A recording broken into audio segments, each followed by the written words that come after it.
Hi, my name is Brian Connors. I'm a alumni, as they say, of Embry-Riddle Aeronautical University in Daytona Beach, Florida. Never trust a psychiatrist or a psychologist. Were you trying to get crazy with this thing? Don't you know I'm loco?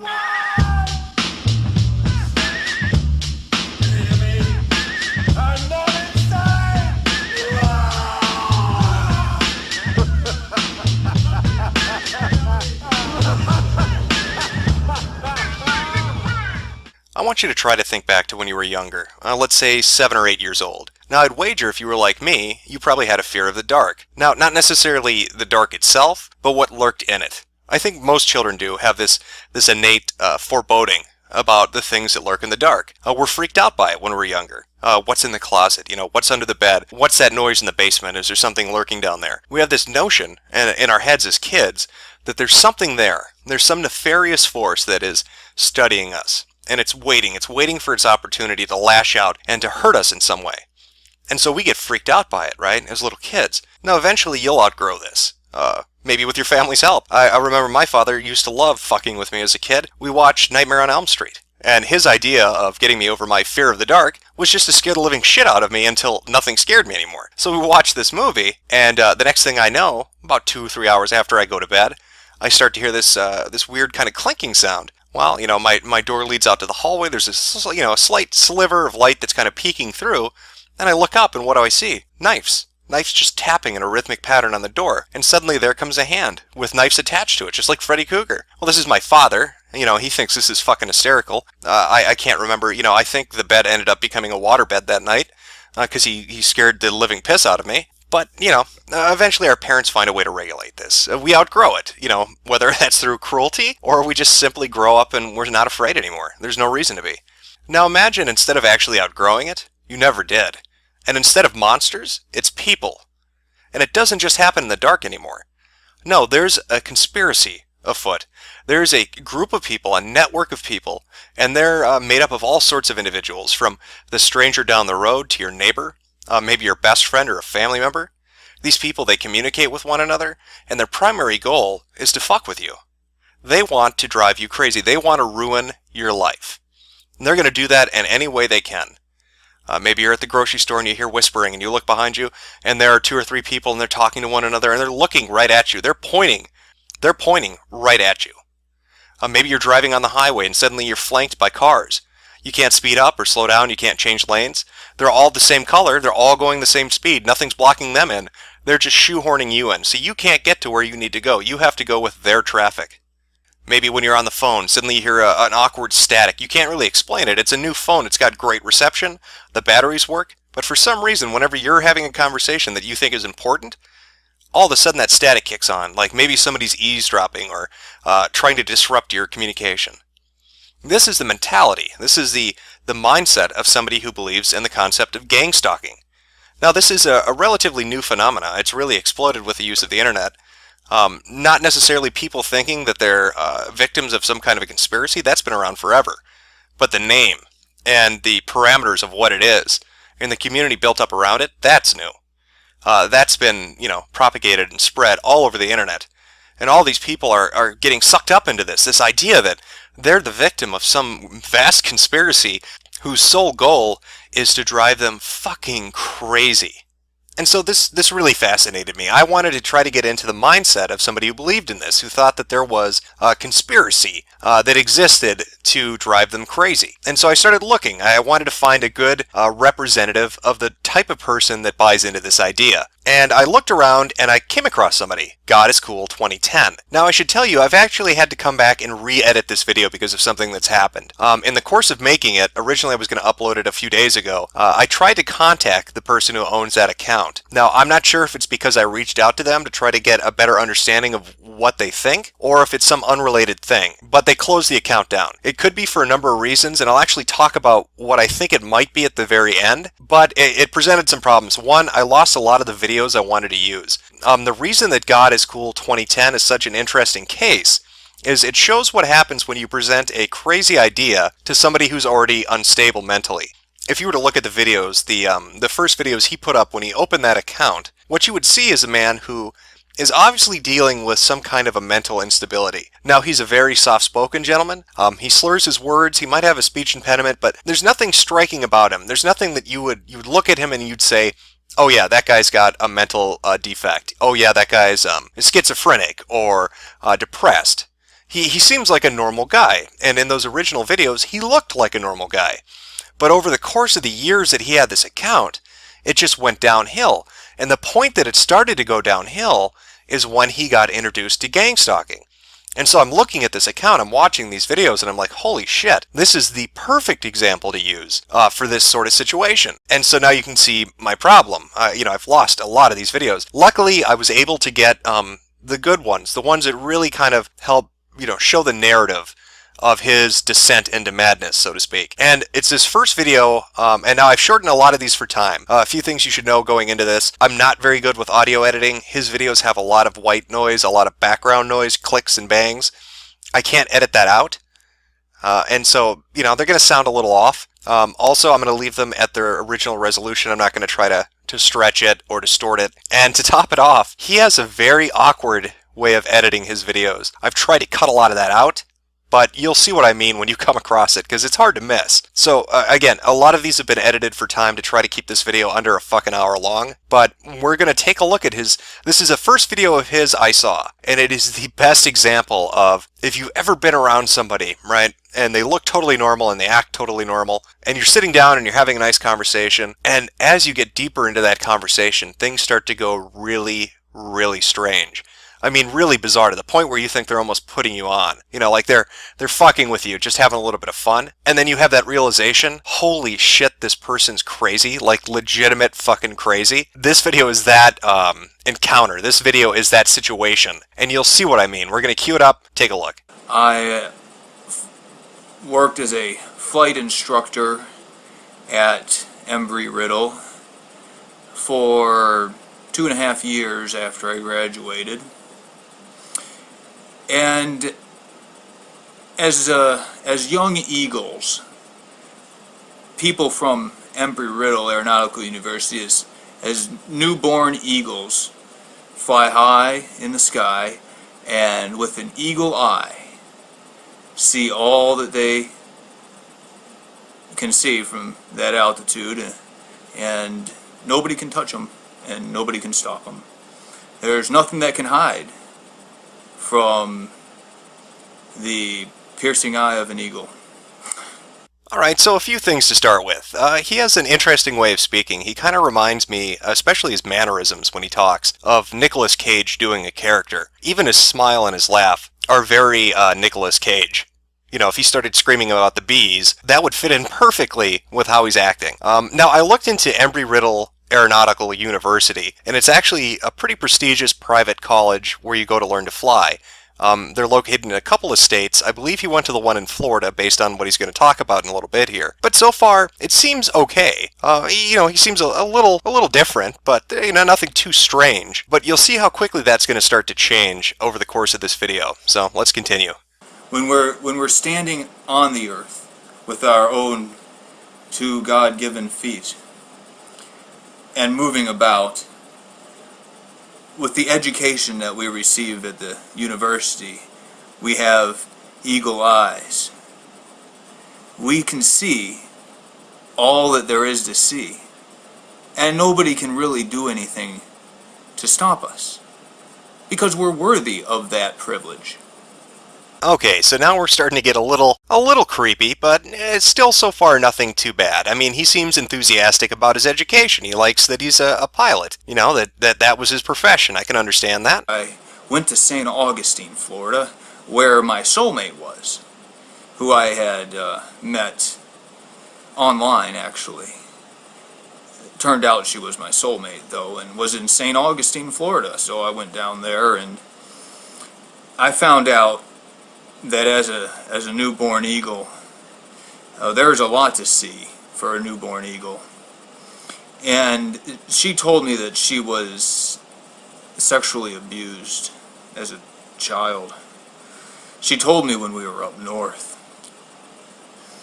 because she was too afraid to say anything about it to anybody down south where her abuser was, and apparently others who had threatened her.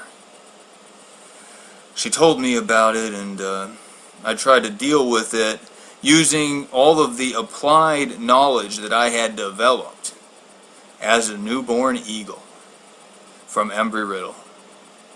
Now, I have to say, I'm not exactly sure how flying a plane is going to help you in a situation where a kid's getting fucked in the ass. But I'll give him an A for effort. At least, it bothered him, and he felt he needed to do something. He wanted to help this woman. I mean, that's a noble thing. Again, it's a little awkward to bring up aviation and your fight against child abuse, but, I can't fault him for it. So let's keep going. And I even investigated the situation. I talked to him directly. I stayed clear of it, involvement with him, but I did interview him. I didn't want to get involved, and so the best way of me doing that was to go and directly confront the person who was guilty of the molestation. Obviously. She had become pregnant and had gone to the Alpha Omega Miracle Center in St. Augustine. And when it was Child Abuse Awareness Month, I picked up a t-shirt from a booth. I think it was actually from the Betty Griffin house, and wore it on the street corner. I decided to finally try and address this problem because it had gone too far.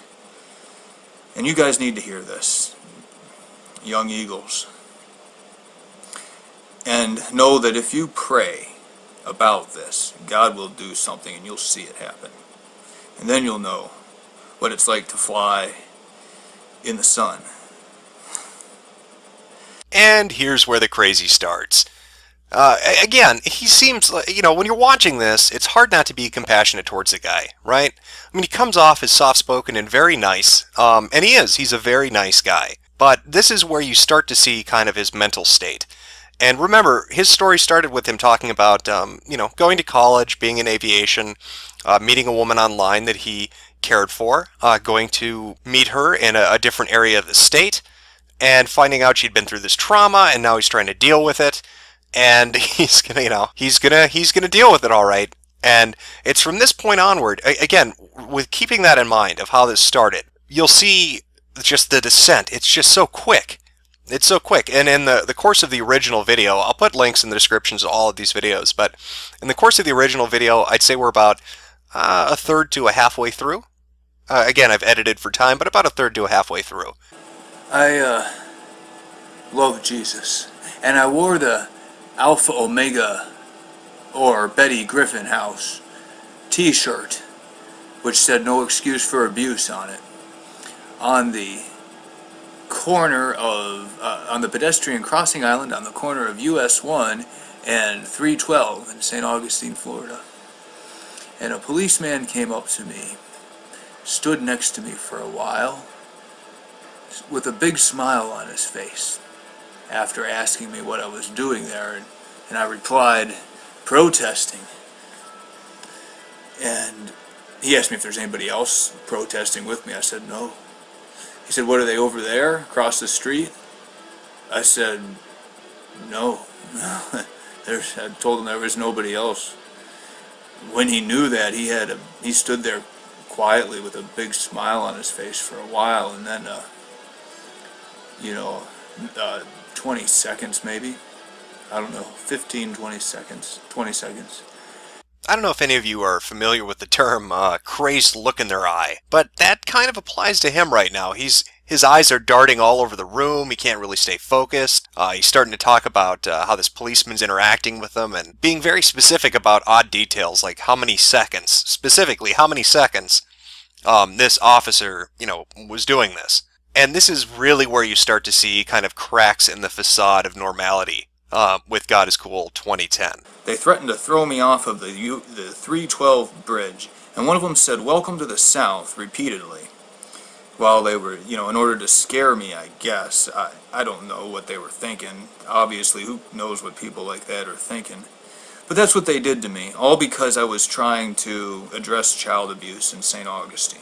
Now, maybe this is just because I'm a northern boy, And I don't know how you guys do it down in the South, but generally when I'm interacting with the police, it's highly unusual for them to threaten to throw me off a bridge. That's not that's not the average protocol for interacting with your everyday citizen. You know, hi, how are you doing? You're going a little fast back there. Could you step out of the car so I could huck you off I-95's bridge? And I also like how he's starting to use the term they. It's no longer a policeman, it's them.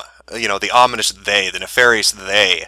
This plays in, too, later on to his gang stalking fantasies. You can kind of see this narrative develop here. He's already talking about they, them. You'll see that language continued on as we proceed.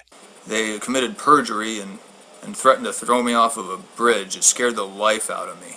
They threatened to kill me. The guy, he did like some psychological thing to take me down from my height, and by saying, you know, I guess that when he was repeating, he said, "Welcome to the South," and then he would pause and turn and talk to the other guys and turn back and like look at me and say, "Welcome to the South," and I didn't understand what he meant. And I guess he figured I didn't understand what he meant, so he turned around a third time after a while and said, "Oh, did I forget to tell you?" And then he paused and said, "Welcome to the South." Well, I gotta say, you good old boys sure love to fuck with people in original ways.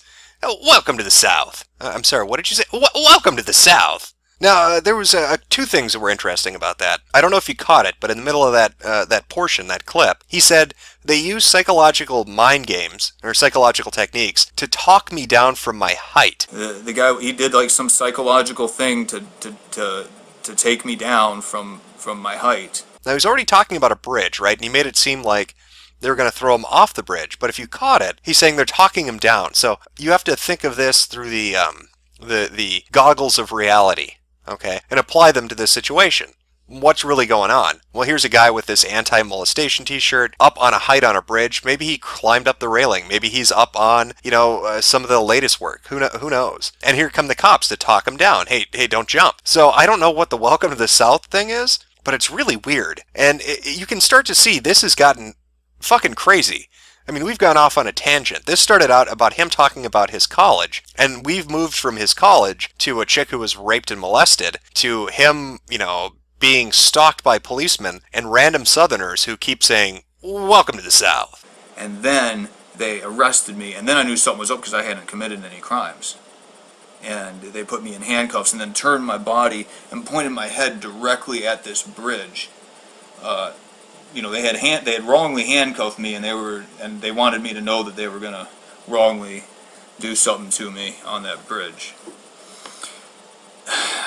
It was scary because my body would have been washed out by the ocean current that comes underneath that bridge on a stormy day like it was. There was a kind of a storm in the area, and the waves were high, and my body would have been sucked right out in the water. Nobody would have ever found it. Nobody would have known what happened to me. I'd also seen the swamps in the area, and I was worried that they could dispose of me that way if they chose to. It's very horrible. They're members of the police force. That's why this sexual abuse victim did not get any justice. She had told me previously, she said the police don't care, and when I tried to address the problem with the abuser himself, she got really scared. She shoved me out in the dark down the street and said, "Do you know what they're going to do to you?" And she glanced over at a swampy area when she said that, and I didn't understand that at the time either. But later, when they did what they did to me later on, then I understood what she was thinking when she said, "Do you know what?" And that, by the way, was the edits I was talking about. He'll just randomly cut himself off. I'm not sure if he means to do it or if he's just not very good at editing, but it's always a religious picture, or at least it was in these earlier videos. But again, you can see this fantasy narrative kind of taking over for where I'm sure a real story existed. Maybe he really did meet a woman on the internet. Maybe he went to go meet her, and then something happened that got him on that bridge. Something happened that, got the police involved, that got onlookers surrounding him. So you're starting to see the image of a fragile individual. Again, he's not a bad guy. He seems like a very nice, affable, likable guy. But he also seems like somebody who really has an issue, a mental issue. I'm not sure what it is. I could speculate right now, but there's something going on. And it's pretty clear when you watch this video, and if you'd had the chance to watch his earlier videos. please help. Please pray. That will make things happen. Prayer works. Trust me. If you don't know that, you can trust me. A flight instructor from Embry-Riddle, I'm not going to lie to you. If you pray and believe, God will intervene and do something about all of these victims in St. Augustine. Pray and believe, God will intervene and do something about all of these victims in St. Augustine and everywhere else who are being victimized not only by abusers, people in the community, but people on the police force. Threatened and living in fear. They need our presence. They need us to fly. Please, please help and pray. They're threatening people. Buy and be there and observe. They need us to be observers and to pray. And so now you have a better idea of God is Cool 2010. Again, this was one of his earlier videos. I was lucky to be able to get it. There are a few mirrors out there too. So there's a potential that he had an account before the 2010 one and these were saved, or maybe he just likes to back up his stuff. I'm not 100% sure. But we have an image emerging basically from that introduction video. Alright, it's very clear that this guy is what you would call a vulnerable adult. He has something going on with him mentally. That's pretty obvious. There's a heavy emphasis on religion with him, and on being persecuted, and on trying to right wrongs that are being covered up by some kind of a conspiracy that's out to hurt or slander the supposed victim. So it would have been bad enough if it had been left like that. I'm not sure what his life would have been like, but he was clean cut. He looked okay, fairly okay, but who knows? The point is, it's around this time, it seems, and again, God, I really wish the account hadn't closed, because I'd be able to lay this out a little better, but it's around this time that he gets introduced to gang stalking, and suddenly all these delusions he has, all these conspiracies that are imagined in his mind are now made valid, okay? That's extraordinarily dangerous when you think about it. Imagine a psychotic or a schizophrenic who has been told or medicated throughout their entire lives that what they think is real is actually not real, that they're sick in the head. And then one day, some asshole comes along and says, oh no man, you don't need to take those pills. You're right. There is a conspiracy out there. You're right. They are trying to get you. Think of how fucking damaging that is. And that's what these gang stalking dipshits have essentially done to him. They've ruined this guy's life. The people that fed him this shit have ruined his life. They have allowed him to construct a completely impenetrable fantasy, and he's retreated within it. All right, and I know that there are people that legitimately believe in this gang stalking stuff, but it's bullshit. It's bullshit. A reasonable approach to looking at it, it's just there is such a thing in life as happenstance, as serendipity, as coincidence. Okay, shit happens. That's just life. Trying to assign some deeper meaning to it because you were late to work, or because you overheard somebody make a joke about you, or because your phone's acting up. You know, creating this idea that those aren't random occurrences, that there's somebody masterminding those whose sole purpose is to make you go insane. Well, these assholes fed him this. Okay, this mentally unstable individual, and he literally went insane. So I'm going to show you another video now. This is a little farther on. He seems to move back and forth, and it's hard to place this one because this is from a mirrored account, but you can see he looks a little more haggard, and the things he's going to talk about are similar to what he talked about in that first video, but they become more extreme, more pronounced. Okay, now it's not just a random police officer or onlookers. Now it's a real they, right? He has a whole conspiracy ready, and it involves everybody in his neighborhood. Hello, my name is Brian Connors. I live in Pittsburgh, and I'm constantly being harassed by neighbors, people on the police force, and people who are using air raid sirens as well when I go to the second story of my house. So already you can see that he looks different. His beard's unkempt, he looks a little bit frazzled, and he's really starting to kind of put together this story of harassment. I mean, it's not just the police, it's his neighbors. And they're going as far as blasting air raid sirens at him. to try to drive him crazy, to harass him for no good reason.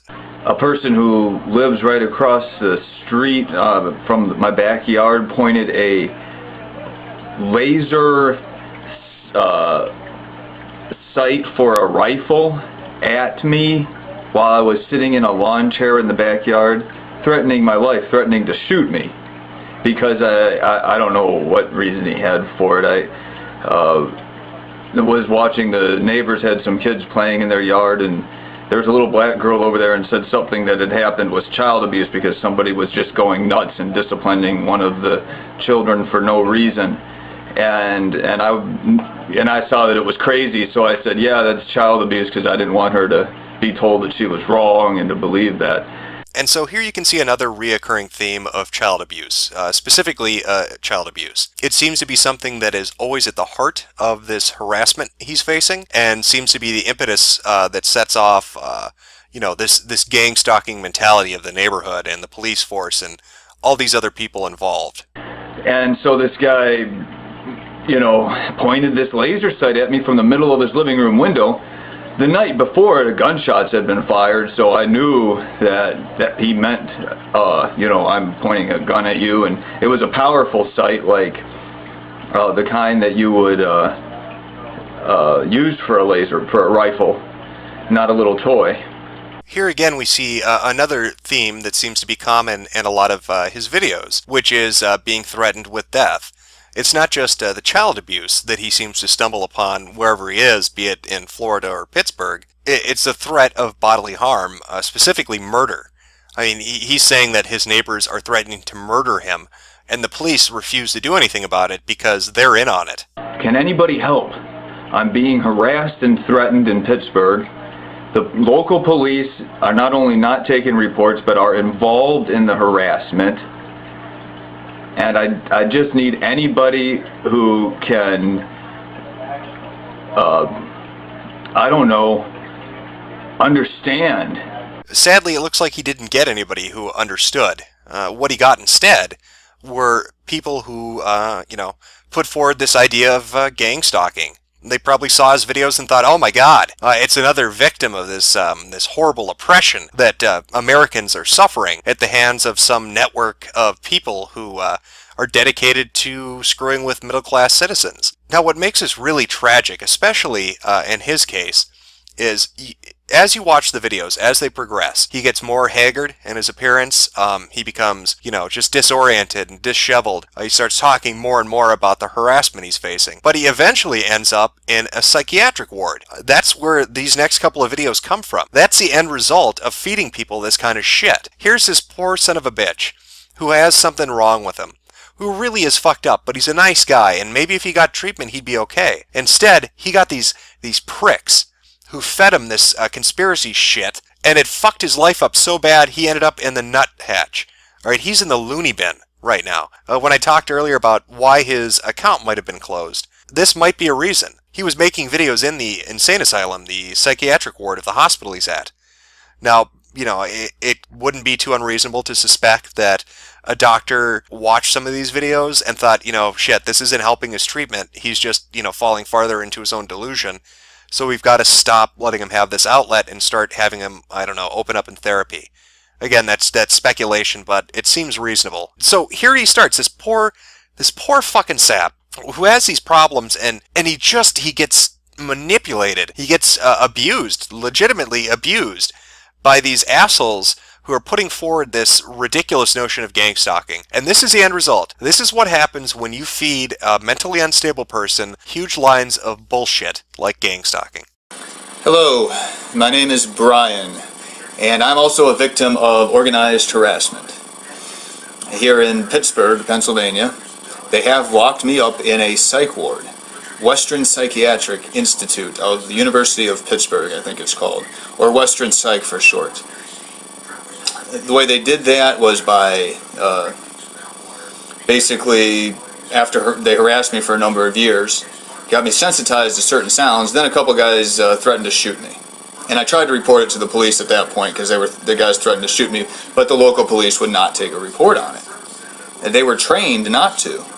And then after he wouldn't take the report on it, another guy saw me standing out in my front yard, and so he went inside his house, came back out with a bright red shirt that he had just put on inside his house, and when he was in there, and he came right back out with this bright red shirt and goes like this to me, and then goes like that and starts going like that, and obviously, so now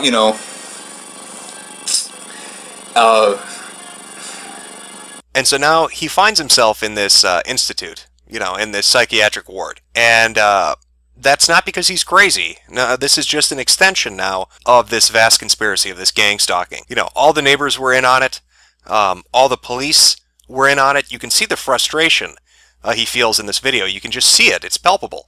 He's obviously really fucked up about this. He really believes this is happening. Well, now it's not just, all these outside agencies. Now the shrinks are involved in it too. Now the people trying to give him help are involved in it. Hello, I just watched your whole video. You are right.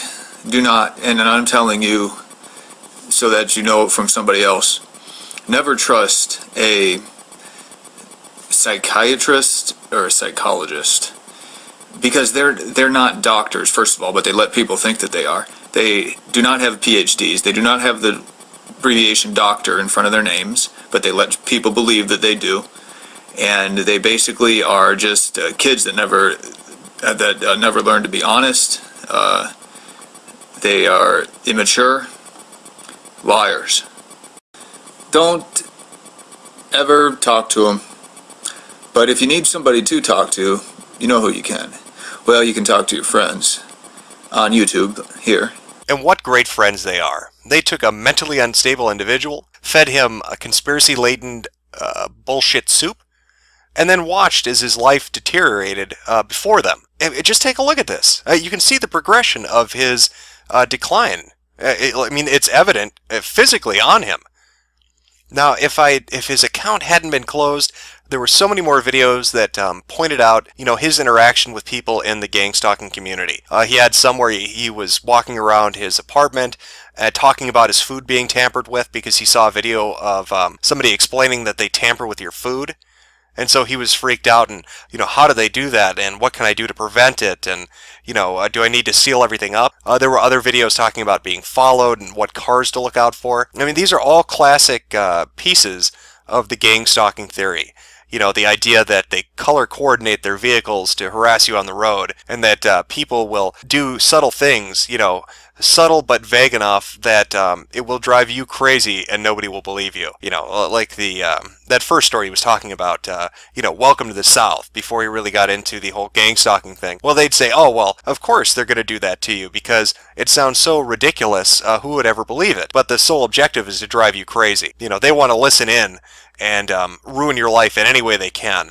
Bug your phones, move your furniture when you're not in your apartment, follow you while you shop, shout things out in a crowd. It's just this idea poisoned him. They literally drove him insane. Now, I'm not saying he wasn't completely stable to begin with, obviously not, but they drove him over the edge. And so you can see the end result. This is the end result of these people and their actions and their community. This is what this kind of crap does to somebody. And it's just ridiculous. God is Cool 2010 is a classic example of somebody who was unbalanced to begin with and who was drove to an extreme by the crap he read on the internet and by the interaction he had with people on YouTube. Go and, enter it into a YouTube search. Just take a look at the videos that are out there for gang stalking and be amazed at how crazy these people are. Now, they're not crazy like he is. He's legitimately crazy, and that's why this was so damaging to him. These other people, they're just conspiracy nuts. And to them it might not be a big deal, or it might just be a pastime, or, some intricate fantasy. But at the end of the day, they can function normally. To this guy, it wasn't a fantasy. To this guy, it was his fucking life, and his life is ruined because of it.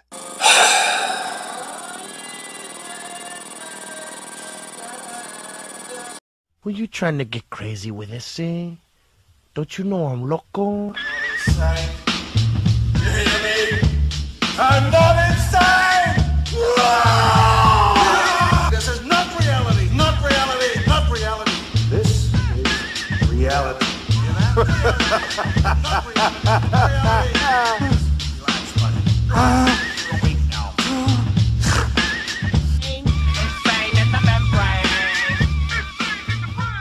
An innocent man sits in prison. A victim of a corrupt, malicious justice system and a police department that target people who've done nothing wrong. Poor Nick Bates. Look at these headlines. In fact, let's read one of them. This is from the 30th of April. Columbia man arrested for child sexual abuse. Washington Bureau, PA. A Lancaster County man has been arrested for the sexual assault of a child who was 5 years old when the alleged abuse began. Manor Township Police said they charged Nicholas B. Strautzenberger, 23 of Columbia, with 1 count of involuntary deviant sexual intercourse with a child and 3 counts of indecent assault of a child. The sexual assaults occurred at Washington Bureau in 2009 and 2010 when the girl was between the ages of 5 and 7 years old. Strautzenberger was committed to Lancaster County Prison on a $150,000 bail. Well, that is atrocious. And I am here to plead the case that Nicholas B. Strautzenberger, aka Nick Bates, didn't do nothing. We're going to look through the facts. This is a man who has repeatedly denied that he has molested his half-sister, as evidenced by this tweet from May 19th, 2011. Why does everyone think I molested my half-sister? This clearly isn't true, or I'd be in jail by now. I don't know where people are getting this idea that this saintly individual would ever harm the hair of a single child. So we're going to look at the evidence. We're gonna go through Nick Bates's history, and we're gonna see where this slanderous, libelous lie originated from. So just why is it that the police and the legal system and all those horribly wicked, slanderous trolls on the internet would target this cherub, this beautiful individual? Why would they harass him and lead to him getting arrested for a crime he obviously didn't commit? Well, I think it has to do with his character, his abilities, his talent. Now, you may not know this, but Nick Bates is a renowned artist. In fact, he's released multiple music albums. He is a singer, a songwriter. He plays instruments. And he's used those skills to release these albums on the internet for free for anybody to listen to. I want you to hear a selection of his amazing music, because I think a core component of what's going on here is a little bit of jealousy. Maybe that district attorney just isn't as good as he thinks he is in his barbershop quartet, and he can't handle the fact that Nick Bates is such hot shit. Maybe the cow board is a little angry that this sexy, sexy man has the voice of an angel. I don't know. But we're gonna listen to a few of his songs. I've compiled them for you and overlaid some video of Nick dancing in revelry to his own music making. So let's take a listen. Gonna do my wife and also some children in their butts. But the latter is only if my wife says I can, which she probably won't. So I guess I'll just do my wife. Anal rape! Anally raping children, then disemboweling and force-feeding them their own intestines. Encore. That is a danceable beat. That little ditty, I could be humming that for the next week. That's the kind of song that sticks in your head and you want to share with everybody. So after seeing musical ability like that, I think it's pretty obvious why some people might be upset and want to take them down a peg, because they can't compete with that raw fucking talent. Of course, there are going to be people out there who are going to say, wait a minute, Jim. It's not just that Nick Bates is an amazing artiste. It's not just that he has an award-winning smile. There's more to it than that. It's not fair that you don't show people the conversation he had with Anna. Well, let's dive into that. Let's take a look at this nefarious character who is obviously trying to hurt Nick in every conceivable way possible. And let's look at the conversation that took place. Anna. Who was it? Nick. Anna. Oh my God, come on, I'm getting excited. Nick. Yeah, right now, but once I tell you, you'll think I'm a pedo. I mean, I kinda am, but still. Anna. It was Amber, wasn't it? Nick. Maybe. Anna. Are you being serious? Nick. Yeah, she kinda coerced me. Anna. What does that mean? Nick. Well, like we always talked about, me and Joe are going to do sexually, and then eventually Amber wanted to do sexual things, and yeah. One day, she was just like, well, I'm gonna suck your penis. Anna. Wait, how old was she? Nick. Well, she's 9 now, so I don't know, 8 maybe? Yeah, she's pretty fucked up to be a rapist at 8. Anna. Bwahaha. Nick. Yeah. Not my best moment. Anna. Damn, you're fucked up. Nick, she started it. Well, Amber doesn't know how to wipe, so when I went to lick her butt, there was feces everywhere. So I just licked the cheeks instead. Anna, what? Nick, what? Anna, you licked your 8-year-old half-sister's shitty butthole? Nick, no, just the cheeks. Anna, what the fuck? Nick, I couldn't lick the hole because it was shitty, which sucks because I want to lick an anus, damn it. Anna, yeah, but your 8-year-old half-sisters? Nick, well, I didn't have anyone else. Anna, dear God. Nick, so yeah. Oh, that's right. I've had my anus licked too. It actually feels pretty good, but I still prefer to do the licking myself. Anna, who the hell did that? Nick, Amber. And it's clear from this conversation that Anna has entrapped this poor man. She's using his feelings for her to destroy him. You see, the thing you need to know is Nick, he was in love. He loved her so much that he actually drew art for her. That's right, he's not just a musician. This is a man who wears many hats. And one of those hats is graphic designer. Now this is the Too Hot for Television version of the erotica that he drew for. I'll have links in the description. If you want to go and look up any of this, go into the description and you can go take a look yourself if you want the uncensored hotness. But Nick loved her. And Anna broke his heart because she is a cruel woman who entraps him into saying these absurd things and then just leaves him when she gets bored. You can actually see just how much Nick cared for her. They had another conversation where he talks about the things that he likes. So let's read some of that. And we'll listen as Nick pours his heart and soul out to this woman. Nick, yeah, I often wonder what color her anus is, 'cause like some are pink, some are brown, I think there's purple and white and red too. Anna, what? Nick, what? Anna, that is gross. Nick, not really. Anuses are my favorite body part. Although, it's also fun to try to picture her whole butt, too, 'cause, like, she has those wide hips, and also she once told me she has a scar on her butt from sitting on broken glass. Anna, wahahaha. Nick, also, she has acne on her boobs. Anna, ugh, you? Nick, what? I like acne. Anna, oh my god. You gonna pop 'em while you screw her? Nick, no. Anna, ahahaha. Nick, but if they look enough like a nipple, I might lick them or something. I don't know. Anna, oh my god, that's disgusting. Nick, you don't approve of any of my fetishes.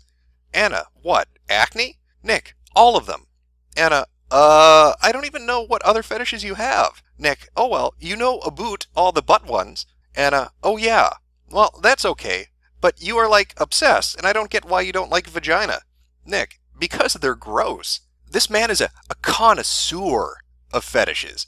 He doesn't want those gross vaginas. He wants to suck the pus out of pimples and lick shitty assholes. He has high quality tastes. And Anna just couldn't handle that, so she left him. But Nick loved her, and he is convinced that she still loves him. What a caring man he is. You can see from past conversations he's had about this when it's been brought up about his relationship with Anna that he knows best. They are soulmates. Anna just needs to realize that he is in no way stalking her. That's a silly accusation, and that she just doesn't understand what love really is. And who better to teach her than this Lothario, this ladies' man, this gentle giant. Now, I personally think she took advantage of this sweet man, but Nick, he holds out hope years and years after they stopped having any contact. Here's a posting he put up on a personal journal called Explanation from June 16th, 2011. Explanation. Sup. My old account was Haguruman, but lately a bunch of jerk chantards have been hijacking all my accounts and changing the passwords. It's a long story, but basically they think I'm a lulz cow just because I have a bunch of weird fetishes and I'm all nerdy and stuff. There's a bunch of threads about me on an image board, and posters have been trying to get me arrested for molesting my half-sister, even though I can prove that I didn't. But of course, they don't listen to a word I say. It's also been floating around that I'm stalking someone, but that's not true either. The real story is that I met this girl, Anna, back in '05, fell in love with her, and then on August 23rd, 2008, she randomly decided to start hating me, and told all her friends I'm creepy, a stalker, an idiot, etc. So now tons of people on the internet hate me. So that's nice. It'll probably be a while until I post any art or anything. I lack a scanner. Well, that to me, that sounds like true love. He remembers the exact day she said, "Stay the fuck away from me." It was August 23rd of 2008. Not the 21st, not the 28th, it was the 23rd, the specific day. He has it memorized, and that is not creepy at all. But of course, those horrible chantards just can't let him have the relationship he knows he deserves, even if everybody else thinks otherwise. And yet Nick will not be deterred. Over the years, and I do mean years, multiple people have tried to tell him to stop pursuing Anna, but he has stayed the course. I mean, just look at this exchange from June 2010. The SMS Titanic. Finally, some new news. Okay, so basically it started yesterday when I decided to try sending Anna a text message. Here are the contents. Hey Anna, it's me, Nick Strausenberger. Whatever. But yeah, it's been a while, so I was wondering if you'd want to talk or whatever. I mean, not much has changed with me other than I started listening to new bands. JOJ, Starling, RBF, you know. Read the other 2 books you told me to, too. Loved them.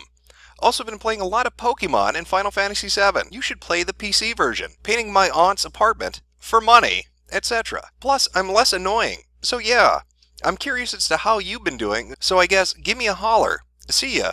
Wait, why did I say that when this is text and not live? Okay, now I want you to notice something. There is absolutely nothing sexual or even romantic in it, right? The whole thing was a chillax, like, hey, what's up, man? I did this on purpose, hoping maybe it bring back memories of back when we were still friends. Well, anyway, a few minutes ago, this happened. The other person is Kate again? Miles Edgeworth. Never, I repeat, never text Anna again, or I swear to God I will chop your balls off and feed them to you. Okay? Nick. What? Miles Edgeworth. You heard me, or are you illiterate now? Nick. No, I'm not illiterate, but why can't I text her? Miles Edgeworth. Because she doesn't want you to. It upsets her. If you really want to say something to her, say it to me and I'll tell her. Nick. I didn't even say anything bad. Miles Edgeworth. I know, but she doesn't like to hear from you. You creep her out. Possibly because you posted private information about her on your site. Nick. Literally, the whole thing was all chillax, hey, what's up? What? Miles Edgeworth. I understand that, but when someone hates you, you don't write to them saying, hey, what's up? And trying to do so will not make her like you. Nick. Then what on earth will? Miles Edgeworth. Nothing. Absolutely nothing. She will hate you until the day she dies, and nothing you will do will ever change that. Every time you try, she just hates you all the more for it. Nick. No. Miles Edgeworth. Yes. Seriously, listen very, very closely. She hates you so much, she wants to kill you in a painful manner. Okay? Nick. I'm aware of this. Miles Edgeworth. And the only thing that will change that is if you back the fuck off. Nick. I don't think you realize that people can change their minds about such things. Now, for the sake of brevity, I'd like to cut in here and say that this was a very long conversation, but I think you get the gist of it. This Miles Edgeworth obviously is a troll. But here is how the conversation ended. Miles Edgeworth, you are just that stupid. Nick, because she will. It has nothing to do with intelligence or stupidity. It's just the truth. Miles Edgeworth, I give up. Nick will not be deterred, even when people openly tell him that she hates him, and she's creeped out by him, and she never ever ever wants to speak to him again. That is love. I mean, just what about Nick creeps her out? Sure, he has a few fetishes, but who doesn't? Just because the man likes to suck pus out of pimples and lick shitty assholes, doesn't mean he's not a human being with feelings. And he's so good at expressing those feelings. Like this LiveJournal post from 2009, my bedroom door needs a lock. And I have to apologize, the formatting is so fucking horrible on LiveJournal that this is the best I could make it look. I had to highlight the lettering to make it readable. When I returned home from my dad's last week, I was shocked to find 2 things very wrong with my room, both courtesy of my aunt. 1. The first thing I noticed was that, dude, my big bag filled with women's clothes I had hidden in my closet was gone. This may have been my own fault because I left it sitting there in the closet itself, rather than the mini closet inside a closet that it's normally in. Easier access, you know? But yeah, the easier access screwed me over. Not entirely sure why my aunt was in my closet in the first place, though. I mean, the door's closed, and it's behind my bed. You literally have to move my bed to get that door open. Plus, nobody knew that I ever used it before. But yeah, my awesome skirt is gone, and now I'm pissed. For those of you who didn't catch it by now, I'm a cross-dresser, and my entire family consists of conservative bigots. 2. As if I wasn't already distraught enough over not being able to cross-dress anymore, I later noticed that my pillow had been replaced. Apparently my aunt and grandmother thought they were being nice by throwing out my old, dirty pillows for new, clean ones. See, for the past few years, I've had this special pillow that I basically pretend is Anna and cuddle with, just until I can cuddle with the real thing. Plus, I roleplay with it and do the voices for both me and her. Of course, I still do the latter even without the pillow, but still, anyway dude, throwing out the Anna pillow is massively uncool. By doing it, you're wiping some of the history of me and Anna's relationship from existence. Like the time my aunt changed a letter in one of the letters Anna sent me. I now carry all Anna-related articles on me at all times to prevent this from happening again. Needless to say, I cried for hours, and am still crying on the inside. And the new pillow isn't helping me by being a crappy cuddler. Sigh. I am sad. Now, I'm not sure what's creepy about that. I mean, the man is a cuddler. Sure, it's been a year since he's seen Anna and she told him to never contact her again, but his feelings remain true. I should probably have mentioned he's a crossdresser. He likes to dress up in lady clothes. But who doesn't? It's a perfectly normal thing to do. If only his bigoted conservative family could just understand that this is how he likes to live his life. Personally, I find his family to be reprehensible. I mean, they force this poor man to take showers. Can you fucking believe that? Nick explains it pretty well in this posting in a thread. No, I use soap and shampoo and stuff. The thing that makes it pseudo is that I don't actually get in the tub. I keep my pants on and crouch down, leaned over the tub so that when I wash my hair, the water and shampoo drain into it. One thing you should know about Nick is he hates taking baths or showers. He prefers to only do it once a month. And he's explicitly stated this on Twitter and other social media accounts many, many times. But his conservative family refuses to let him express himself. So what if he doesn't want to bathe and he wants to wear women's clothing? And he likes to smear shit on the walls. Did I mention he likes to paint with shit? But again, this conservative family, they're just bigots. Fucking Republicans, am I right? Hell, they won't even let him pursue the things that he wants to pursue. Like making a flash game where you gobble up shit that falls from the sky. Or having a bonding ritual where you shove the feces of another person up your anus and then have them take your feces and shove it up their anus. In this case, that someone would be Maddie, an underage girl he talked to, but that's it's irrelevant.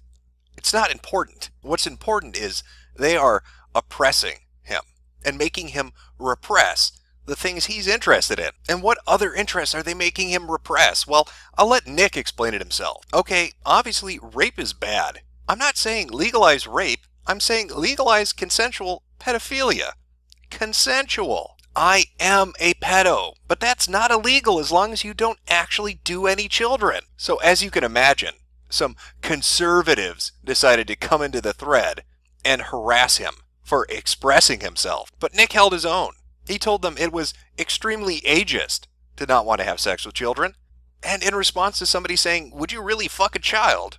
Yes, if the children are okay with it. But don't think that means he molested anybody. He didn't. He vehemently denies that. Sons of bitches, I made the molesting thing up. Why do you not get this? I mean, duh. Just because the man expresses that he is a pedophile and made a statement to somebody he was in love with that he likes to molest children, and that he in fact did molest children, doesn't mean he actually molested anybody. Get it through your fucking head, conservatards. But it isn't just the Chantard trolls or Anna the Heartbreaker or even his conservative parents that are keeping him down. There's somebody else. Somebody else who's out to trip him up. The 7.5-year-old half-sister, Amber. You can see how hard Nick tried to fend her off, but she wouldn't leave him alone. My 7-year-old half-sister is masturbating in front of me. Should I be concerned? Why does my half-sister constantly smell like human feces? Okay, Amber, stop asking me to kiss you on the lips. You're my half-sister, and you're not even hot, and I think it might be illegal, too. Amber keeps asking to fillet me and other sexual things. I decline, obviously, but she's making me feel uncomfortable and dirty. Using reverse psychology to get Amber to do stupid stuff. Fun. Stop touching my penis, Amber. Wait a minute. What? Nah, sorry.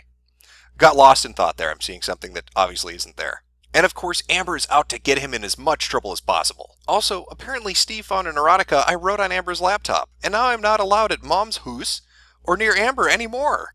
I think Nick sums it up best. How are pedophilia and corpophilia any more creepy than any other fetishes? So with all these forces aligned against him, what is Nick to do? A corrupt police force and judicial system?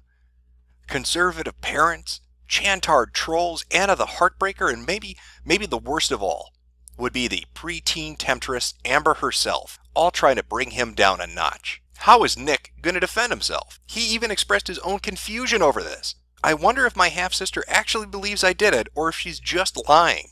Maybe she had a dream or hallucination she thought was real.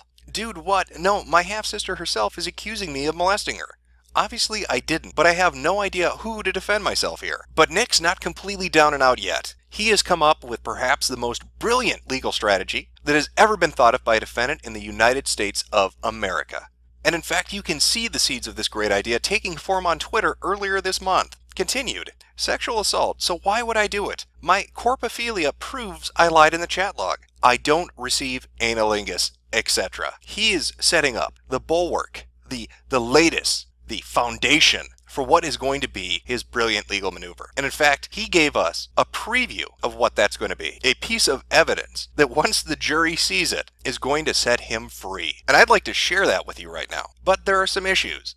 YouTube isn't going to let me play this video as it is. I'm going to have to only give you the audio. Now, I will do my best to commentate what is visually happening on screen so you can follow along. If you want to see the full video, I will link to a thread that has the WebM of it, and you can go and watch this real-life Perry Mason, this Phoenix Wright, put together a defense that is just stunning.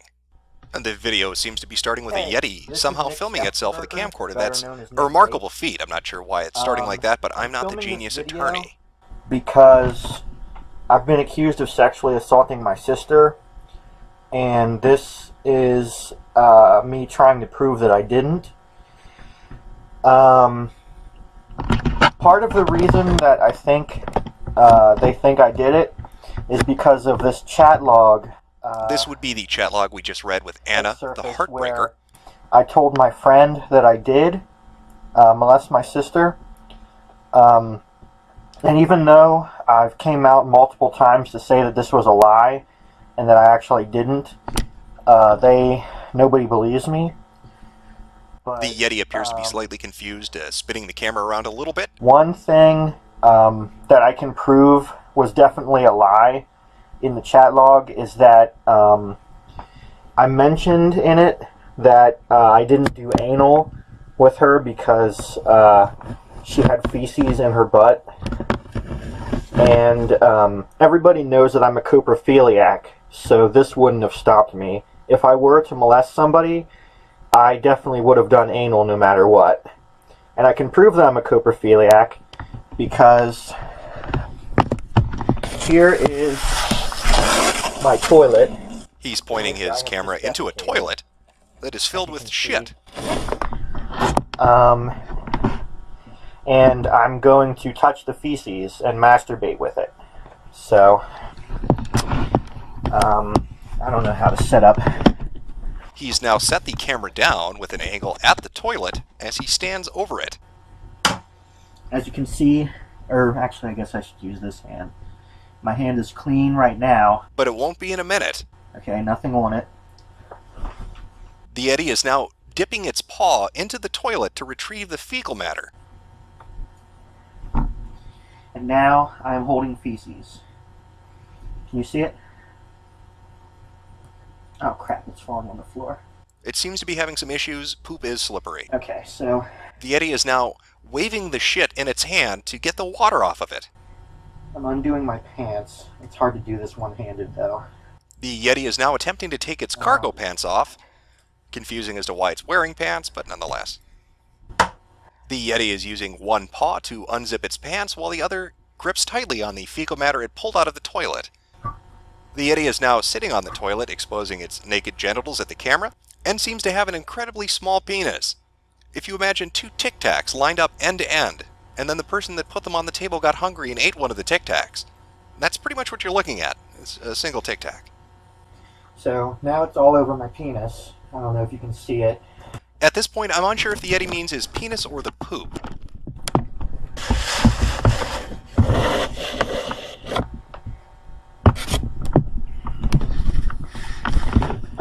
It was requested that I film myself actually masturbating, but I'm not really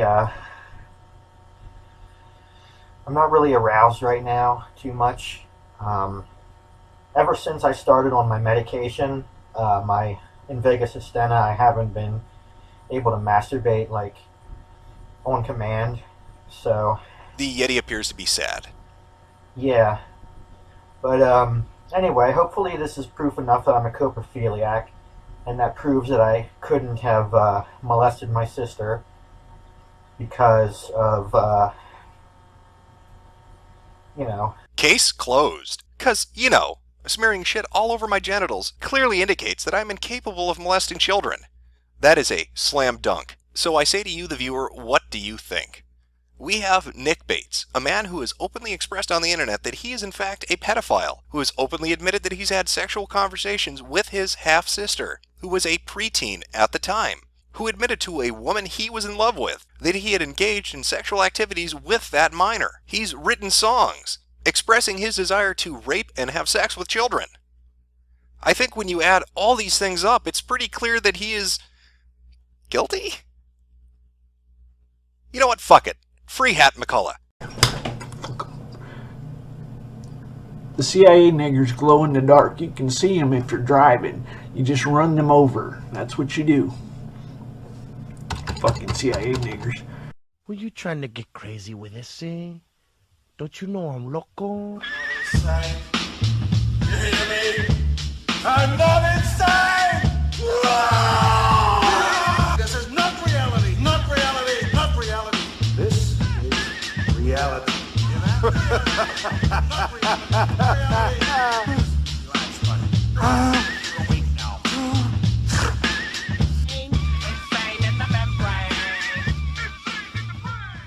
Terry A. Davis is the creator of Temple OS. That's Temple Operating System, an operating system dedicated to the worship of the Lord.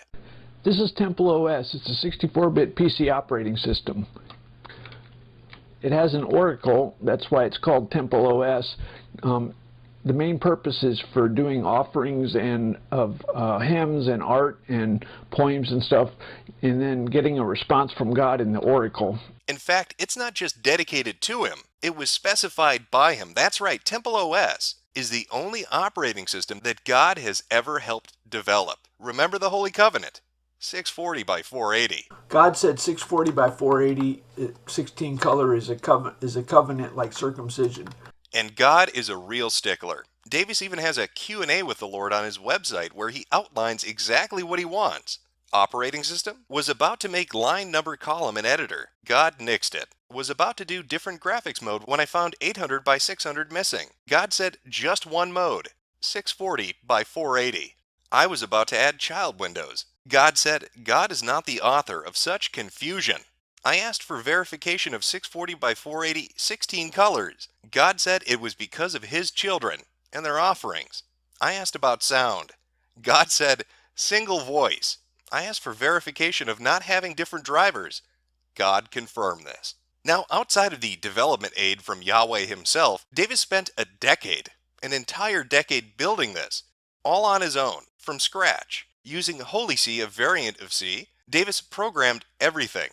And I do mean everything. I made everything. I made a fucking editor. I made a compiler. I made a kernel. I made grep. I made merge check. I made convert to HTML. I made everything. I made a graphics library. I made a line draw. I did it all from scratch. And with all that hard work and dedication, you can see that Davis was able to create something that can do some spectacular, divinely inspired things. I like elephants, and God likes elephants. Here's a realistic elephant. That elephant is holy. Blessed be his name. Amen. Amen. So who is this man of mystery? Well, there was an actual write-up about him back in 2014 on Motherboard that outlines a bit of his history, but I think it's helpful. I think it's a good place to start before we really dive into this, to give you an idea of who he is and why he spent so much time working on this project, and what it is exactly that he ended up creating. Sometime during the mid-90s, Davis began to notice people were following him. He wasn't sure exactly why they were doing it, but it made him paranoid. So paranoid that he got into his car and just started driving. He didn't even know where he was going to go. Luckily, the voices on the radio told him. They said, Davis, you need to go south. You need to go to Texas. Upon arriving at his new destination, Davis took his car apart, searching for tracking devices which might be hidden on it, threw his keys into the desert, and began to walk away. Now, it just so happened a little while later, a police officer happened to be driving by and saw him, put him into a squad car, and was going to drive him into the city. Davis, however, had other things in mind when he jumped out of the moving squad car and broke his collarbone on the highway. Now finding himself in a hospital, Davis overheard the doctors talking about x-ray results, which he was convinced were actually referring to hidden alien artifacts in his chest. He decided the best course of action was to get the fuck out of there, running out of the hospital with a broken collarbone and trying to steal a truck that was idling nearby. This would inevitably lead to his incarceration, but Davis still wasn't done yet. There's a reason they call him the MacGyver of the tech industry. Breaking his glasses on the floor, he took the frames and stuck them into an electrical outlet, hoping to free himself by switching a breaker. Didn't work out exactly as planned. Also, he was naked, because that's exactly how you want to greet the police when they come running into your cell, completely buck-ass naked. It was after this minor incident that Davis ended up moving back in with his parents and spent the next decade, the next 10 years, developing Temple OS because he wanted to speak to the Lord. Now I want you to try to imagine something. Think of a Bill Gates, a Steve Jobs, a Richard Stallman, a Linus Torvald, a Steve Wozniak. I want you to envision them, just one day all of a sudden, stripping off all their clothes and jumping out a window, screaming about glow-in-the-dark CIA niggers and how they're coming to get them. How do you think people would react? What do you think the reaction to their legacies would be? Would people take pity on them? Would they separate the man from the accomplishment? Or would the sideshow overwhelm whatever legacy they had left behind? Now I want you to imagine that same scenario, where those people, those pioneers in their industry, hadn't actually reached the fame or recognition they deserved. That is Terry A. Davis. A man who had a psychotic break, a talented man, but who encountered mental illness so severe that any legacy he has will be overshadowed by the sideshow that he has become, because that is what we're looking at. I'm going to show you the sideshow, and afterwards, I want you to see if you can separate that from Temple OS itself. The first thing you're going to notice right off the bat is Terry has no filter. Zero filter. It does not exist when it comes to Terry and what's on Terry's mind. It's like that South Park episode with Cartman where he fakes having Tourette's and then actually gets it later on. Just compare the two. The show... My cousin and I touched Wiener. Winter. Winter is a cold time of year. I wet my bear. Terry. There was the case where my brother, Danny's like, got me high on gas. We sucked each other's dicks. It's nearly identical, and that mentality carries itself over into every single interaction that Terry A. Davis has on every single social media platform that he inhabits. It's even on his main website. The website that you go to download the operating system, if you look at the blog on the website, you're greeted with this. I live in a CIA prison. A nigger runs my prison. In prison, the nigger tries to torment me. We can take away his knives by confessing every day. In about 2000, I masturbated fantasizing about my niece, Lainey. She looks like Star Trek 7 of 9. In 1985 at my sister's wedding, I stuck my crotch on the hot tub drain because it kinda sucked. In 1985, I tried to get a dog to lick my dick. From 1998 to 2003, I fantasized about leading a Catholic army like Dune, of Mexicans or Brazilians. That was dumb because they're niggers. In 2003, I played tag with a black girl about 7 years old. She reached for my crotch. In high school, in the library, Carlos and I said juicy or toxic as a way of evaluating girls. In 1988, I cheated on my SAT by talking in the hall during the break. 2 problems. On 9/9/1999, I killed a CIA nigger on purpose with my car. In 1982, when I was 12, I babysat Kevin's kids. I changed a diaper because I thought that was being professional. In 1975, when I was about age 5, my brother Keith put my penis in a vacuum. In 1977, when I was about age 7, my brother Danny got me high on gas fumes, and we sucked each other's dicks. Dr. Tassilisk had an oddly round ass. Paul Keck at Zytec had an oddly round ass. Distracting? At around age 5, Jay Weinrich and I touched each other's assholes. At about age 5, Jay Weinrich and I touched dicks to each other's assholes. Just fantastic. Could you Could you imagine going to the Windows Store or to an Apple website and just in the About Me section or the FAQ section, just stumbling across something of that magnitude, just waiting for you before you download the official version of whatever you're getting? It gives some real insight into what you're dealing with and the language that gets used and the thought processes behind them. Now, I'm sure you've picked up on a few things. He loves the word nigger. And he hates the CIA. And he also really, really hates incompetent people when it comes to technology. If you don't know what you're doing, or if you ask him a dumb question, he's going to be very upfront with you about what a dumb nigger faggot you are. Okay, listen, little faggot. Have you ever written a compiler? Have you ever written an interrupt routine? You little faggot. Have you ever written an interrupt routine? You little faggot. No, you haven't, because you're a faggot. Okay? Why don't you go write an interrupt routine, faggot? Pascal, you're fucking in the ocean with some nigger in the deep ocean. You got no clue what's underneath you, little faggot. Do you know how many people can boot it? It's because you're trying to use box, you retard nigger. You're trying to load the kernel by yourself. Do it like a white man. A white man uses an ISO file. This is the way a white operating system is installed. So if you're laughing because I got 2 gig from my code, you're a nigger. Temple OS is single address map.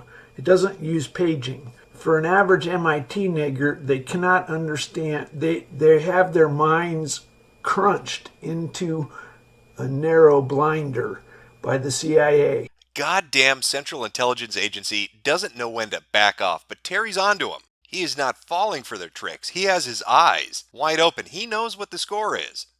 Yeah, CIA. Definitely it's CIA. There's no question the CIA is involved here. And they're trying to get me to get back to work. They're trying to use her to get me to go back to work. And, I don't have this. My heart, it hurt when she's fucking that nigger. Now it's like, fuck, I could swap a girlfriend. Would be no fucking big deal. And he knows how to deal with them. Like he said earlier, you hit those glow-in-the-dark motherfuckers with your car. The CIA niggers glow in the dark. You can see them if you're driving. You just run them over. And Terry's not afraid to say so publicly. He'll tell them right to their goddamn face. When I am king by divine right, I will hunt down every CIA nigger and execute him personally. I killed a CIA nigger by running him over on 9999. I was being followed by agents and freaked out. It's okay to run over space aliens. If you see a CIA nigger, run them over. They glow in the dark. Plan B? I'm not sucking CIA nigger cock, bitch. Fuck yourself. I have a space alien. Plan B? Fuck you. And why is Terry so adamant? Why does he hate the CIA in particular? Why not the FBI or the NSA or any other intelligence agency in the United States? What about the CIA particularly does he dislike? Homo is a choice. I was normal until the CIA started torturing me with pedophile bait. CIA is atheist retard niggers. Everything backfires. Pedophile bait. What does he mean by that? How was the CIA torturing him with pedophile bait? The CIA has a 7-year-old deep-throating a loaded 45 at the DMV next to me, fucking with me. I'll teach you to pull the trigger. FBI put kid next to me in DMV to invoke a sex response. I said I would put a gun in his mouth. When FBI child sex agents got in my space, I wanted to stick a gun and kill one, shove a pencil in the eye of another, and toss into traffic. If your personal space is violated by someone's child, FBI agent, and they act horny, you might want to panic and wonder, have a child sex response. Clearly, the American government is using field agents who are actually preteen children to arouse him and turn him into a pedophile. Luckily, he knows to stick a gun in their mouth to make them go away. And it's not just the child agents of the government that Terry will stand up to in person. He'll stand up to those CIA niggers in public, too. I think... Hey, nigger. How you doing?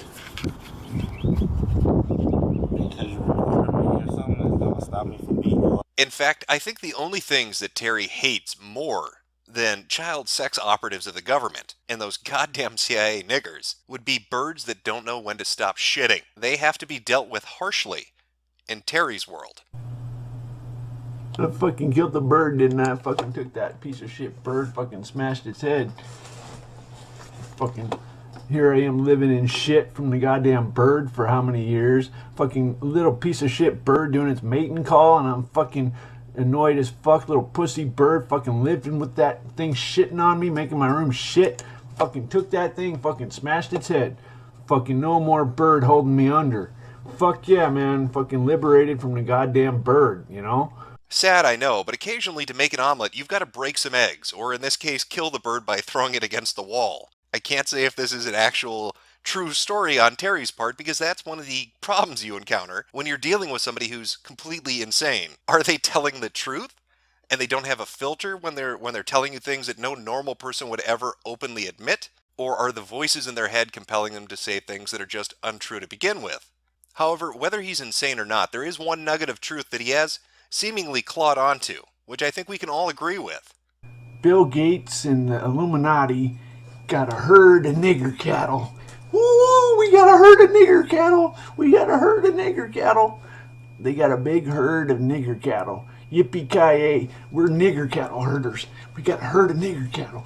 They are the most docile fucking nigger cattle. We got them so docile. We got this awesome big fucking herd of nigger cattle.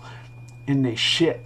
Somebody needs to address the issue of Bill Gates and his nigger cattle herd. I know he's broached the subject, but it's time for brave developers and programmers to come forward and talk about this issue. Bill Gates and his nigger cattle herd cannot be allowed to roam freely anymore. This is a problem.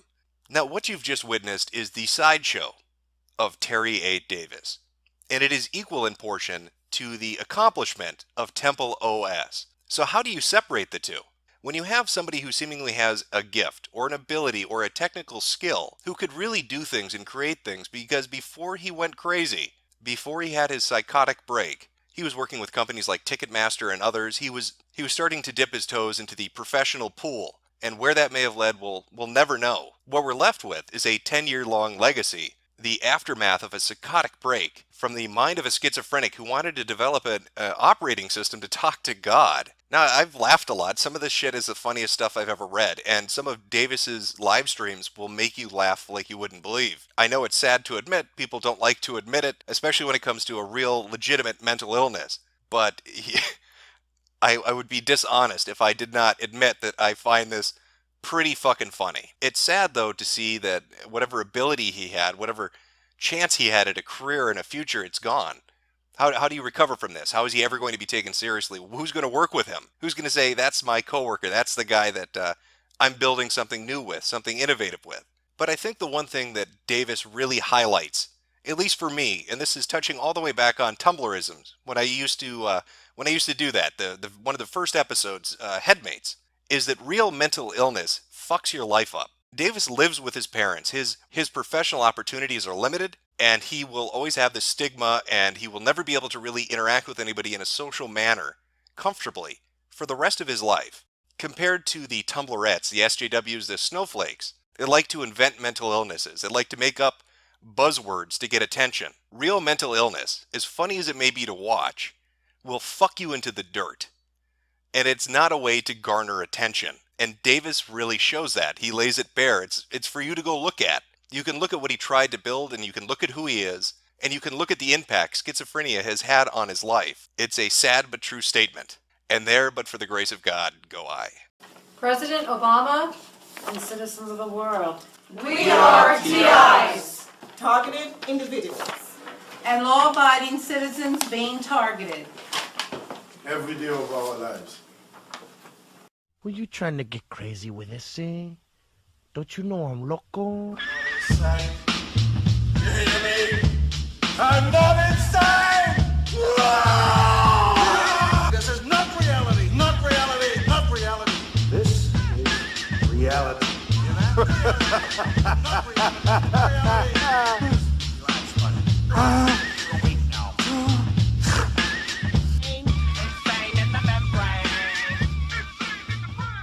Thanks a lot, Obama. I'm not sure if the president ever got around to addressing this dire situation of these individuals being targeted before he left the Oval Office. Not sure if that was high up on Barack's priority list. Of course, you know what they say. You can't rely on the government for everything. And so what better way to find a solution than by bringing it to the people themselves, such as this Kickstarter. I am a targeted individual. Now sadly it fell a little short of its desired goal of $14,000. Only raised 11. I'm not sure if that's 11 individuals that were targeted, individually donating $1 each, or if it's one individual donating all $11 because they're just that fucking committed. But imagine my surprise when I recognized a familiar face in the pitch video. Hello, my name is Brian Connors. I live in Pittsburgh and I'm constantly being harassed. Brian Connors. Holy shit. When I initially started this series, Internet Insanity, he was the very first episode. He was a pilot who had his whole life in front of him. Sadly, mental illness got the best of him. Mental illness that was egged on by a certain online community feeding into his paranoia and delusions. Strikingly, Terry A. Davis dealt with the exact same thing to a certain extent. He touched on it slightly in the Motherboard interview that I brought up when I was talking about him in that particular episode. Both these individuals, both highly talented individuals who fell victim to a mental illness, seem to have this component, this community kind of ingrained into their paranoia and delusion. And that community would be gang stalking. Now, gang stalking has existed on YouTube for quite a while. There's a dedicated community to it. There are channels which archive and document and talk about it. But what was really surprising to me was just how much growth has been in that community, how much it's really taken off and spread. Even from when I had done the Brian Connors video, which was just a few years ago, it seems to have gained quite a bit of steam. It seems to have grown more than I would have expected.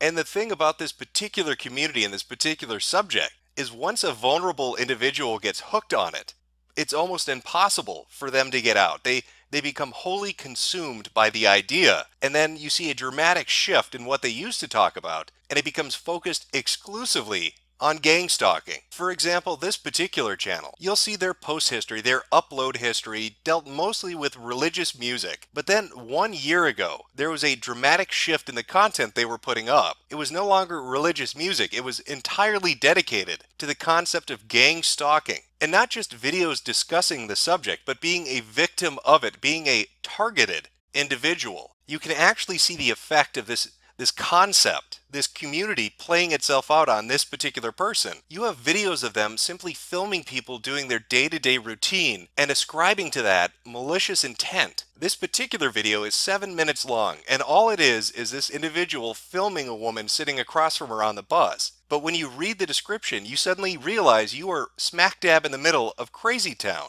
They bring up the point that the people sitting across from them are talking about rape in an effort to get this person to live on the street or go to a shelter. And that's not a one-off. This account has multiple videos where they just film random people who don't interact or even talk to them. And it always has something to do with gang stalking. Those people are out to get them. They're what the gang stalking community calls perps. Perpetrators, individuals that are working with an organization or the government or whatever entity they believe is responsible for this, and is targeting them specifically to ruin their lives or drive them insane. And that's an idea that this individual, that people in this community truly believe. Just look at this video title, Gang Stalking. I was drugged and gang raped. This guy here actually told me I raped you too. This guy, whose name is Greg, stalked me to this particular location. This occurred on 2/2/16. He told me that he was one of the men that raped me last year too. I was drugged and gang raped. Well, that sounds pretty intense. You would expect that this would be a massive video. Why didn't this go viral? This man admitted that he drugged and gang raped this woman, and she has it on film. Well, let's look at the video. It's 30 seconds long, and see if you can pick out the point when this man, Greg, tells this person that he gang raped her and drugged her last year.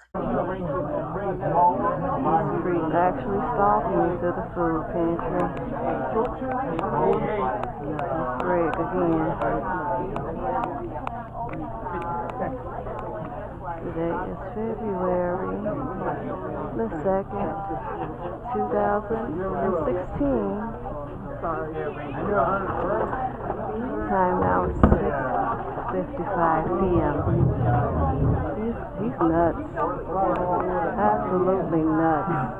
I'm going to sign out now. Oh yes, he's nuts. Clearly Greg is the person here that's mentally unstable, even though at no point in that 30-second clip did he ever admit to drugging or gang raping this person. But yes, it's Greg that's the one with the issue. Greg is the person that needed to be filmed for that remarkable confession that only exists in this person's head. And that is symptomatic of the people that believe in this concept of gang stalking. Every single incidental or non-consequential thing, every action an individual around them takes, suddenly has a deeper meaning. It's part of the grand conspiracy, this nefarious plan which exists out in the ether to destroy them. And so when you have a person that's right on the edge, right on the precipice of mental illness, that's one step away from real insanity, and they come across this material, they come across this community that exists on YouTube and elsewhere, it's that final push, it's what's needed to throw them completely off into the deep end. And one of the interesting aspects of this are the common elements that you'll see play themselves out time and time again across each of these accounts. And so I'm going to walk you through some of that. I'm going to introduce you to gang stalking and just how insane it is. So how do you know you're dealing with perpetrators? How do you know you're surrounded by gang stalkers? Well, the first clear, distinct sign that you're being gang stalked would be the hand signals. If you see these hand signs more than enough times a day, know you're being gang stalked. And I'll show you a few of them. Okay. 1 is here. 2 is here. 3, 4. Oh, that's right. They use sign language. Pantomiming. They're like a sports coach that's walking the streets trying to get everybody to huddle up and come after you. And what are some of those detailed gestures they might actually do that could possibly tip you off to the fact that they're out there to get you? When they're signaling, they're revealing to whoever else is surveilling you or the other gang stalkers in the area your exact location. If they're brushing their hair to one side, it's the side that's closest to me. That's totally Masonic. It's arch right there. So if someone's doing that, that's like a Freemason thing. And females, they love the hair thing. They're gonna flick their hair on whatever side of their head is closest to where I am. Now, a sane individual would listen to somebody say something like that and come to the conclusion that this person is misinterpreting basic behaviors that people engage in on the street. If you have an itchy nose, you scratch it. If your hair's mussed up, you fix it. You maybe hold your arms in a certain way, or you take a certain position because you're uncomfortable around others. Usually when people cross their arms in a crowded area, it's a defensive mechanism because they're not really extroverted. But those small bits of psychology are cast away. They're cast away for the greater conspiracy of gang stalking. And this is information they feed each other. So imagine that you come across this community and you're maybe slightly mentally ill or you're a little off kilter. And these people start telling you, hey, if you see somebody scratch their nose, that means a handler. A handler, by the way, is somebody that controls the perps. The perps are the people that work for the organization to come get you. So if somebody scratches their nose, that must be a handler. And he's got perps working with him that are coming to get you. So you need to be clued into that body language to know that you're in danger. One of the other things to keep an eye out for are vehicles. Now, a common thing you're going to come across if you look into gang stalking, especially on a video website, are the sheer amount of accounts that have video after video dedicated to filming automobiles. Now these videos run the gambit, from people sitting in a parking lot and just filming random individuals in their car, thinking that this is some evidence that they're being gang stalked. Yeah, see, that's what's funny. You don't like it when being exposed. Putting them right on YouTube, right on blast. Watch them all scurry. Get them all run. Look at that shit. That's gang stalking. To people actually hiding behind buildings and filming empty and deserted parking lots, waiting for somebody to drive by so they can say, that person's a gang stalker. They would have to expose themselves if I decided to and was determined to sit here for a little while. They would eventually drive by. But the craziest bit out of all of the vehicle-related videos is the common idea that red is a giveaway. 2 red ones here, red one there, red one there, red one next to it, and a red one in front of it. So we have 1, 2, 3, 4, 5, 1, 2, 3, 4, 5, 6 that got here after us. You will come across video after video talking about red automobiles and how that is direct evidence that you are being hunted. Stepped outside and already got 3 of them. Very consistent with what I've been telling you guys I get gang stalked with. The red and white. Check it out. Another red one. Red one's driving around up front there. This is what I get. And some of the explanations for why the color red is chosen make even less sense than you could possibly imagine. We see that there's a red car parked at the end, and that also is a gang stalking pattern. Gang stalking, the core of it is anchoring. It's a neuro-linguistic programming technique which firemen learned when so many of them took neuro-linguistic programming workshops. I don't know about you, but as a taxpayer, I'm not sure if I want to fund firefighters going on government PSYOP expeditions to screw with the basic citizenry. And so once again, just like the misinterpretation of behavior out in public as some signaling to other people to stalk someone, we now have people spreading information that if you see a car that's painted a certain color, or is driving around a parking lot for whatever reason, that must mean somebody's after you. And you notice this car's backed up so far over the curb you can barely walk on the sidewalk. That's something they like to do too. So you have two things now that are screwing with your head. Now that you've been introduced to this community, you're watching people around you, you begin to film them, you become sucked into this paranoia, into this delusion. You want to get it on tape, you want to confront people about it. And they do go out and confront people. They walk up to random people on the street and accuse them of gang stalking them. Stop stalking me, right? Don't ever stalk me again. You talking to me? Yeah. About what? Don't ever stalk me again. Who's stalking you about you. Laugh some more. Do it. You're crazy. Is that right? Yes, it is. Excuse me, ma'am. How much did they pay you to gang stalk me? I'm not gang stalking you. Yeah, you are. No, I'm not. I seen this old fake ass bullshit. You notice she come out with the red, this old fake ass American shit. Gang stalking ass motherfuckers. Terrorist, you're a terrorist. Excuse me, sir. Like, I know that you're a handler, and pretty much everybody else on YouTube, they know that you're a handler. We're wondering why you're out here killing people, man. The signals that you give people to come harass me. What do you gotta say? You know what, bro? I don't know what your problem is, but you know what? I'm just trying to figure out how much you get paid to be a stalker, bro. Get out of here, buddy. Seriously. Get out of here. You are connected to the Multnomah County Sheriff and the Portland Police Department. You're a fucking murderer. You're trying to cover Officer Eric Carlson's ass. You're a goddamn murderer. You're a fucking poisoner. Sting off. And all of these confrontations are brought about by misinformation put up on YouTube by other deluded people that got sucked into this too. And so as the individual gets more and more engrossed in this, as they get more and more sucked into this fantasy, into this absolute insane idea that they're being gang stalked by people in the community, they begin to try to explain exactly what's behind it and to monitor its effects on them. Okay, activity's definitely escalated here. Get back here and turned on the meter, and lo and behold, wow, my head's hot. I can feel the feelings of nausea. Start having the kind of red spots, you know, just feeling itchy on the skin and whatnot.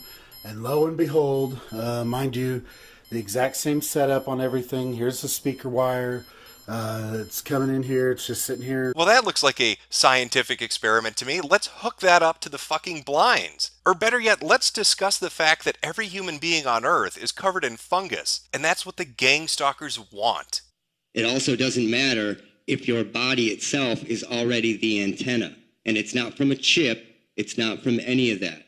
There's something on you that you can't see. 100% of you have a fungal infection on your skin and in your body. But oh wait, maybe it's not fungus after all. Maybe they're implanting microchips into you. When you become a targeted individual, like a victim of electronic harassment, so you need to think, did I go to the dentist? Did I have, dental surgeries? Did I have a flu jab? Did I have any operations? Anything like that? Because that is where you could have been, you know, implanted with a chip. Don't go to the dentist. Don't go to the doctor. They're implanting things. And better yet, throw out your television because it gives you nightmares that shock you. I don't know if they use TVs and stuff, but I think they do.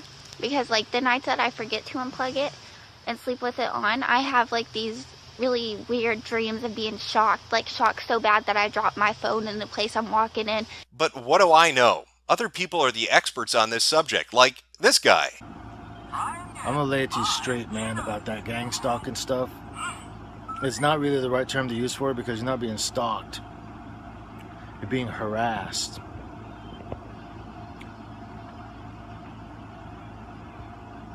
I'm sure you're probably wondering, how do I know these things? Because I do.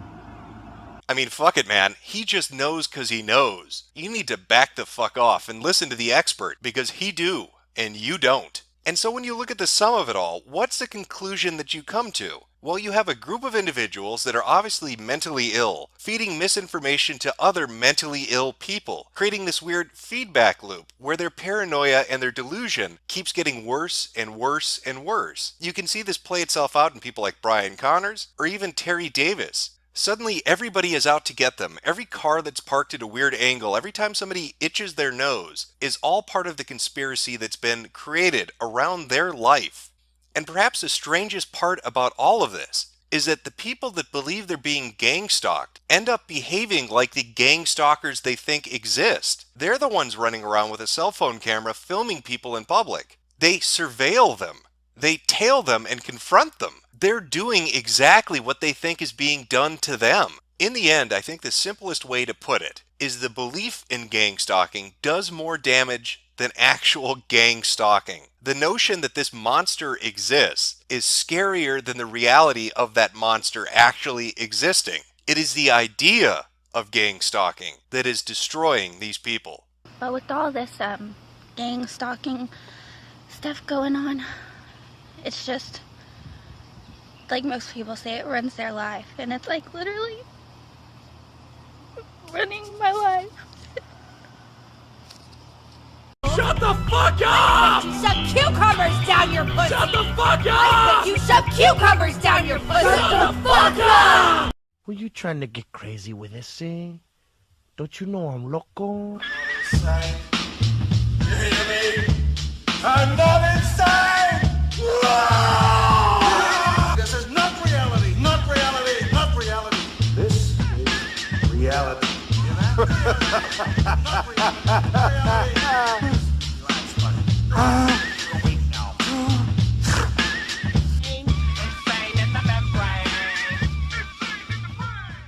I want you to picture the protagonist from Hatred.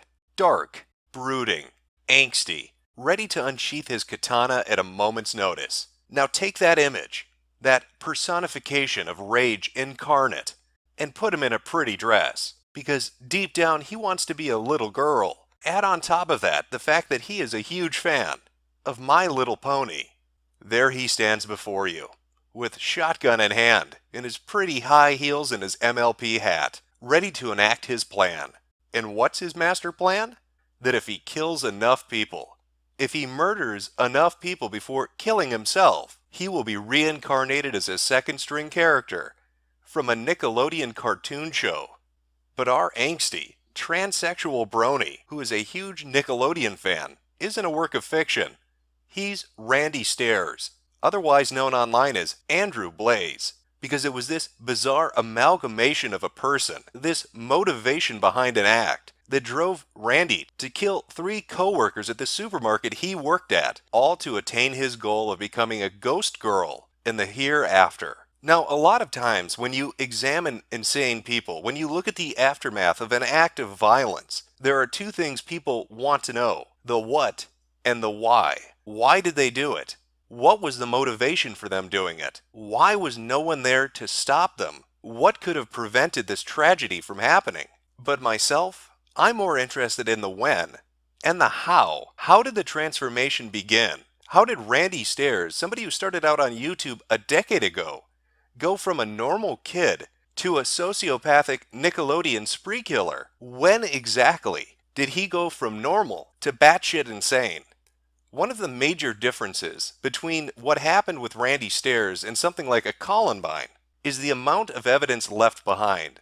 While it's true that spree killers and mass killers in the past have left behind manifestos, as Randy has, what's different now is that people catalog, they archive their entire life online. And so in the case of Randy Stairs, we have a decade's worth of a history, of a footprint of who he was and when this transformation began. So I'm going to take us on a journey. I'm going to show you Randy Stairs' descent into pure insanity.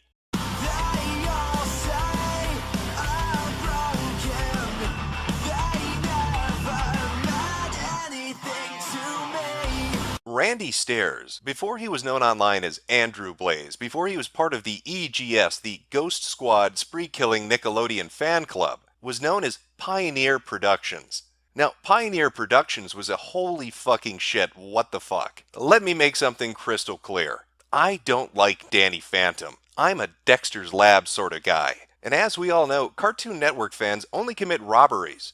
I'll pull off a diamond heist, but I'm not going to kill my coworkers because I want to become a transsexual ghost girl. That's just retarded. Now, Pioneer Productions existed since 2008, and one of the first things you're going to notice about the channel, about the content that Randy produces, is that it is completely nondescript. It blends into the crowd. There is nothing unique or surprising about it. In the entirety of the 8 years that the channel was up and running, he tried everything and anything to get noticed. It is the quintessential YouTube channel, throwing as much shit at the wall, hoping something sticks so you'll find popularity. One of the earliest and best examples of this would be Mr. Horsehead meets Mr. Wooden Alligator. This is from the heyday of YouTube, where you could make incredibly shitty content and people would gobble it up, which just sounds like a fucking hoot and a holler to watch. Now, interestingly, this is the most popular video on his channel. That's excluding an upload of a music video that was pulled down due to DMCA. Legally speaking, this is the most popular video he ever produced.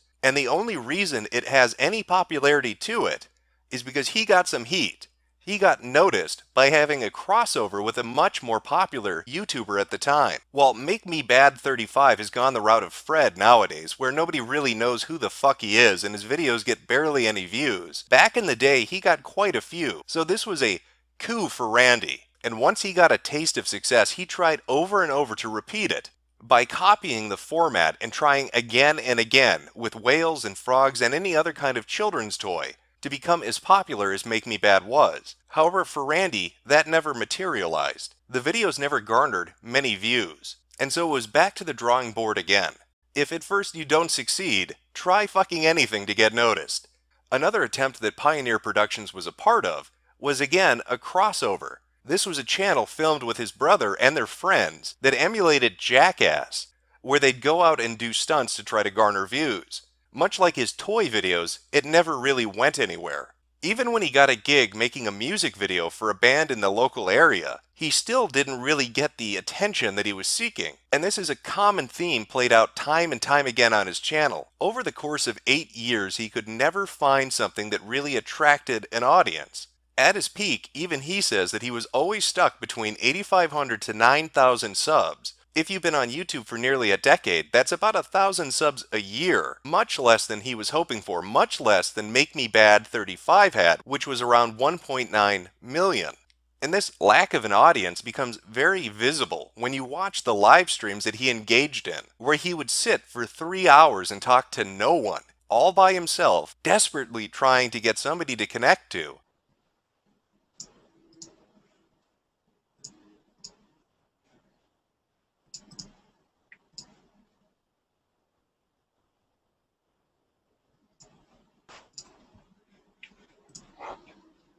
Between 2011 and 2013, both on YouTube and on other streaming websites, Randy repeatedly attempted to try to be a streamer, and yet never found success. It becomes a common theme with him over and over again. Even when emulating something that's popular, even when riding on a trend, trying to capitalize on something that somebody found success in, Randy is an abject failure time and time again.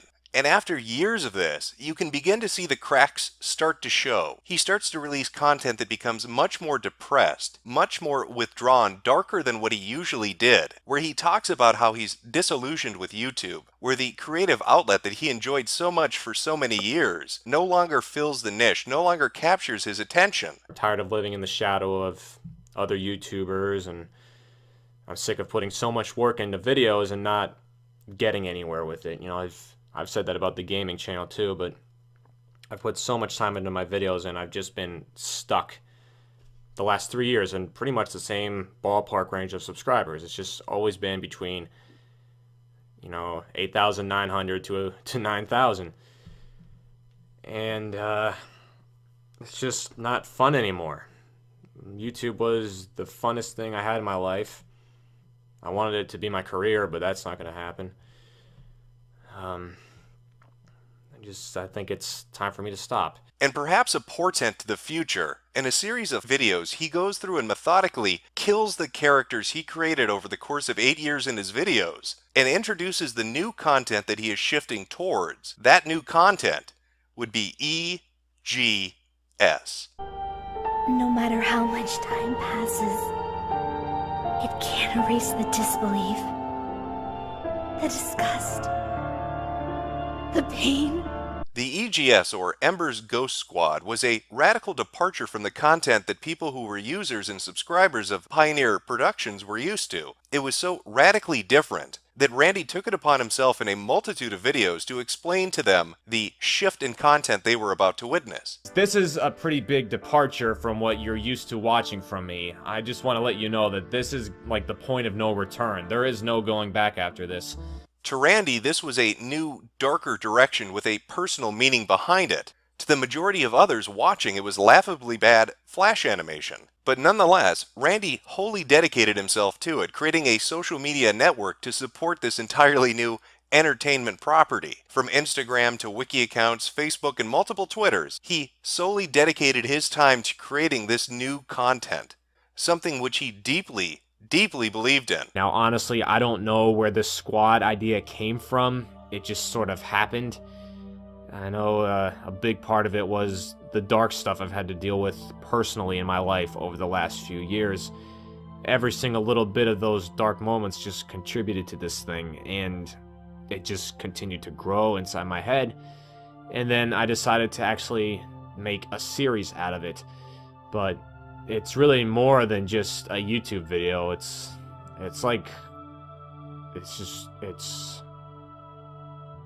I don't know. Now, a key question to ask when looking at the creation of this channel and the content that's found on it is what exactly was the inspiration for its creation? This is something that Andrew actually addressed. He talked about a 1.5 month period where multiple accidents took place. He talks about 2 friends being injured in car accidents and then getting into a very bad car accident himself. But the ultimate trigger happened between 2012 and 2013. What happened was, in February 2012, there was a kid that got killed in a car accident that I went to school with.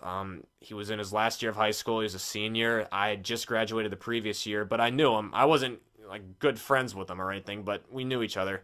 And then one day I got word that he got killed on his way to school in the morning. And that event was what started this different area of production for me. And then that leads us into January of 2013, which was the ultimate demise of my mind for the most part, because so many things happened in this little span of time that just destroyed me. It was all the bad luck that I could have had in a year thrown into 1.5 months for the most part.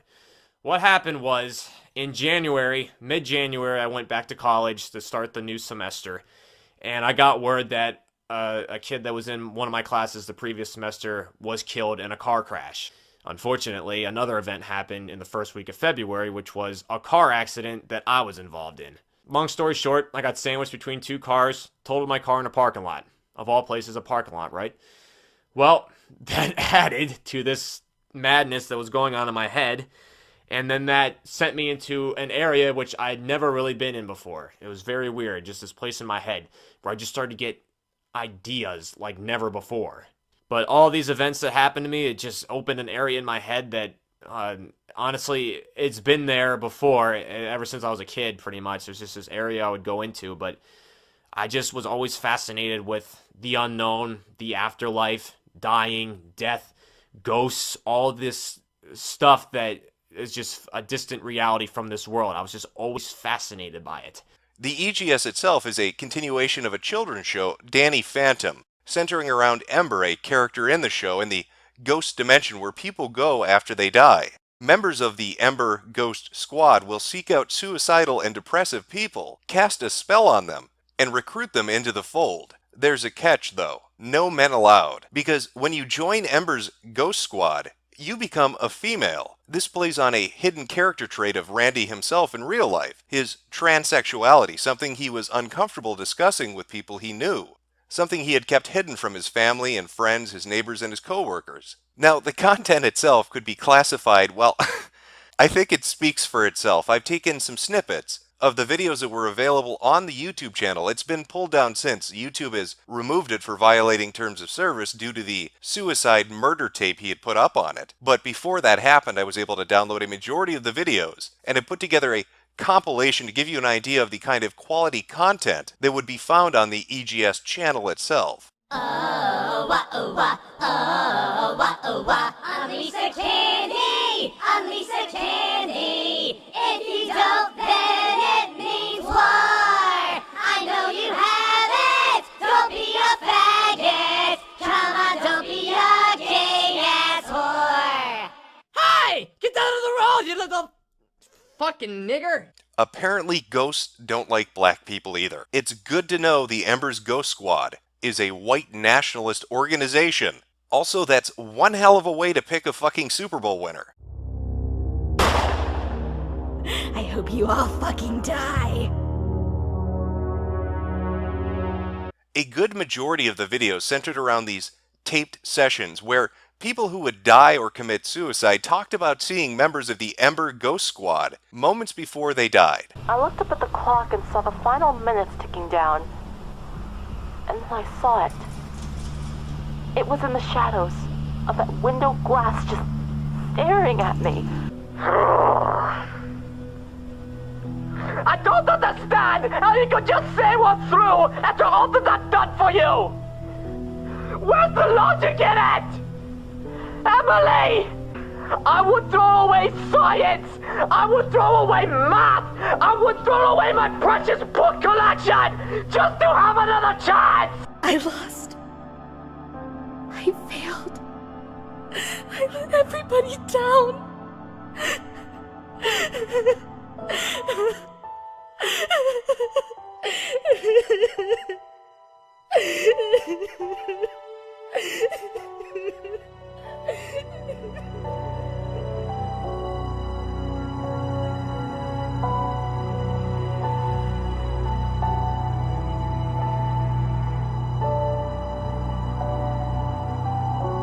All leading into a meta-narrative, into a longer video that he was going to put out that he had animators and voice actors working on, and a piece of content which he himself says helped contribute to him going on his killing spree. After decades of recruiting,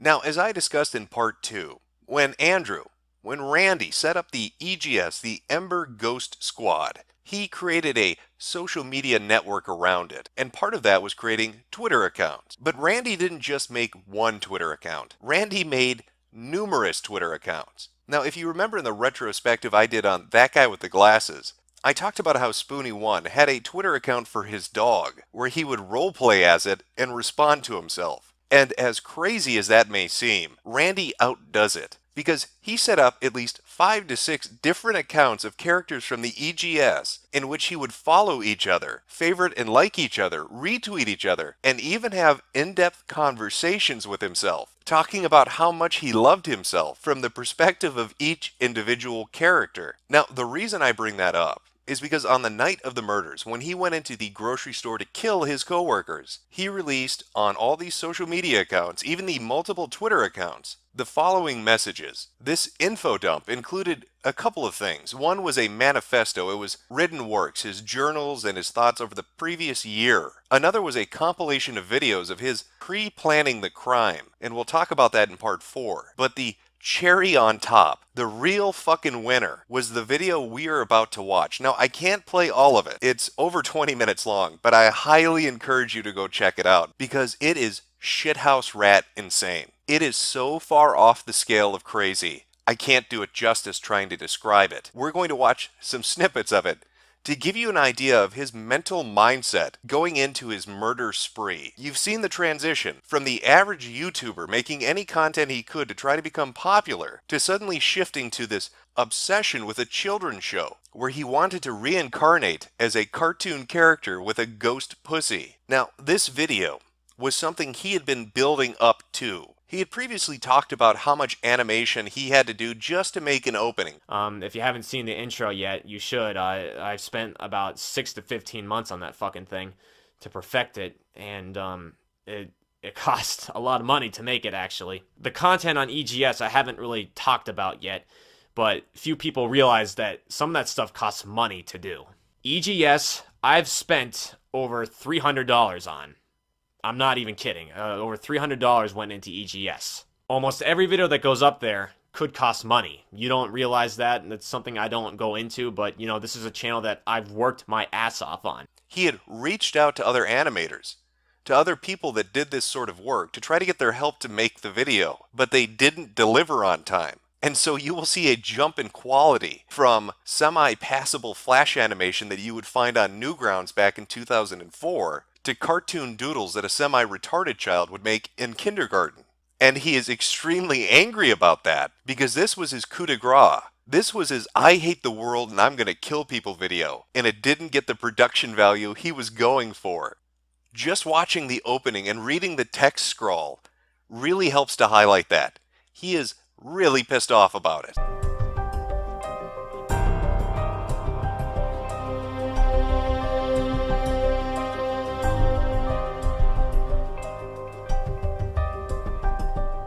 Nothing says totally sane individual like making out with your shotgun and then doing a music video in your bedroom. A bedroom, which I might add, is completely covered in wall-to-wall posters of Danny Phantom cartoons and My Little Pony characters.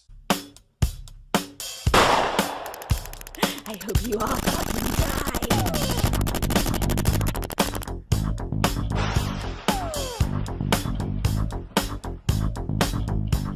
The waves keep on crashing on me for some reason,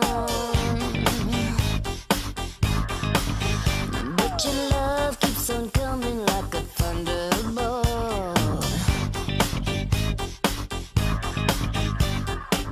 Well, come here a little closer.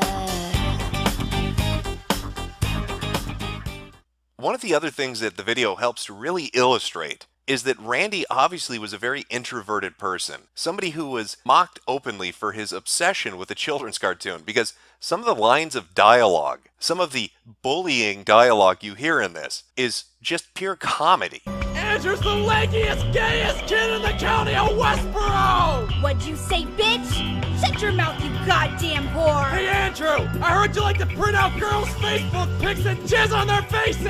Hold her down, grab her legs! Hey, look, there's Andrew drawing his little girls again! Snip that bitch's hair off! Hey, Andrew! How big's your dick?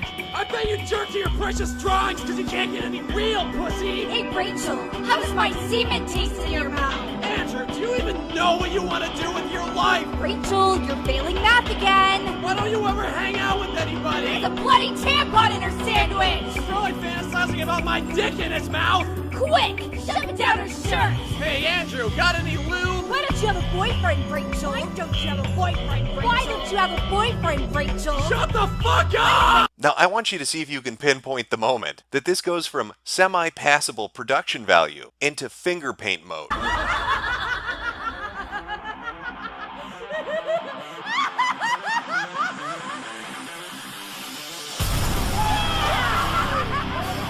Go, Rachel, go, go, go, go, go. Let's have some fucking fun! Yeah,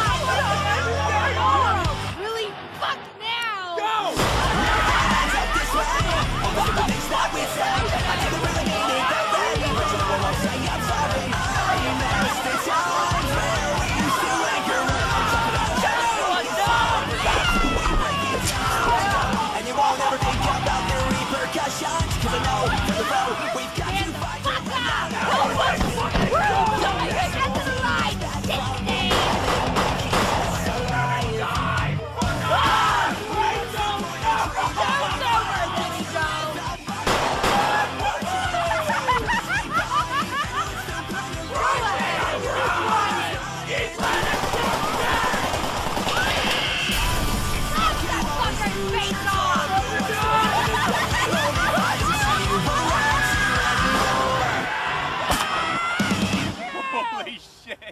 course, you have to end it with how he envisions what's going to happen after his suicide.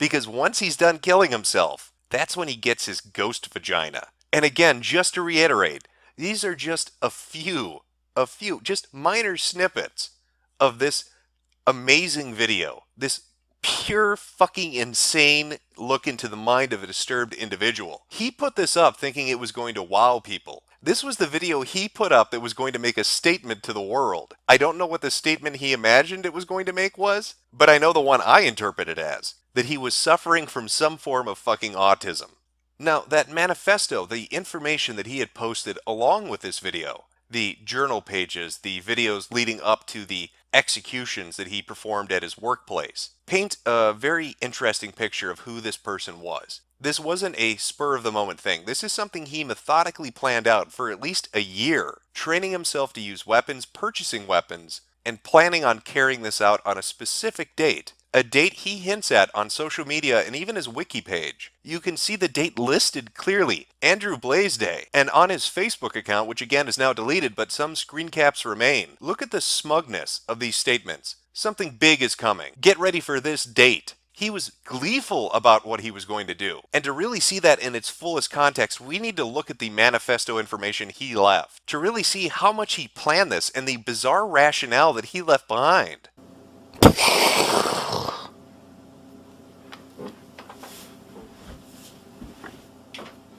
What's up? Now, in the collected tome of information that Randy left behind, there were many different documents and formats that were included. Among them was a journal. Now, I'm not going to be focusing on that for a few reasons. The main reason being that their insight and importance is secondary to the videos themselves. There's a lot more you can glean from a video than you can from writing. The behavior and mannerisms of an individual in a video, their cadence and how they carry themselves, the things they say and the way they look when they say them, gives you a better understanding of their mindset when you're trying to get the most information out of it. Now, the videos included in the manifesto follow Randy as he's planning his action at the supermarket. In fact, it even predates that. He lets a coin flip decide where the massacre is going to occur. Okay, so here's the deal. Got a 1983 quarter right here. You believe in fate? Here's the fate test. I'm gonna flip this 3 times, or the best out of 3 rather, and if it's heads, I'll do it here. If it's tails, supermarket. Once the location had been set and he was working on his video, you can still see the anger he has at the animators for not contributing to his final video. This is meant to be amazing, and yet I had to do everything, which fucking animators can kiss my ass for that. Now, a good majority of the film that he left behind was his use of guns. Alright, so back up at the shooting range again. I just brought Mackenzie this time, just for the sake of being secretive about it. And that's a detail I should probably expand upon. He named his shotguns. He named his shotguns after characters in the Ember Ghost Squad. He gave them personalities. He named them after his own OC. And along with the shotguns, he made sure to get a lot of ammunition because he wanted to practice as much as he could. I can't fuck. Like, there's 250 fucking shells. 250 rounds of ammunition. What the fuck? Now you might be curious why he would need that much. Well, if you remember the Polygon playthrough of Doom, that's basically Randy's shooting ability.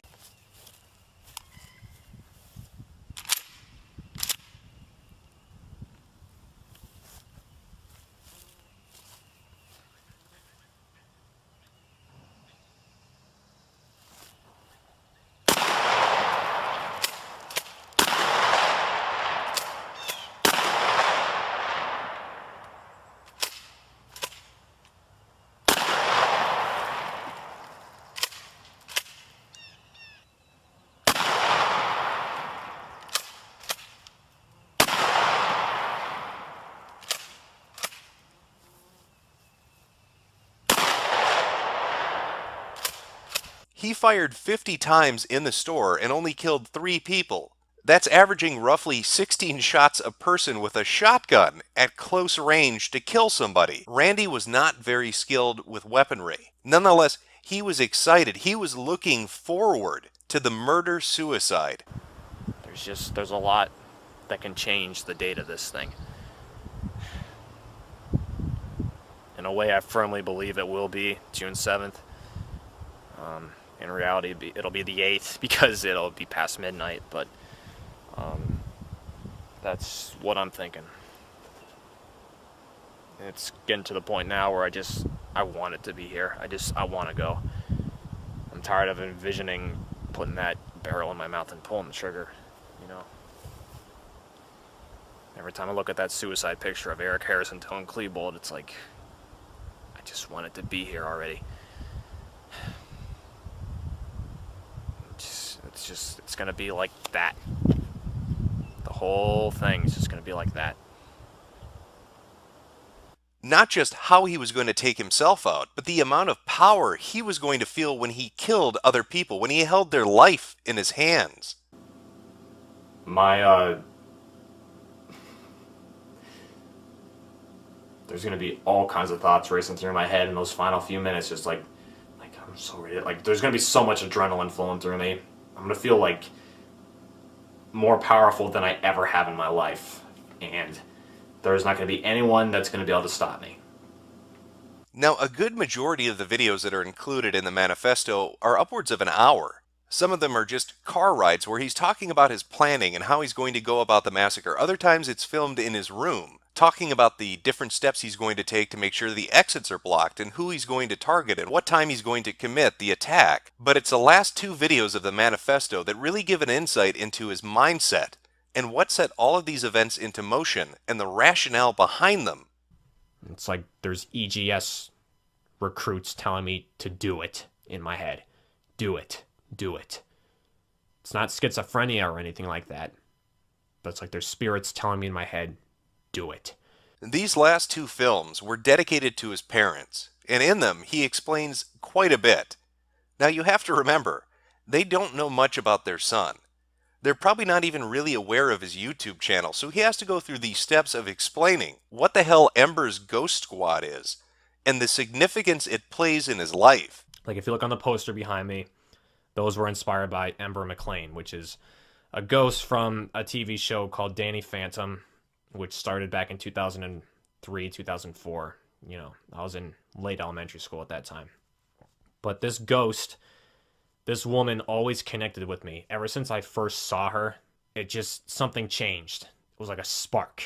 And it just connected with me. It made me feel warm inside.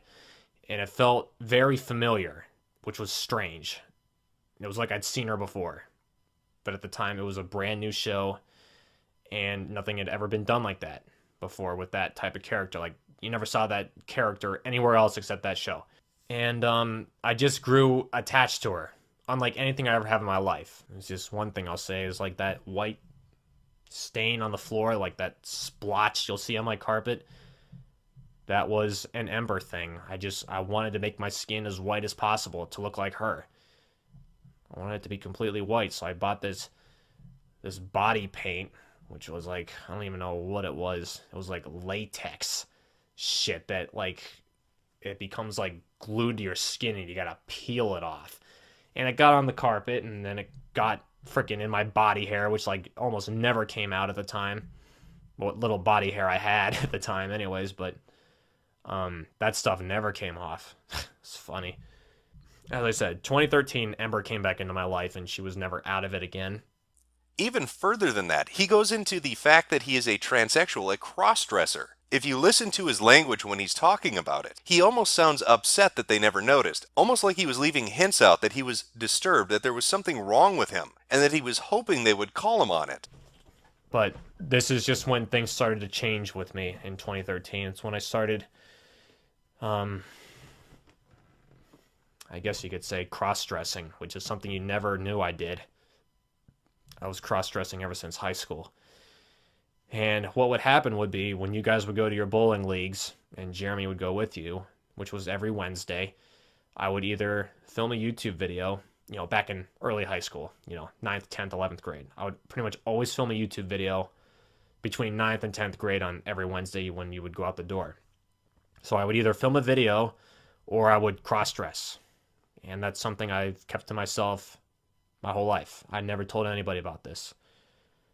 And it's something that probably shocks you, but at the same time, it's like, well, yeah, you never had a girlfriend or anything like that, so I guess it's expected. But the more I wore girl clothes, the more I felt like that was who I was. Like, I felt like I was a girl, and I found out that I was. I was never meant to be a guy. I was just a female soul trapped in a man's body my whole life. Every 3 days since like 2016, I've been shaving my arms and legs and entire body every 3 days. You wonder what I'm doing in the shower for so damn long? I'm shaving my entire fucking body. I wasn't jerking off in there. But nobody ever questioned that, which I don't know why. I hid it for the longest time. I kept the girl razor in my freaking desk over there. And I just got tired of hiding it. I'm like, well, they're gonna have to eventually know anyway, so I just started leaving it on the counter, but nobody questioned it, which I couldn't believe. That shocked me. As time went on, I thought like Rachel. Like, I thought my name was always Rachel. But I don't know. But that's when that started, and that was the lead character for EGS. Me. He also brings up the fact that he is obsessed with school shooters, namely the Columbine killers. I drew it. I drew my own version of that suicide picture. I literally traced over it and made my own version of it. If you look really close, you will see it. But unless you know exactly what it looks like, you won't even notice that it's there. But there's two angles of that suicide photo. Like, one's like the angle I mentioned. It's like an overhead view where he's over to the left like this and Dylan's like laying like this because the police had to roll them over to check for bombs after the massacre happened. The other picture was taken like head on. You could see like Eric like this and his hands kind of covering his face, but like his head is like completely obliterated. And then you can see like the wound on Dylan's head and all this. And I loved it. And it wasn't sexual or anything. I wasn't turned on by dead people or corpses or anything like that. I was attracted to ghosts, yeah. Don't worry, Mom and Dad. He doesn't want to fuck their dead bodies. He just wants to screw their souls. There's no cause for concern with an admission like that. But again, this was information he never opened up about. He didn't want to go to therapy. He didn't want to be helped. It wasn't something that he was seeking help for. I know you could be thinking, like, you could have gotten help. You could have seen a psychiatrist. You could have gotten help. But the truth is, that wouldn't be me. Me being on medication, sitting in therapy. No. That alters who you are. It's not me. Never would be. All throughout my life, I was never big on living. I hated life. I almost always did. I hated meeting people. You know that full well. I just hated going through everyday life. I always did. I wanted to go to Grandma and Pop-Pop's house and get one of their handguns and shoot myself. Or completely douse myself with gasoline and light a match and hopefully it would kill me, you know. And that really comes down to the relationship that he had with his parents, because there's a lot of buried anger there, especially directed towards his father. I'm your fucking kid and you don't know anything about me. You don't know how I truly feel about anything, and I can't tell you that stuff. And then all he fucking seemed to care about was, like, me getting a full-time job and making money and then trying to move out of the fucking house and start my own life and all this shit, which I knew I was never gonna do. It's all about money, isn't it? And guess what? Money's fucking worthless. Drop dead. I don't see why it was such a big fucking deal, because I was still part-time at the store. I was still making money, you fucking whore. I was making fucking money. I wasn't just sitting around doing nothing. I was virtually full-time at the fucking store as a part-time fucking worker, you goddamn cunt. You're lucky I didn't fucking blow your goddamn head off. Very easily could have. Could have walked right into your room when you're about to fall asleep and blow your goddamn head off and then went to the fucking store. Very easily could have done that. But I didn't. Because I wanted you to fucking suffer. and suffer hard. When's the last time you ever said you were proud of me? When's the last time you ever said, I love you? When's the last time you ever did anything for me? Never. Never. It almost seems like part of his motivation was to punish them for not knowing who he was and what he was into, for making him try to have a normal life, for making him try to go to school and get a job and move out and be successful. He was bitter and resentful for it. He was angry that they were pushing him that direction, and he wanted to make them suffer. Hello, my name's Randy.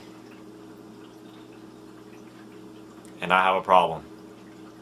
You know, there's always a risk, people assume, when you discuss things like this, when you talk about a spree killer or a serial killer, that you're glorifying what they did, that by talking about it you'll inspire others to follow suit, that people want to follow in their footsteps. What they fail to take into account is that when the mainstream media covers something like this, it's very cut and dry. They discuss the events and the tragedy, but they don't focus on the individual, and more importantly, they don't ensure that people don't want to follow it by doing one simple step. By mocking the shit out of this joke of a fucking human being. Randy Stairs is a transsexual brony that believed he could become a fucking cartoon ghost. He is a walking punchline. He was upset mommy and daddy didn't love him enough. He didn't want to get a real job. He wanted to do YouTube as a career. He wanted to become a ghost girl and paint himself with latex paint, put on a dress and play pretend. Now you could say there are a lot of things that contributed to that there was magical thinking involved, that's a clear sign of schizophrenia. You could look at the events in 2013 and say that the car accident had some impact on him, that he had some kind of a brain trauma that flipped a switch and made him go insane. Either way, when you talk about Randy Stairs, if you want to ensure nobody wants to be like him, make sure that they laugh at him. Because nobody wants to be a joke. That's what this man's legacy is. Nobody's going to watch the videos he put up and think, my God, how badass. How inspiring is that? Randy Stairs is the fucking Battleborn of spree killers. I feel no sympathy for him. I don't feel sorry for Randy Stairs. I feel sorry for the 3 people he murdered. 3 people that did nothing to him. 3 people that worked with him and had families of their own. Had mortgages and payments they needed to make, had children they had to raise, and were killed by this angsty piece of shit who wanted to play pretend and LARP in real life, who wanted to make mommy and daddy upset. Fuck Randy Stairs. Make fun of Randy Stairs. Show the videos Randy Stairs made to other people so they can laugh at what a failure Randy Stairs is. Nothing he did ever succeeded. Nothing he attempted ever found success. Fuck Randy Stairs. I'm not making any more epic vids. I'm done with YouTube. Alright, I'm not fleeing the country. I'm not a child rapist. Here's the story. Were you trying to get crazy with this, eh? Don't you know I'm loco? Insane. You hear me? I'm not insane! This is not reality, not reality, not reality. This is reality.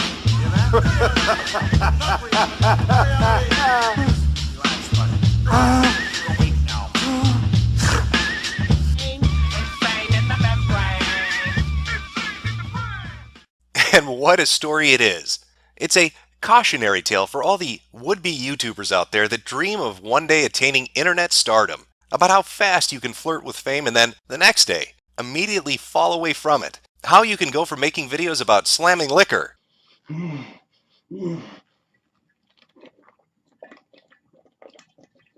eating dog shit off the street. Oh my God, this is gonna be nasty as fuck. This dude must have been eating hair or something on your mark, face. Oh my God, don't do it. All in pursuit of those sweet clicks, because you need that relevance. You need that audience. You want that stardom. When looking into who Shoenice is as an individual, as an online persona, a few things are going to be immediately striking. One is that he has over 500,000 subscribers. But the deeper you dig and the closer you look, other facts start to pop out, one after the other. How can somebody with such a large install base have such incredibly terrible metrics? How can somebody with 500,000 subscribers only bring in 10 to 20,000 views per video? What exactly happens to explain that complete death of popularity? Here's a man who started out when YouTube was young and gained millions and millions of views from doing video after video of him ingesting the most horrid things you could imagine, drinking outrageous amounts of liquor, eating items that would be better served put in other orifices in your body. A person whose popularity was spurred on by the numerous amount of coverage he received throughout the years, from his multiple television appearances to article after article after article, all talking about what Shoenice does online. People liked the freak show that his channel was. They liked being able to walk into the tent, hand somebody a ticket, and watch a midget fuck a bearded lady. That was what Shoenice was, a human garbage disposal, there for your amusement, for your friends to come gawk at. And because of that initial pull, he gained an enormous amount of subscribers. So how is it then that you could go from 500,000 subs, being on television, and being written about at numerous outlets, to barely getting 10 to 20,000 views per video? What explains that incredible decline? Well, that's the real story of Shoenice. Everybody keeps saying drink bleach. Well, I'm not going to do full bleach, but I'll do a multi-surface cleaner with bleach. Shoe's empire of dirt began to accumulate, began to build upon itself, due to what I like to call the YouTube cycle. Now, the YouTube cycle is where a particular type of video format or style, a genre, becomes so overplayed due to its popularity that your videos within it become indistinguishable from anybody else's. Shoenice is known for his ability to eat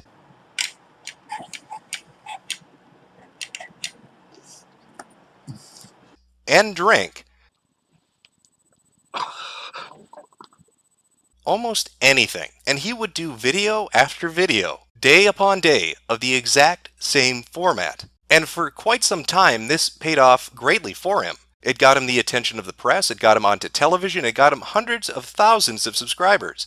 But as with any fad, any YouTube cycle, others began to do it and do it better. Because at the same time that Shoenice was doing this, other people were putting together more interesting videos that went viral more easily, or they had a different take on it. Multiple eating channels and I will drink anything channels began to appear on YouTube. And as that audience had more and more choice as to where they could go to consume that type of video, Shoe's pond got smaller and smaller and smaller. But that's just one facet, that's just one factor of why Shoenice turned out the way he did. Because even inside of a YouTube cycle, with all that competition around him, he still could have had an audience that would have been loyal to him. A larger component, though, would be Shoenice himself, both his personality, his habits, and his appetites. These played the largest role in the decline of his channel and his spiral into insanity and irrelevance. Now, you may ask yourself, how is it that a man who has nice in his username could have issues with anyone online? Surely this is a kind individual.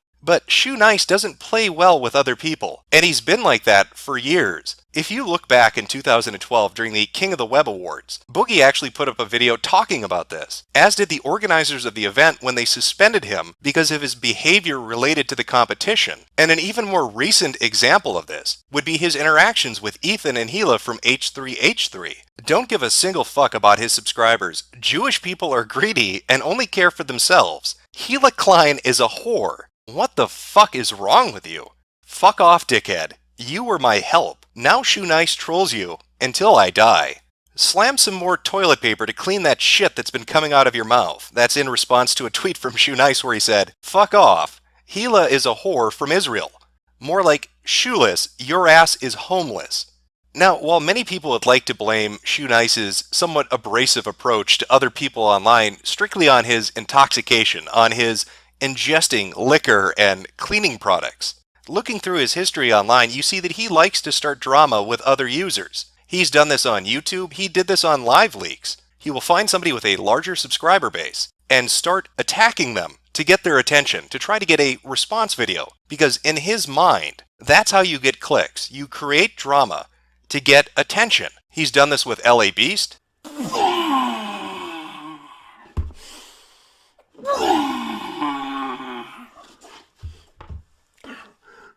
He's done this with H3H3? Ethan, you were a fucking scumbag emo 5 years ago, and now you think you're some kind of a god, fucking, ooh, raising money for people. All I want to know is whose penis is bigger, yours or Ela? He did this on live leaks until he was driven off the website and forced to leave this goodbye video to them. Done with your fucking website.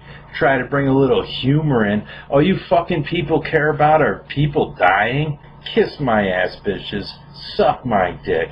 Lick my nuts. Fuck my dead mother. So now when you look in a broader context of things, with Shoenice now having to compete with more channels that are doing what he did better than he did, as well as his inability to network and relate with other people online, you start to see why his views began to diminish, why the sub count started to nosedive. But those things alone aren't what drove him to drinking piss and eating shit off the street. No, it takes a lot more than simple trolling online and a few competitors to put you into that position. If you were to take the time to go back through the archive of Shoenice videos and watch them one after the other, you're going to start to notice a few trends. Those trends usually revolve around his alcoholism, because he wasn't just doing Liquor Slam challenges, he was doing live streams after them. And it was during these streaming moments or these separate videos where you got a better insight into the hunger, the appetite this individual has, and just how much he relies on liquor, and even more than that, hard drugs to survive. One day he whips out a can of crack. I said fuck it and took a blast. Hey everyone, Shoenice again. I'm on Molly's. Now already, with these factors, you're starting to see a recipe for disaster. Somebody who's under pressure. Their little kingdom is collapsing in on themselves. They're lashing out at other people to get attention. And on top of that, they have a liquor and drug problem. These are all components to making your life go to shit quickly. All you need to do is watch a few of his videos and you can see just how absolutely blackout drunk he will get. It was fucking... There was lemon juice coming out of every orifice of my body, including my penis head.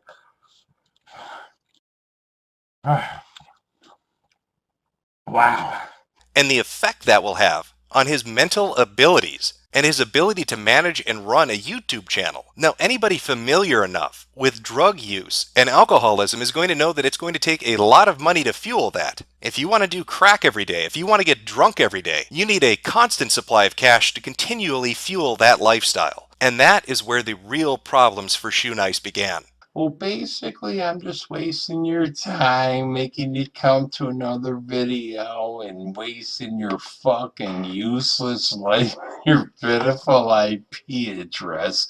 Go stick your fucking penis in your nasty girl's vagina while your fat-ass mother videotapes it, because I don't give a fuck. Unsub. A simple search using the keywords Shoenice and scam will yield a host of results dating back multiple years, all having to do with the graft, with the cons which Shoenice has perpetrated against both the unwary and his fan base alike. Now, out of all these scams, they all seem to fall into one of three different categories: charity, necessity, and bullshit. Throughout the years, Shoenice has said that he likes to help the homeless. In fact, he's run multiple campaigns to raise money for them. From the Brown Bag Boys charity. I mean, you can do as simple a thing as just buying a brown bag from us. In Shoenice we trust. You take that $1 and you buy this brown bag, and that $1 turns into a can of ravioli or a bologna sandwich. To his own Indiegogo campaign, which raised a whopping $5 before Indiegogo shut it down, due to the multiple complaints of people saying that he was a scam artist. Now, while there exists video footage of Shoenice actually volunteering at a local homeless shelter. Hey everyone, Shoenice again. Well, basically, we're serving the homeless and the needy of Denver, so stand back and watch. There are no receipts or records to prove that he's given any money to charity, and multiple people have looked into this, and Shoenice repeatedly states that he gives the money to them. If you just donate to that Indiegogo, if you just buy one more brown bag, we can feed people. Which is a bit stunning, because if you remember his call-out video to Ethan from H3H3, fucking ooh, raising money for people. It's almost like Shoenice doesn't like the idea of somebody actually doing and following through on what they say, rather than ripping people off of their money. While some could argue that Shoenice actually does contribute to charity and that he's been above board in regards to these homeless money drives. The other videos which exist are a little more cut and dry. These are the necessity videos, or as I like to call it, fuck you, pay me. Basically, we need a new camera, a nice one. One that costs $1,800, so we're like a TV show. But I'm not paying for it. You guys are. That's right, my YouTube community. Basically, I lost my ATM card and I want to smoke more weed and get drunk still for Bike Week. So my PayPal information's below me. This isn't begging. Basically, if you can spare anything, PayPal, $1, $100, whatever it takes. I just got to get on a train and get back to Denver. Basically, I got arrested last night. Somebody robbed some old lady's pocketbook out of a car. So they came to the hotel where they thought the dude was at. They kicked in my hotel door and they blamed it on me. Either way, my PayPal's in my thing. I'm not begging. Funnily enough, after telling his fan base they could unsub him and go fuck themselves, he tried going the Patreon route, which went about as well as you might imagine from simply looking at the page itself. Remember, he has 500,000 subscribers, and that's the amount he was able to bring in. $1. $1. Now, the most entertaining out of all these categories would be the straight-up bullshit category.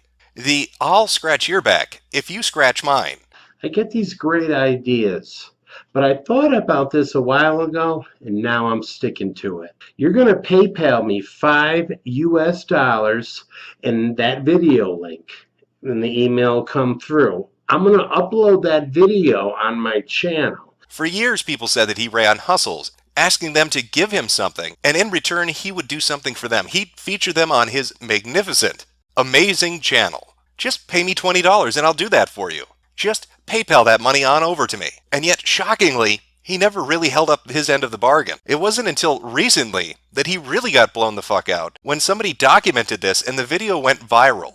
A user by the name of Tubes had been asked by Shoenice to provide him with YouTube thumbnails because Shoe was convinced that that was going to get him back on top. And so he was going to pay this gentleman to make him a set of thumbnails. And they reached an agreement for how much he would be paid to provide that service. And there'll be a link in the description to the full video if you want to go watch it. Shockingly, Shoenice once again didn't keep his word. Either way, this is staying up forever. Tubes, you're such a loser. And you know you are, bro. You said you were eating crumbs when I caught you on Facebook out at a bar. You said 2 thumbnails took almost an hour, and you can make them in 3 to 4 minutes.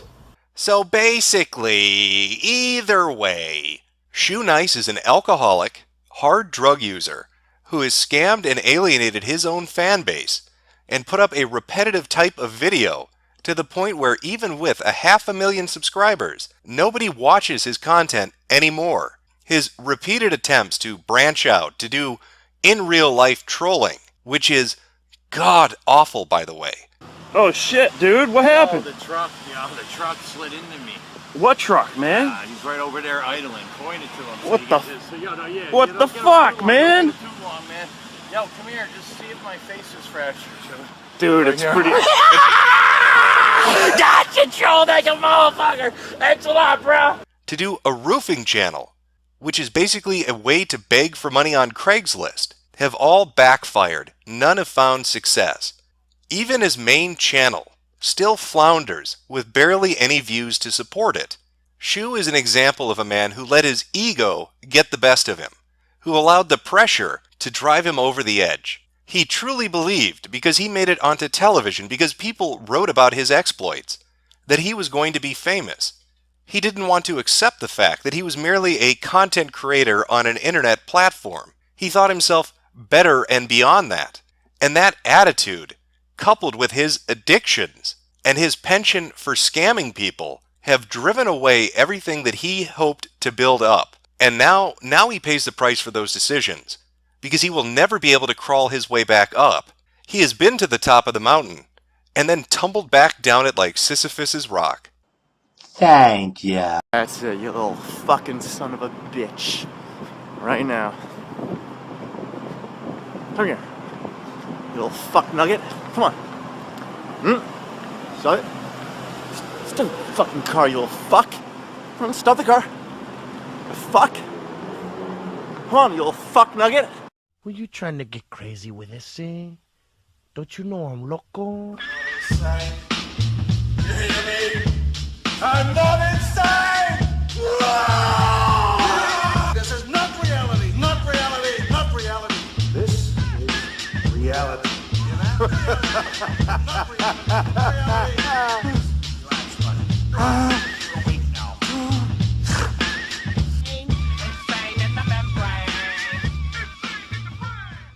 YouTube is a snake, constantly shedding its skin with iteration upon iteration upon iteration of how the website presents itself to the user. This change is usually inspired by a smug know-it-all dev that thinks that your usability and familiarity with the feature set is secondary to their artistic vision. But this wasn't always the case. Back in the day, those changes were much more gradual and spaced out, and the differences much more minor in comparison to what we see happen now.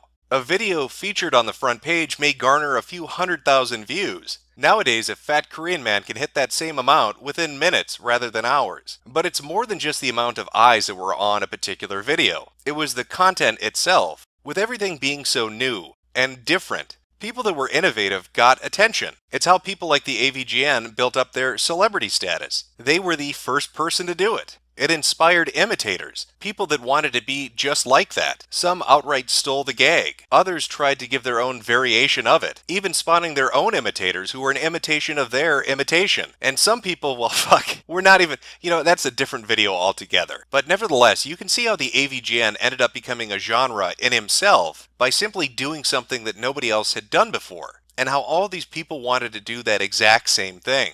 And the market became flooded, fucking flooded with angry video game reviewers. And one of those reviewers was the Game Dude. And just who is the Game Dude? Well, he's the gamer with a bad attitude.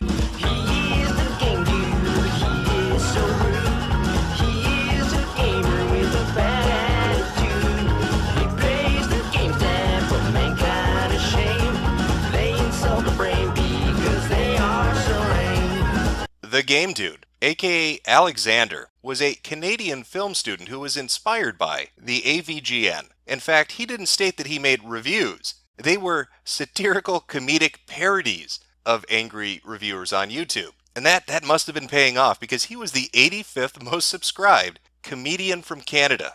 And just what form of comedy did Alexander present? What was the flavor of his videos? Well, let's take a look at a few clips to give you a good idea of what it was that Alexander liked to do. Barbie is one of those shitty games, lost in the ocean of shitty games, that fulfilled its purpose of being a shitty game. Look at Barbie. What a scary bitch. And if that's not enough of a hint for how much he liked to ape the AVGN when it came to doing these satirical comedic parodies, here's another clip to really drive it home.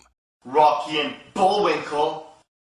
More like Rocky bullshit. This game is a tiger taking a diarrhea up my ass. This game is a fuck full of rotten, disintegrating, regurgitated squirrel moose shit mixed in a blender. I'd rather clean the shitty asshole of a giant panda using my tongue. It sucks so much it fucks so much it blows. It's the abomination of all time, a waste of time, and it's time to put an end to this ignominious travesty. And strangely enough, believe it or not, he was actually recognizable for what he did, at least up in Canuckland. In the land of the Maple Leafs, he was kind of a big deal, because when he would walk into his local game store, they would do interviews with him.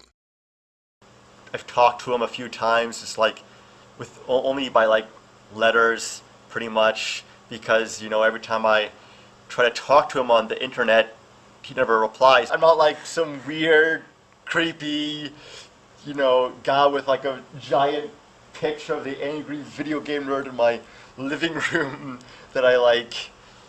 Yeah. See, I'd like to call that foreshadowing. That question, are you stalking him? It's a little bit of foreshadowing for what's coming up. Now, I'm sure you can gather by the video series this is, Internet Insanity, we're not here to talk about Alexander's fucking awful YouTube videos, or his now defunct channel. That's not what makes him interesting. He's interesting for something completely unrelated to the YouTube videos. You see, Alexander met a young girl, a girl he loved deeply, because he's a nice guy. and she just didn't understand how much he appreciated her. And I can think of no better segue into exactly what it was that happened than this particular clip. Well, I want one that's nice, but then again, most of the nice ones are kind of, fat, unfortunately. I'm also looking for, one that looks hot. Then again, a lot of the hot ones are bitches, so it's like really, you gotta find one in the middle, and that's the trick. You gotta find one in the middle. Yeah, they're just, she's gotta have like big tits and nice ass, and she's gotta be.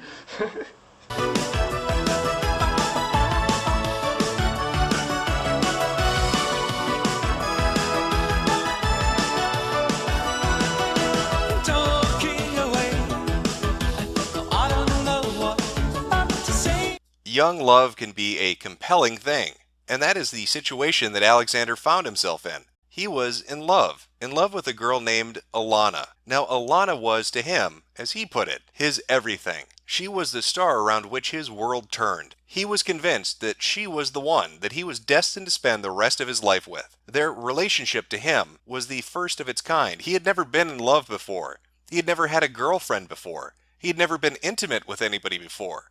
And so he was completely swept up in the process and dedicated himself to trying to make that relationship work. And for a few years, things went okay, until 2012, when the couple began to hit a rough spot. Now, according to Alexander and some of the videos that he released, they had an open relationship around this time. And apparently, Alana found something outside the relationship during that time that was better than what Alexander was offering. Because by July of that year, by July of 2012, they were officially over.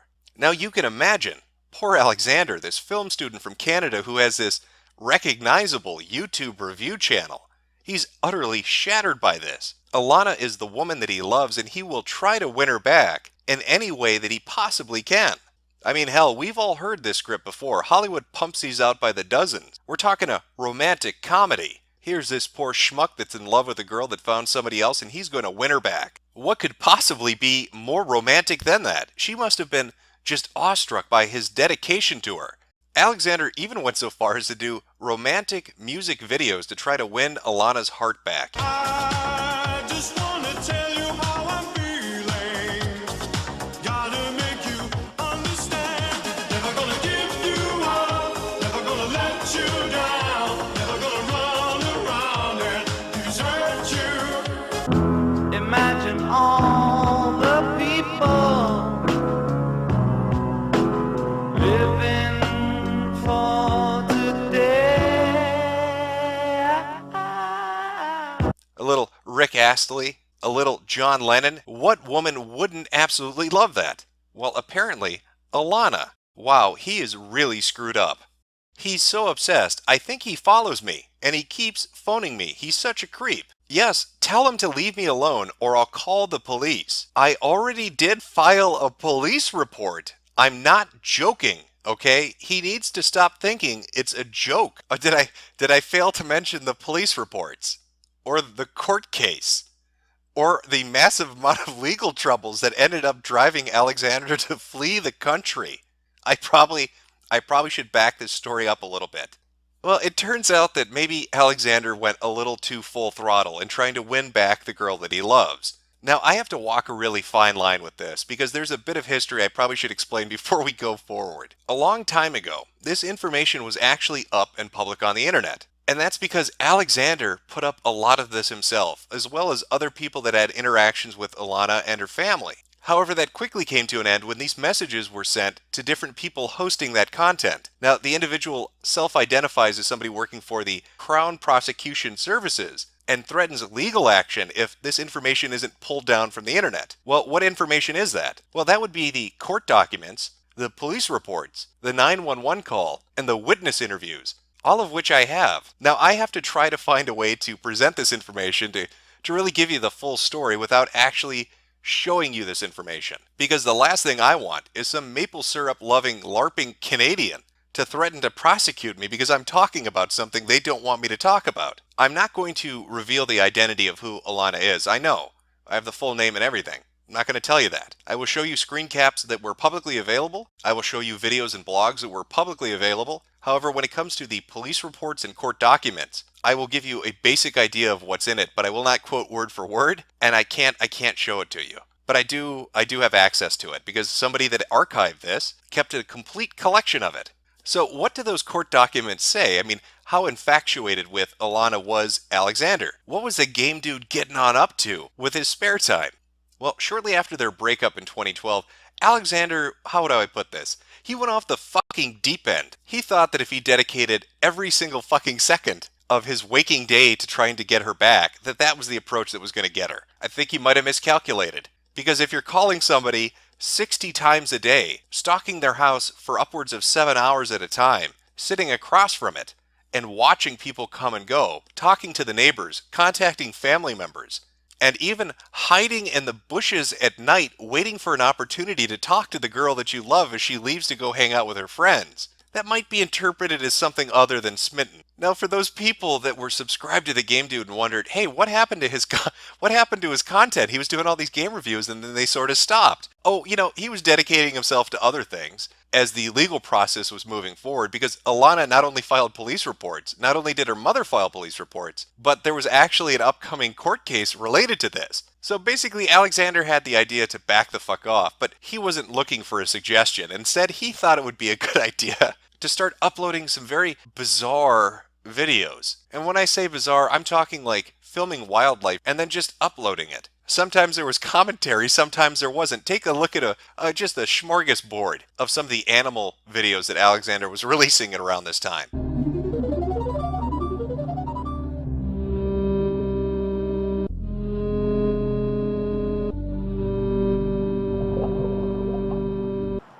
Hey, want some chocolate? Look, look, look, look, look, look, look, look, look, look, look, look. Chocolate goose. Chocolate.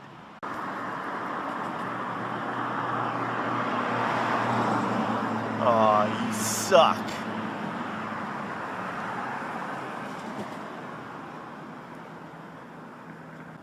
Hello, lizard. Hello. How do you do, lizard?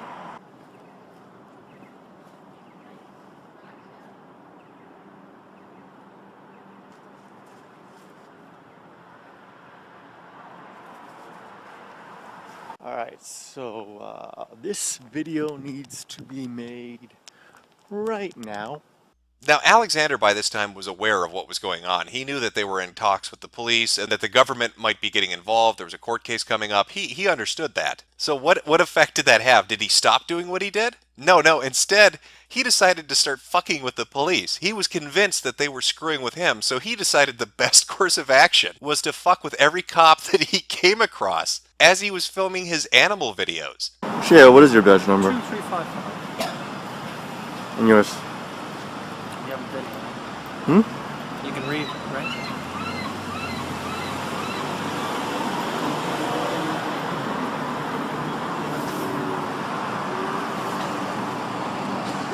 Free to type all you want. How long is it going to go? Just curious.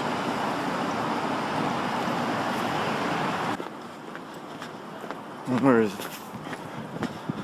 Where is it? Come on. Come on, what is the fucking... What is...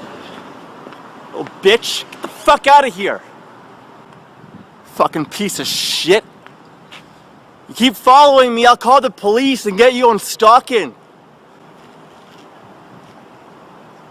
Now get the fuck out of here. Now, people at the time who knew him thought he was starting to act very strangely. I'm not even talking about Alana and her family. I'm just talking about people that were fans of his or people that he talked to on social media. So he wanted to get his story out. What better way to convince people that you're not fucking insane and stalking a woman, calling her house 60 times a day? What better way to convince them that isn't weird than by making a 2-hour-long toy dinosaur documentary detailing your relationship and breakup? Nothing says stability like playing with children's toys and recreating your heart being broken. Hey, yo. Oh, by the way, I'm not the same guy that put his arm around her shoulder. I'm a different guy. And I look up, She's right in front of me. I'm like, holy fuck. She's like, you're stalking me.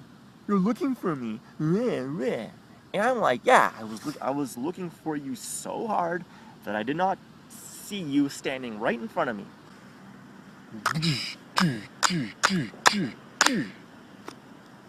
It hurts me more than it hurts you. Self-defense? No, she was just angry. Like I was like, yo, take this letter. Take it. You must take it. And I like take duct tape and I duct tape the letter on her hand. I'm like, take the letter. She's like, fine. Now, there was a lot going on beyond the initial reported behaviors of pestering phone calls or hanging around her house or stalking her around the neighborhood, to which Alexander, in his infinite wisdom, directly responds to her and her mother while a police investigation is going on. There were also potential allegations hinted at and discussed about domestic violence, as well as notifications about being a person of interest because he was a gun owner. So you've got a real mixture there. Won't leave the woman alone, calls her all the time, hanging out in the neighborhood, won't take no for an answer, has a gun, might be potentially violent, filming bizarre videos and uploading them, making love ballads and sending them to her. You can see there's a recipe for disaster there. Now, in the final few months, as the police investigation is wrapping up, as Alana is explaining a few more details, they're talking about the incidents that have occurred over the last year, and having to contact the police upwards of 4 times about Alexander's behavior. Alexander decides, hey, you know what, fuck it, I'm going to leave the country. I'm just going to, you know what, fuck Canada. I'm going to Mexico. And it's on his journey to Mexico, while all of this is going on, that he writes his perspective on what's going on. This is when he presents his magnum opus, his manifesto. Fuck Alana, fuck Jonathan, fuck Wahid, all 3. They were my closest friends. They're all fucked off. And my family. I never want to see them again either. Especially my parents circumcising me. No. Fuck you. That was mine. Fuck you. I knew there was something I was forgetting. Alexander's deep, unending hatred towards his parents for getting him circumcised. It's something he spent years and years and years ranting about. Even going so far as to join support forums to talk about the plight of being circumcised. Now, the game dude thought he was pretty clever when he joined the foreskinrestoration.net, an inactivist network, because around this time, even though these posts were back from 2010, somebody on Encyclopedia Dramatica who was working on his article happened to find these, and he went back and edited every post he ever made, meaning that you couldn't find out what he was talking about. That's pretty clever, game dude. You really showed everybody. Except you forgot the fact that when somebody on that forum quotes a member, regardless of whether they edit their original post or not, the quote stays the same. So when these admins responded directly to you talking about your purchase of a TLC Tugger, and for those of you wondering what that is, here's a picture. I'll leave the rest up to your imagination. When those admins quoted you, they forever snapshotted what you had to say. So let's take a look. I don't have a retainer, but I suppose there's no harm in tugging 24/7. Guess I could just use the TLC Tugger without a strap, or MRS for less tension here or there. Is it safe to use that MRS remover stuff for the TLC Tugger to remove the sticky goo? When I apply the TLC Tugger, does there need to be like a millimeter of inner skin beneath the outer cone to know what I'm stretching? Otherwise, I assume the TLC Tugger would be stretching the shaft skin, since all the inner skin would be inside the cone. Would stretching slowly reduce the suture holes? How would a plastic surgeon fix them? And wouldn't that be really expensive? There's only like 3 together, and they're not that big. I started tugging with the strap at half its maximum length, causing way too much tension. After taking off the TLC Tugger, a liquid bubble, 2 red dots, and a small red line formed. What are they, and where did they come from? The next day, the liquid bubble and red line almost fully disappeared, but the 2 red dots barely minimized. Should I be concerned? I now have the strap at about 5 inches for maximum length, and it seems to be the perfect length. It does get slightly bothersome after 4 to 5 hours, though. Starting out, how many inches away from the tugger should I put the safety pin? Apparently, some people have experienced problems tugging at night. Should I avoid tugging at night for now? Well, Alexander, those are some fantastic questions. It's a shame that you remove them because people seeking the answers will never know. Now, with that out of the way, let's get to the manifesto. And the manifesto is really 2 things together. One is a blog that Alexander wrote detailing his entire experience. And the other is a series of videos he did explaining what happened. Both of these are retardedly long. The videos go on for upwards of hours, and the blog is basically a War and Peace version of a WordPress. There's far too much content to cover, so I'm going to try to hit the highlights for you. As I said, the manifesto, especially the blog portion of it, is a massive endeavor. It is a blog that he ran where he put up multiple parts explaining his interactions with Alana and everything surrounding all the events that had taken place over the last few years. And it is far too large of an undertaking for me to try to go through it in its entirety. Instead, I just want to focus on a few points of interest.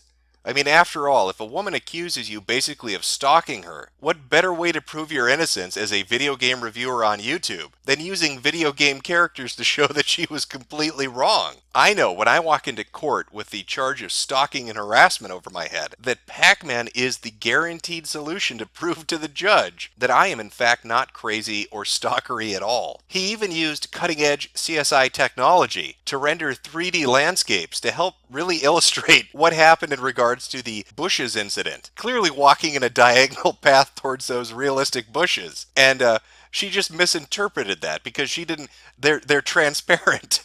You can see through the bushes, read the description. But perhaps the most interesting piece of information to really be gleaned from the entire blog itself is that Alexander himself is a victim. While she may claim that he bugged her, he harassed her, he maybe even stalked her, Alexander claims that Alana raped him.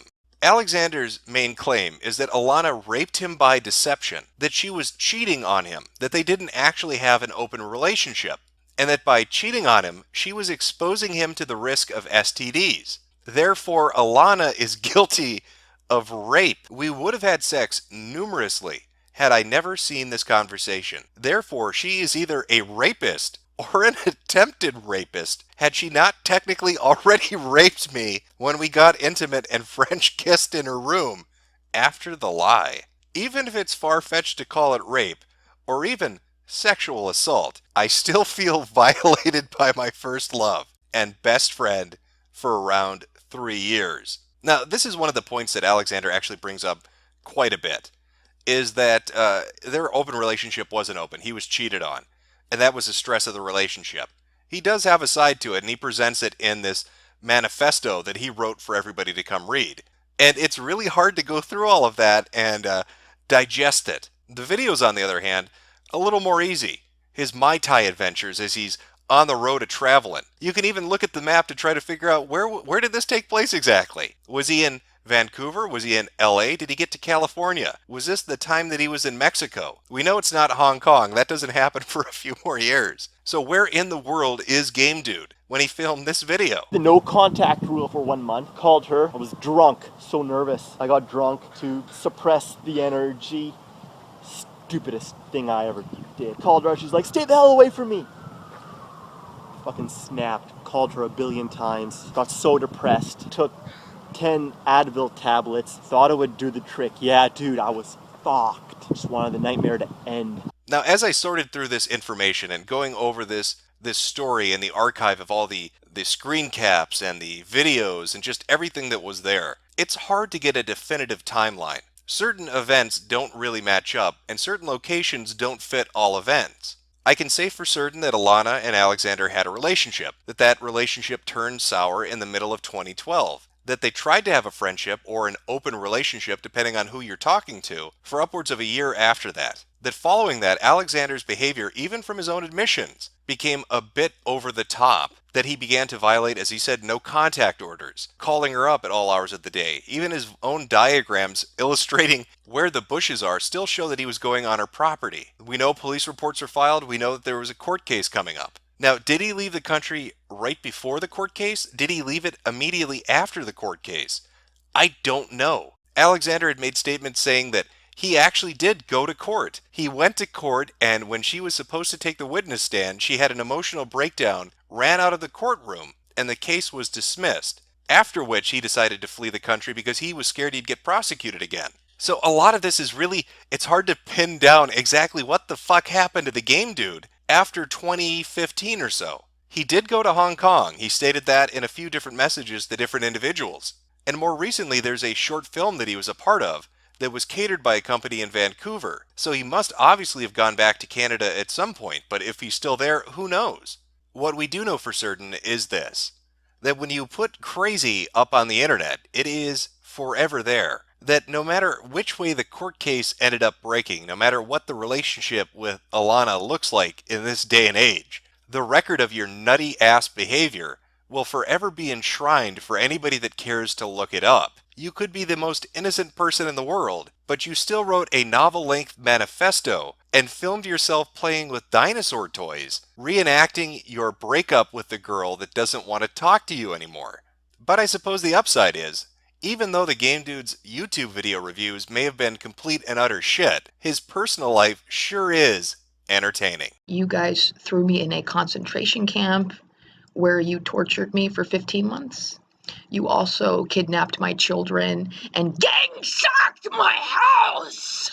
Were you trying to get crazy with this, eh? Don't you know I'm loco? I'm not insane! This is not reality, not reality, not reality. This is reality.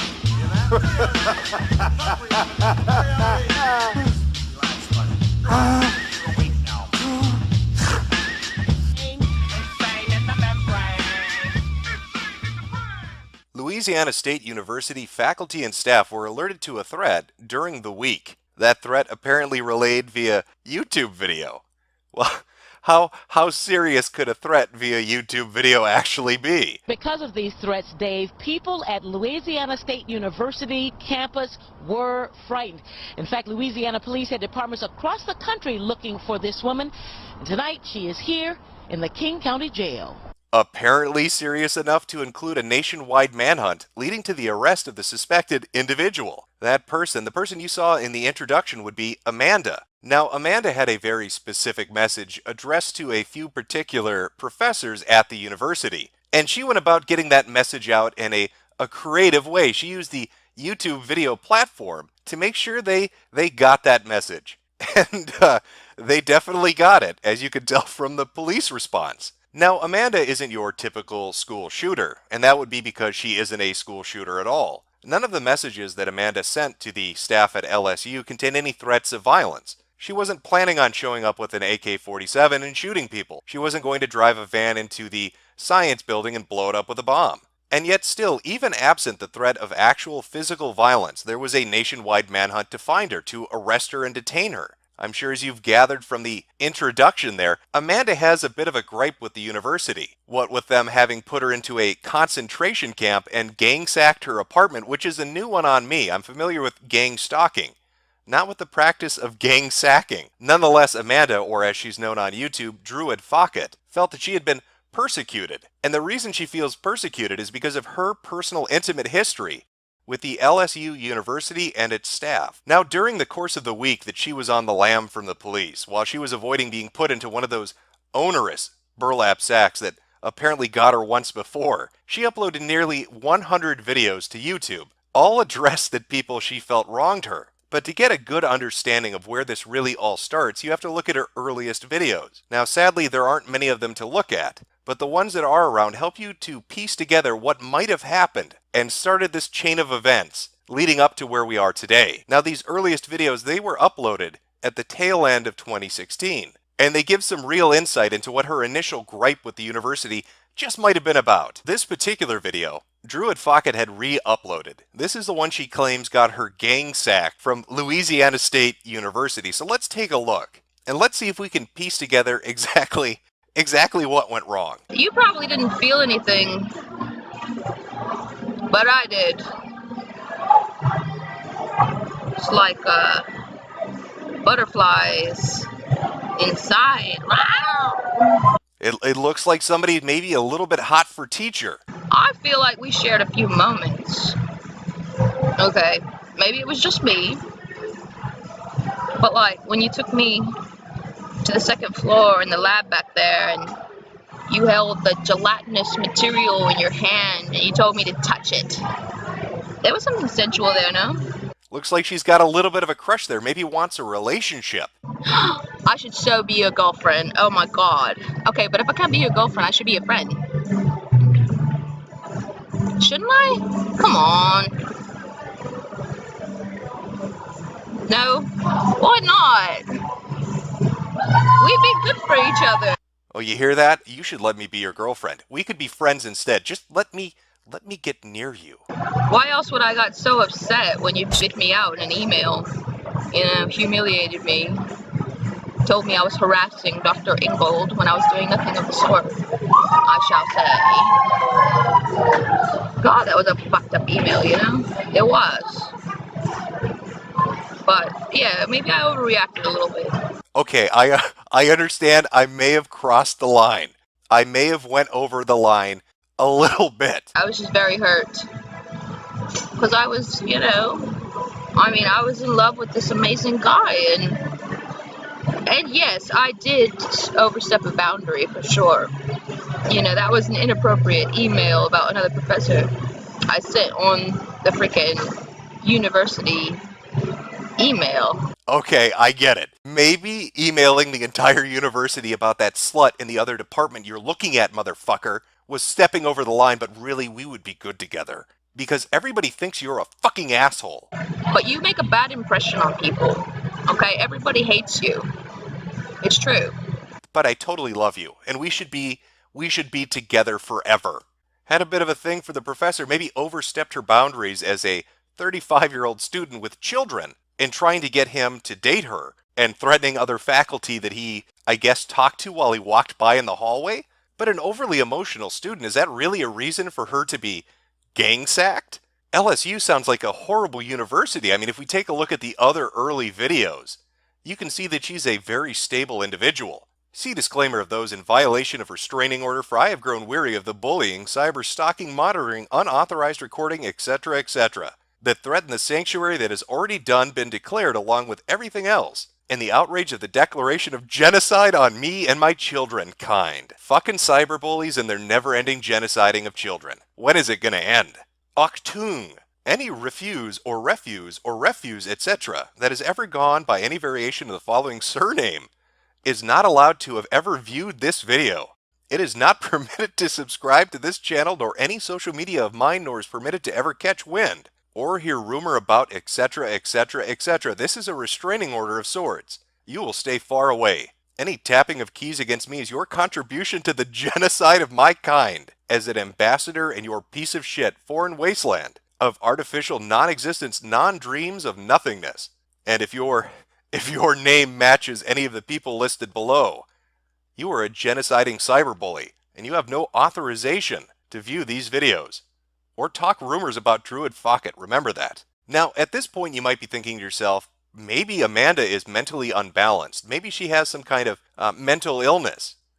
And her infatuation with a professor at the university went a little farther than what we heard in that video. Again, there's only so much evidence. There's only so much videos from that time period that are left. So it's hard to piece together everything. Maybe if we look at a few more of these early videos, we'll get a better idea of her personality. And there's been chattering, cucucheando, chismosas. I've been accused of being a freetard. It's what, something along those lines as a freetard. It's a freetard. And what I just said, that only 500,000-ish of you could understand due to the lack of roundtable technology ish and stuff. So okay, I am the freetard. And collective view, that would be everything of the pretty soon going to be amended meaning of genus homo.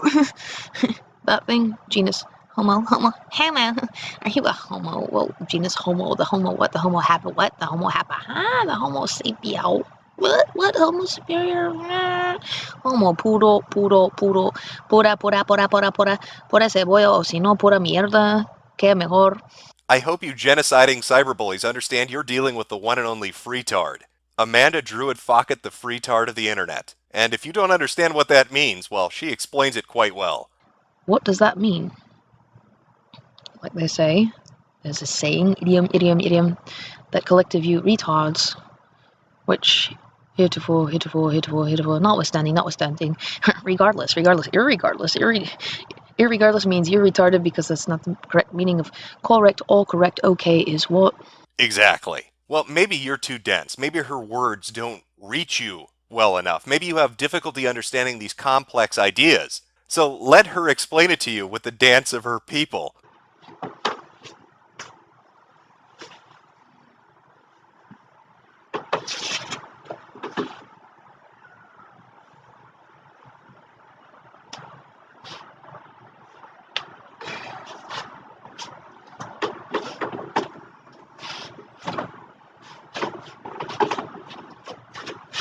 Look at her get down with that rhythm. You know, if her and Terry Davis got together, they could make the most kick-ass DDR game that ever fucking existed.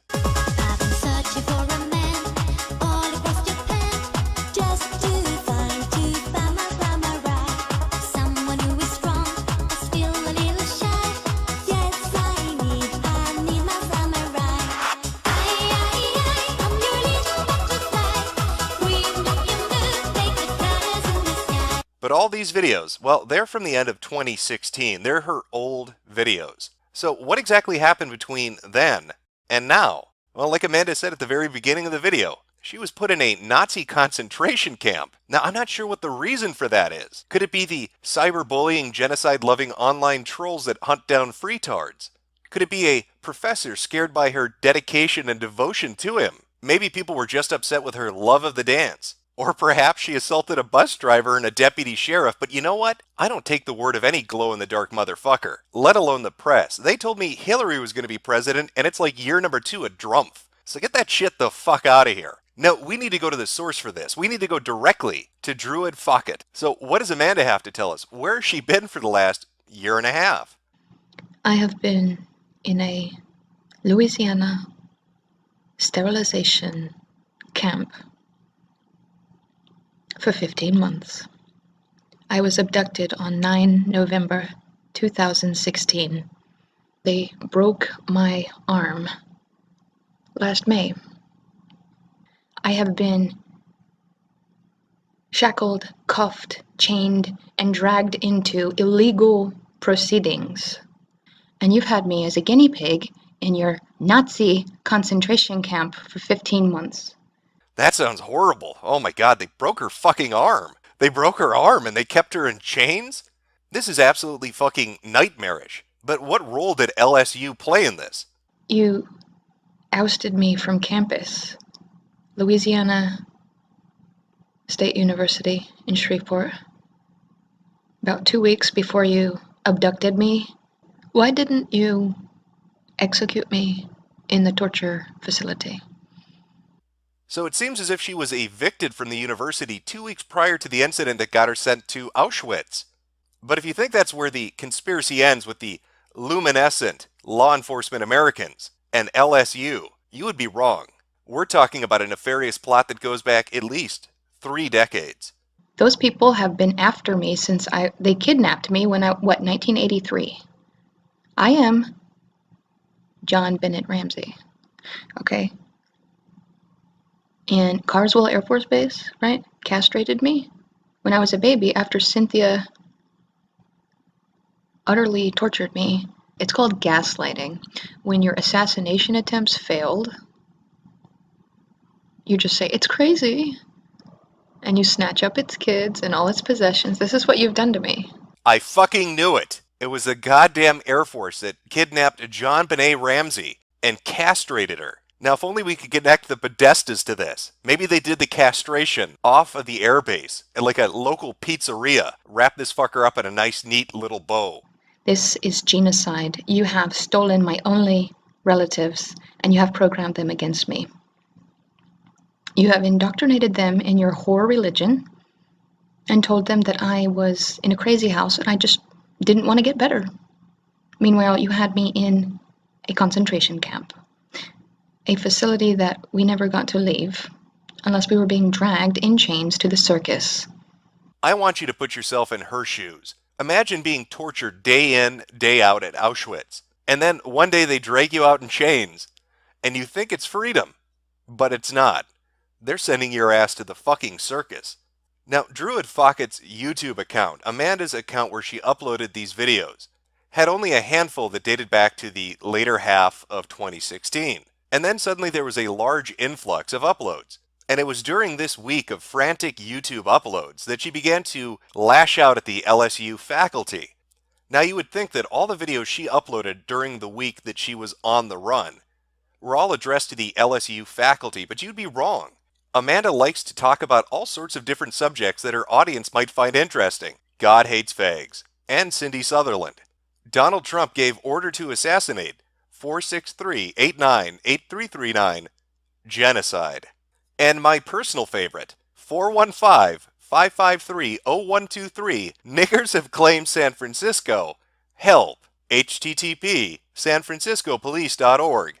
Chief of Police. As the week progressed along, you could start to see a pattern emerge. Aside from the LSU videos that were directed at staff and the ones touching on various subjects she was interested in, you could begin to see her mind fraying at the edges. Her train of thought began to meander. She had difficulty constructing coherent thoughts, her video titles didn't match up with the subject matter, and her behavior started to go from being passably normal to downright bizarre. Money, money, money, money, money. Money, money, money, money, money. Why do you talk like that?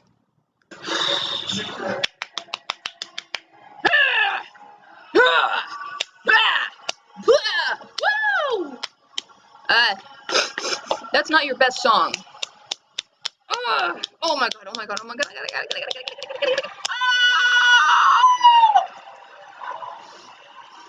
You're not going to kill yourself. You can't.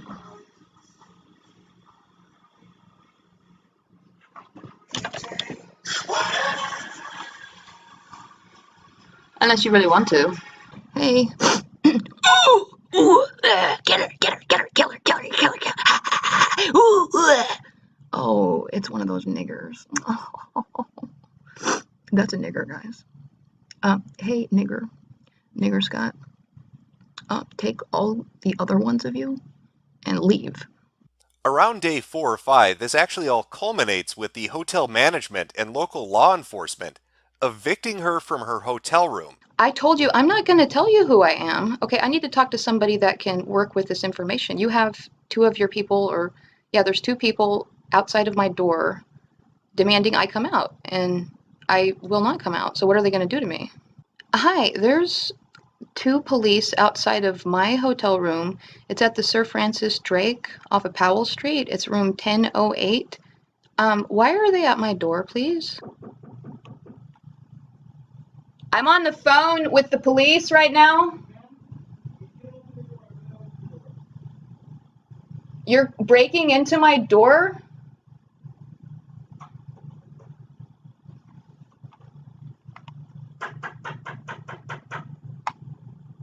One of the stunning things about all of this is that during this eviction process, the law enforcement where she was staying were unaware of what was going on in Louisiana, even though the news report earlier had specified that there was a nationwide alert out regarding her, saying she could be potentially dangerous. At first, she was fairly calm and collected, talking to both hotel staff as well as local law enforcement, trying to find out why they were trying to get into her room. That facade, however, much like her videos, fell away fairly quickly. I am not okay with this at all. I want you all to leave immediately and leave me alone. Oh, you don't think that will happen? You mean that's not going to happen because you're here to assassinate me? This is an assassination on 463-898339. You're here to assassinate a single mother. That you're hanging up in my face. One of the more interesting things about all of this is it might not have been her behavior per se that actually got her evicted, but instead the issue she brought up. Right?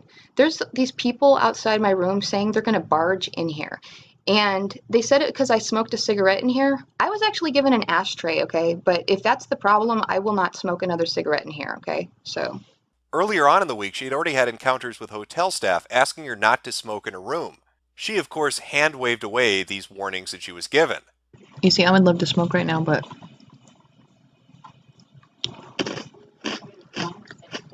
they said no. What happens if I smoke? They charge me, what? Another $1 million? This might help to explain why it was the law enforcement agents that showed up with the hotel manager weren't aware of who she was and why they needed to be on alert about her. Either way, she ended up having to pack up and leave. You said it's an eviction, so does that look bad on, like, me? Like, if I try to get another hotel, will they show up? Oh, it's been evicted before type? Okay, so... Okay. But not before leaving the best review that she could possibly think of. Worst hotel ever. You'll never guess. If managers would like to be anonymous, no surprise, as you are planning for 463-898339. Comp my 9-year stay and this will go offline. If I am joined, we'll need larger accommodations. If anyone looks weird at me, seriously. Dan, Wine, thank you for the religious creed exception, and for keeping my persecuted creed anonymous. I appreciate the ashtray you provided. All the hotel staff has to do to make amends is comp her a decade's worth of free rooms. We ate thousands of dollars of sushi. Comped. Lots of money in comps. And we ate thousands of dollars of sushi. So what's a girl to do? You've escaped the evil Nazis that held you in captivity for 15 months. LSU and the law enforcement agents, they're out to get you. You've been evicted from your hotel room where you've uploaded batshit insane videos multiple times per day for the last 4 or 5 days. Well, of course, you cut your hair into a manic pixie dream girl, and then upload a video for every letter of the alphabet on your train ride to another state, making sure you keep the audio off because you wouldn't want people to know about your super secret plan on where you're going. And how well did that super secret plan work out? Not so well, because apparently it wasn't a super secret. At least not when there's a nationwide manhunt underway for you, and you upload a video giving your exact location in Seattle. Might not have thought that one through well enough. And so, much like the beginning of our story, we know where it ends. Like the news report had said, Amanda ended up getting caught in Seattle. Law enforcement rounded her up, and she went before the judge. The story of Druid Focket is actually really interesting. When you read the headline, if you were to stumble across that story in your newspaper or on television, you would think that it was just a student that made some kind of a threat and they've been dealt with. But it goes so much deeper than that. This lady lives completely within delusion. She has an absolute disconnect from the reality around her. And that fueled all the interactions she had with staff at Louisiana State University, with the hotel staff she ran into, with everybody she interacted with. And yet somehow, up until the age of 35, she was able to have a family, she had children, she was attending college, and then for some reason it was like somebody flipped a switch. She started to go further and further into the deep end, not able to pull herself back, getting violent with strangers, attacking a bus driver and a sheriff, getting locked up, getting out, and immediately resuming the behavior that got her incarcerated and put into an institution in the first place. When you watch the videos she's collected, it gives a really good insight into mental illness. You don't just hear it in the crazy things she says, you see a physical change. And I'm not just talking about her early videos compared to her later videos where there's an obvious weight loss that took place. I'm talking about the way she carries herself, her mannerisms, her features, the way she moves her face. Even her voice changes from video to video, having different accents, speaking different languages, having different approaches to talking about subjects. Now, I can't be certain what awaits Amanda as she goes forward through the court system for a second time, but I do know one thing for sure. In about 15 to 16 months, we're going to get one hell of a week's worth of interesting YouTube uploads.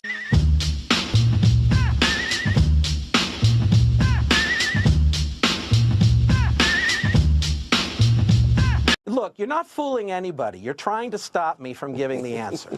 So let me give you the answer. This is a little nutty, I gotta be honest. Were you trying to get crazy with this, eh? Don't you know I'm loco? I'm not insane! This is not reality, not reality, not reality. This is reality.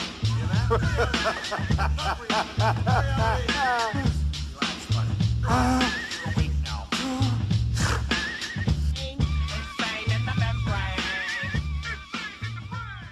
All hail the man called Calamity. Bad luck personified. The answer to the age-old riddle, what would happen to your life if you had sex with that black cat under a ladder? Well, I'll tell you what. You'd be Kurt Eichenwald.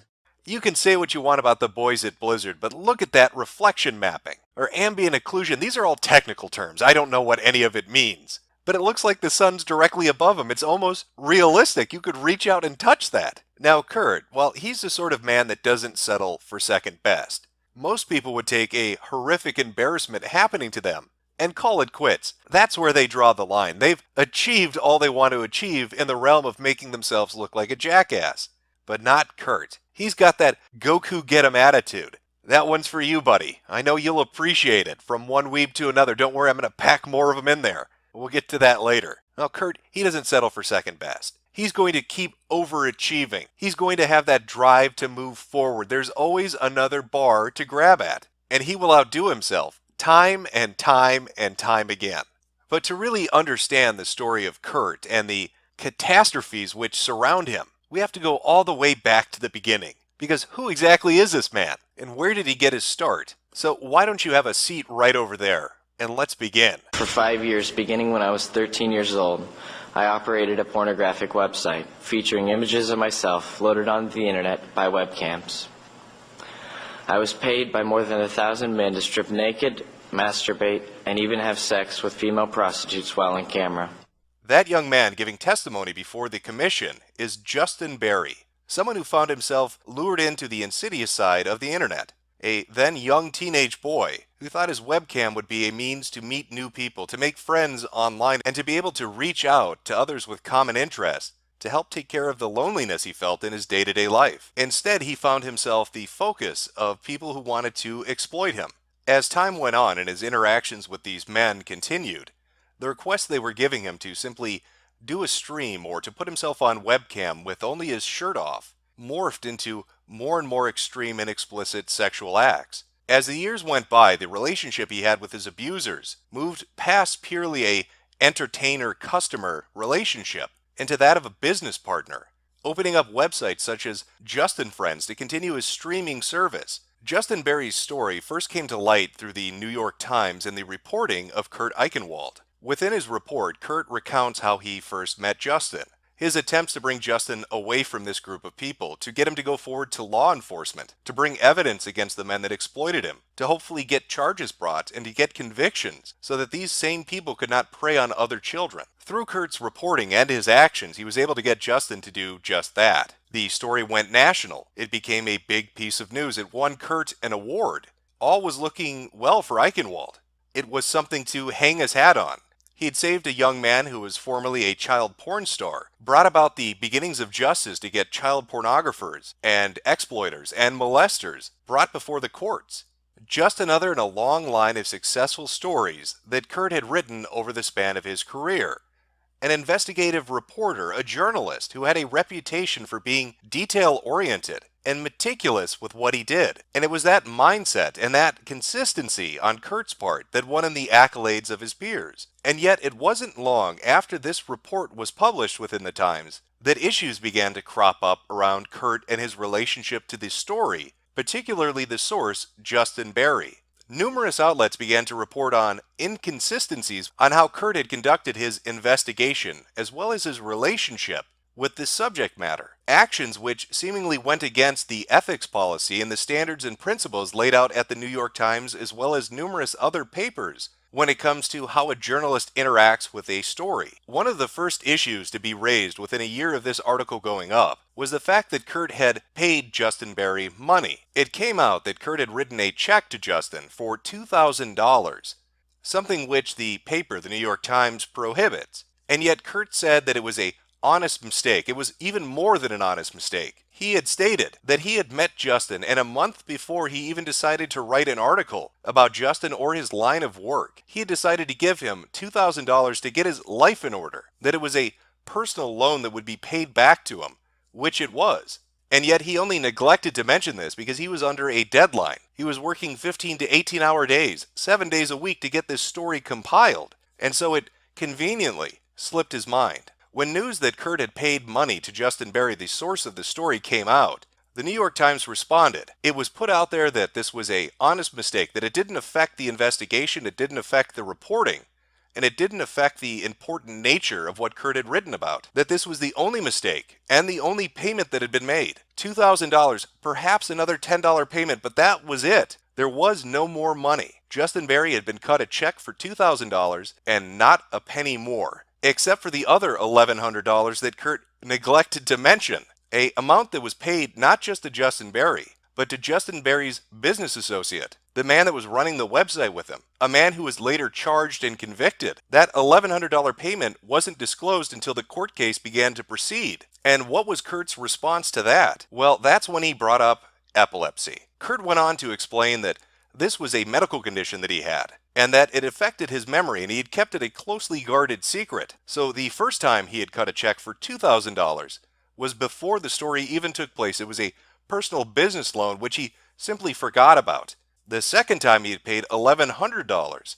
It was an epileptic fit which wiped his memory out, and he didn't remember it at all. Even though when you look at the reporting around the issue, it seems that Kurt was taking measures to make sure that it didn't get connected back to him, since the money was paid through PayPal under different pseudonyms. Stranger still is when you begin to look at the timeline of how that money affected Justin Berry's activities, as well as other allegations that came out as reported per NPR. In January of 2006, the Times received an email from Mitchell's mother. That was a man that was later convicted, the man that helped run Justin Friends with Justin Berry. Among her accusations was that Eichenwald had FedExed several $1,000s to help fund Berry's website. Eichenwald blew off the accusation, calling it, quote, a crappy lie. The NPR coverage of the Eichenwald story and the subsequent fallout from it raises some interesting questions. Why was it that after twice being shown to be inconsistent with the truth, whether that was a lie of omission, an intentional lie, or an impaired memory, why is it once all that information had come out that the New York Times didn't go back and look at the email they received from a man directly connected to the case, from his mother, saying that Eichenwald had personally paid thousands more to get Justin Berry to open up another website? Now that other website, the Justin Friends one, why is that so key to this entire story? Well, a Gawker article might actually shine some light onto that. This is back from 2007. Kurt Eichenwald has some splaining to do. In the article, it goes over the details about the initial $2,000, which wasn't mentioned. And it sets forward a timeline. Now, there are a few key pieces of information that come forward from this that tie back into the money that Eichenwald had given Berry. The first being that JustinFriends.com suddenly became active again. This website, which had existed but was completely defunct at this point, suddenly goes active once more. And it goes active once more after the money was received from Eichenwald by Justin Berry. Now, the second, more contentious piece of information that comes to light from this particular article, as relating back to Justin Friends, is that after the website became active once more, Justin puts on several shows. These are legal. Justin is almost 19. He also uploads videos of himself when he was 17, as well as a video of him masturbating with an underage boy named Taylor. This is a frequent claim by a person who claims to be a business partner of Justin Berry, Timothy Ryan Richards, or his supporters. Richards was convicted in October 2006 of distribution of child pornography, as well as other counts. It is unverifiable. When you gather together all these different sources, all the reporting that's been done about Kurt Eichenwald, about the New York Times, and the story on Justin Berry, details begin to emerge which cast a cloud of doubt over the integrity of the story and the people involved with it. When looking at this information and parsing through it, you're confronted with numerous facts. Those being that Kurt Eichenwald made numerous payments to Justin Berry. These payments were made through a number of different methods, under a number of different names. Eichenwald gave different excuses for why that was never disclosed. Within 10 days of receiving that money, a site that's run by Justin Berry, as well as a business associate who would later be convicted for child pornography, suddenly becomes active again. Another defendant who was convicted as well for child pornography alleges that once the site became active, within a few days, videos of underage boys engaged in sexual activities were put up and were viewable by members of the website. When you look at that sequence of events, and you take Kurt Eichenwald's statement at the beginning of this, that this was a month before he had any interest in writing a story about this, and within 2 to 3 weeks of having given that money to Justin Berry, a website is now up and active and distributing, or allegedly distributing, child pornography, it makes one wonder, it calls into question the integrity of the people involved. Other outlets, such as truthrevolt.org, follow this up with even more information. For those of you that have never heard of this website, it's one that was founded by David Horowitz and Ben Shapiro. That will be funny for another reason later on in the video. Newsbusters notes that even outlets like NPR ultimately found horrifying details, such as an account believed to have been from Eichenwald had high-level administrative access to the child porn site Just and Friends, which would have allowed him to closely monitor the site's business. And it would seem that even at the time this was taking place in the subsequent years after the article went up, numerous outlets had qualms about what was happening. I think though that NPR really helps to highlight this by listing out what they call 3 primary questions for the Times. Does the Times now plan on having Eichenwald's reporting during his tenure at the paper verified in light of the additional undisclosed payments he made to Barry? Does the Times plan to investigate if the money Eichenwald gave Barry was used by Barry to operate the website merely to generate a story? Does the Times plan to investigate, or has it investigated, why Ingracia declined to confirm the veracity of the email that accused Eichenwald of both exchanging funds with Barry and potentially funding Barry's web operation? But I think the most damning question, and the most pertinent one, is that second one. Was the money used to operate the website merely to generate a story? Take a moment to look at the details of everything surrounding this, of everything that's been reported about it. Eichenwald meets a young man. He gives him money. And seemingly a month later, he has a story about child pornography, about a website, about a former performer, and about men that are going to be arrested. If Eichenwald had not given Justin Barry the money, and that money had not been used to restart the website, and Barry had not continued on with his activities, would there have been any arrests? Would there have been any distribution of child porn? Would there have been an active child pornography website? Did the Times, did Kurt Eichenwald do this merely to generate a story? Now, these are merely questions. I'm not making any definitive declarative statements. I want to be very clear on that. I am just asking questions. So there you have Kurt Eichenwald, the only man in history who could rescue a child porn star, write a story that leads to arrest, and still find some way to fuck that up and look bad afterwards. But that's a trend which Kurt has continued onward for many years to come. Because if there is one thing Kurt is an expert at, it is making Kurt look bad.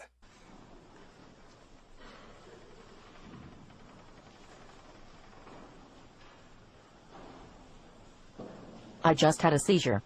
Wow, that was a bad one. The pain of seizures. I have seizure pain. I have pain from the seizure. Ma'am, that was not a seizure. That was a dance move.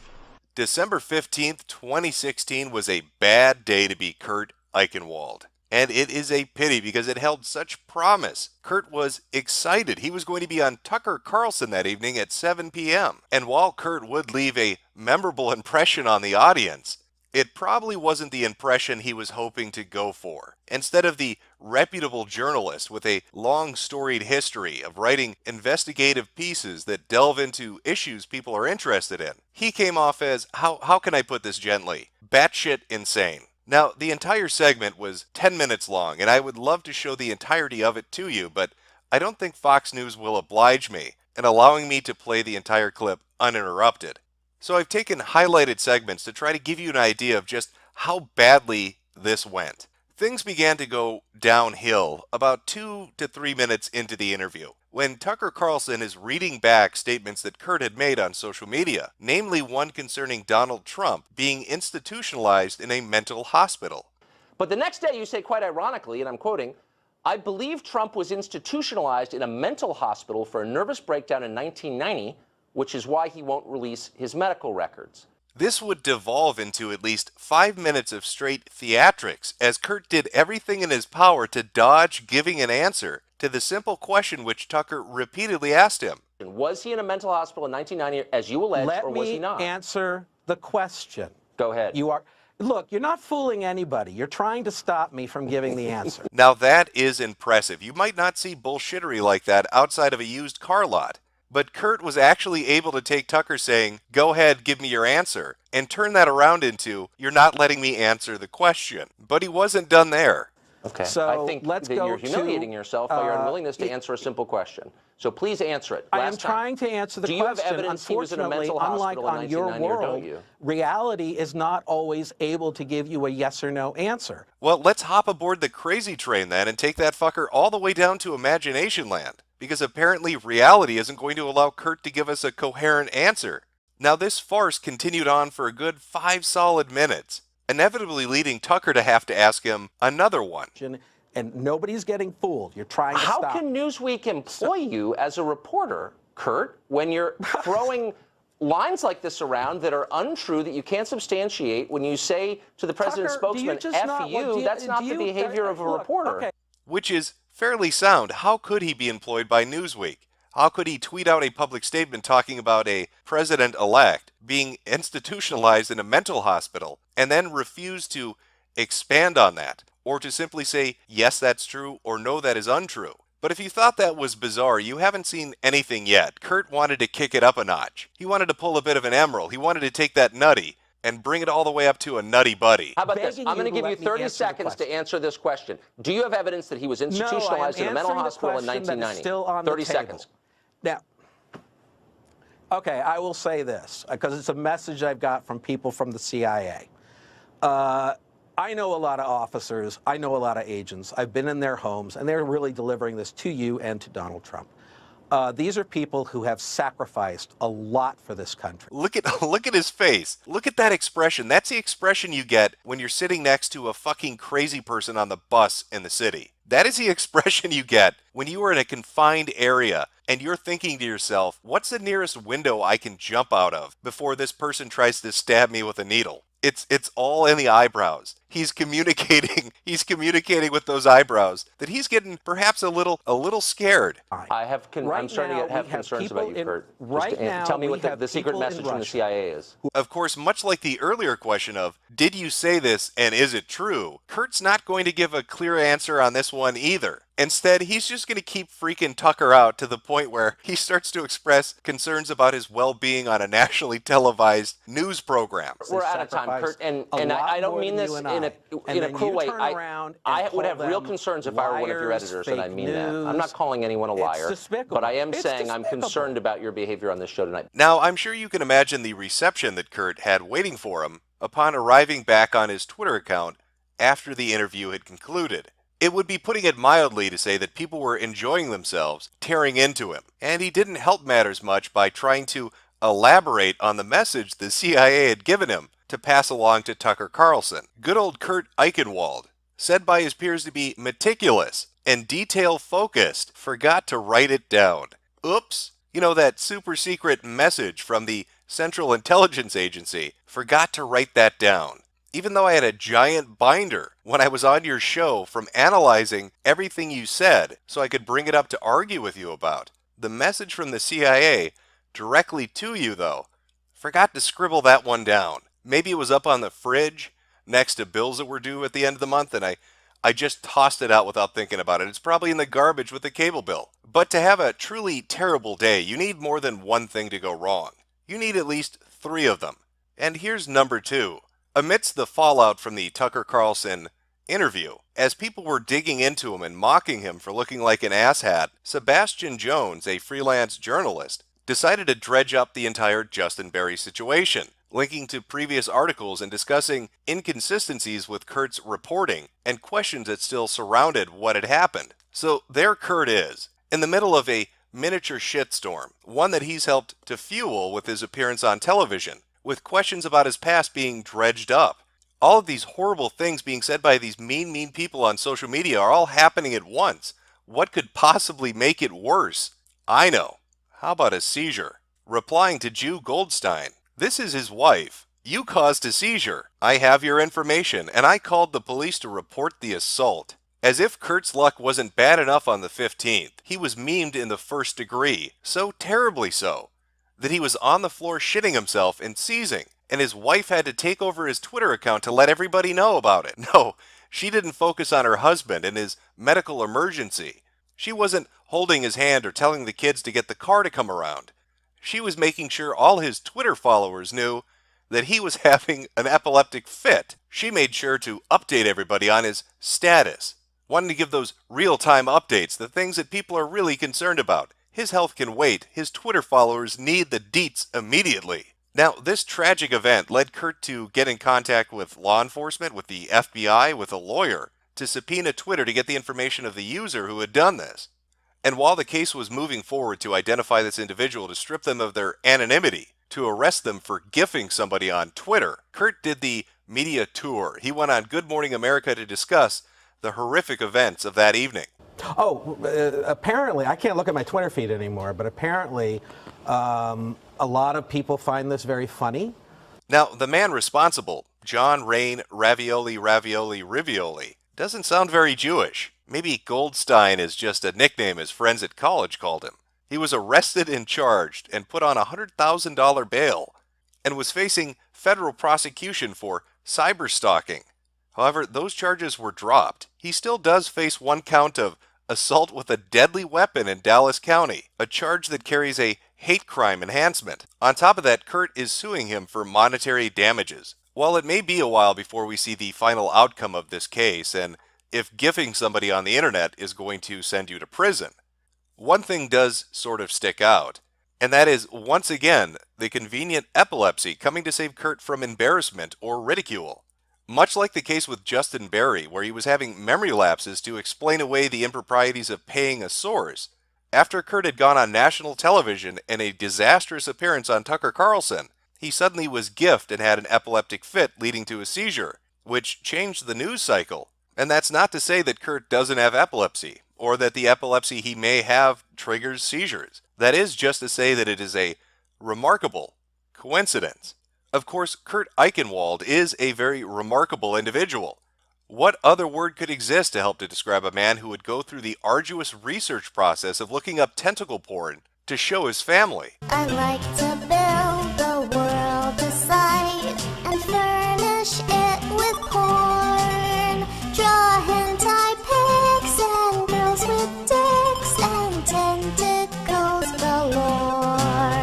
The 7th started out like any other day for Kurt on social media. He was doing his damnedest to make himself look like a fool in front of as many people as possible. On this particular day, he was trying to prove the validity of something he said was sent to him. It was a flyer warning about the Jews. But how could he go about that? People were doubting what he was telling them. And so Kurt, being the meticulous and detail-oriented type of person that he is, decided the best way to prove that he had this particular item, that this was sent to him in real life, was to pull out his phone and take a screen cap of it. So he held up that pamphlet right against his computer monitor and he snapped a picture. Now, for most people that browse the internet, be it an image board or a forum, you've probably come across a form of a meme, a joke that's floating out there, and maybe you've wondered why that exists. Who could possibly be so foolish as to do the following? The joke usually takes a form of somebody taking a screenshot of their desktop to point something out to other users at the community they're a part of. But included in that screenshot is a little more information than they were really willing to share. They slightly overlooked it. But who could really be that foolish? I mean, that's obviously a joke. Nobody would leave tabs open like that and make themselves look like a giant idiot. Well, there's always a basis in reality for everything. Kurt Eichenwald, he is a living example of somebody who did just that. Because if we analyze that picture he uploaded, if we go all CSI on it, you're going to notice something. There's a little tab present in the picture. You've just got to zoom in a little bit. Clean that up. Zoom in a little bit more. What does that say? It looks like somebody already did the detective work for us. Hey, which tag was it that hooked you, Kurt? Below is the expanded version of what was on the tab on Kurt's computer. Let's take a look. Let's read through it and see what our journalist extraordinaire has been looking at. B. Chiku, English, Saha decensored. Male, dark skin, glasses, schoolboy uniform. Female, BBW, big ass, big breasts, bike shorts, bikini blowjob, defloweration, face sitting, glasses, impregnation, MILF, Nakadashi, schoolgirl uniform, smell.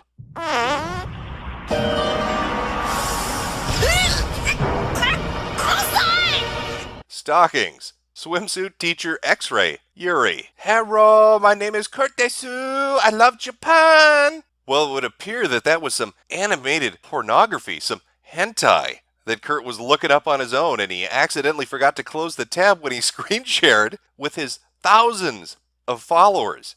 I wonder what explanation he gave people. I'm sure something that was completely normal and reasonable, and something that people didn't think was even weirder than the fact that he was sharing his favorite hentais with his followers. Sigh. Okay, I'm a dumbass. Believe it or not, my kids and I were trying to convince my wife that tentacle porn existed. I tried to find some to show her it was real, but I couldn't find any. And I ended up with this. My family reads my Twitter feed, so they know this is true. You know, it was just a typical day in the Eichenwald household. Me, my kids, and my wife were all looking up hardcore hentai pornography because they didn't believe it really existed. And even though if you did a Google search just for the word tentacle porn, there would be 1 billion results. I couldn't find any. I wasn't able to find any. And I ended up with this. Well, that's a little strange, because when I'm looking at the tags that are included in this particular tweet, Kurt, I don't see anything related to tentacles in it. But maybe I need to pay closer attention to the tags. Maybe let's see if we can puzzle it out. Why would you have stumbled on this one in your innocent search to show your children tentacle pornography? Well, there's Nakadashi, which translates to pies. Now, I'm not sure what kind of pies those might be, Kurt. I'm sure they're creamy, but I don't think they're tentacle related. Big breast, no. Blowjob, I don't think so. Could it be smell? Could you be smelling the octopus or squid that's coming to gang rape you? I mean, maybe. X-ray? I don't know. Maybe it's a schoolboy uniform, Kurt. Maybe the schoolboy uniform's what drew you here. You know, in your search for tentacle pornography to share with your family. Within a day's time, Kurt tried a new tactic after being the object of ridicule for much of the internet and all the people on Twitter having a great laugh at his expense. He hit them with this gem. Even if I was reading Japanese porn, what would be the big deal? I've read porn in my life. Not into cartoons, though. Are you guys Puritans or 8? Stop being so uptight, soccer moms. So what if I like to hang out with the kids and the wife looking up hardcore hentai? That's a normal red-blooded American thing to do. Like apple pie. Or as my honorable friends would say, apple Nakadashi. Now, originally, I had planned on leaving this as one long-form video. But Kurt being Kurt has given me so much content to work with, that's nearly impossible, because even as I was working on this, even as I was editing it together, Kurt found himself once again in the middle of a miniature shitstorm which he had created. And so because of that, I'll be splitting the video here. I'll have the second part up tomorrow, where we'll continue on with the magical adventures of Kurt Eichenwald. Everything from threatening to dox lawmakers, to threatening to sue or blackmail YouTubers, or getting into fight with school shooting survivors. And I'll finally be able to put forward my theory that I call the Kurt Eichenwald J-curve. And trust me when I tell you, we are only just getting started. Kurt has quite a ways down to go, and he is aiming for rock bottom. Hi everyone, it's your boy Zach, and Kurt Eichenwald is threatening to sue me. Were you trying to get crazy with this, eh? Don't you know I'm loco? I'm not insane! This is not reality, not reality, not reality.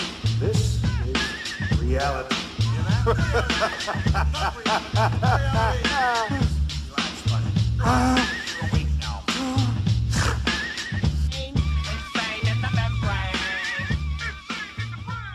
And it was a link to hardcore Japanese cartoon pornography. It exists. Konnichiwa, Oni-sons, and welcome back to Part 2, the conclusion to the Kurt Eichenwald experience. Within Part 1, we covered some of the earlier controversies within Kurt's journalism career, namely his coverage of Justin Berry, a young man who found himself at the center of a child pornography ring. We took a look at some of the allegations and doubts that his contemporaries and peers at the time had when it came to how he went about pursuing the story. And those misgivings journalists felt at the time still persist even till today. Just as recently as last year, WikiLeaks Task Force tweeted this out. Reporter Kurt Eichenwald was an administrator of a child porn site, claims he was only posing as an online predator.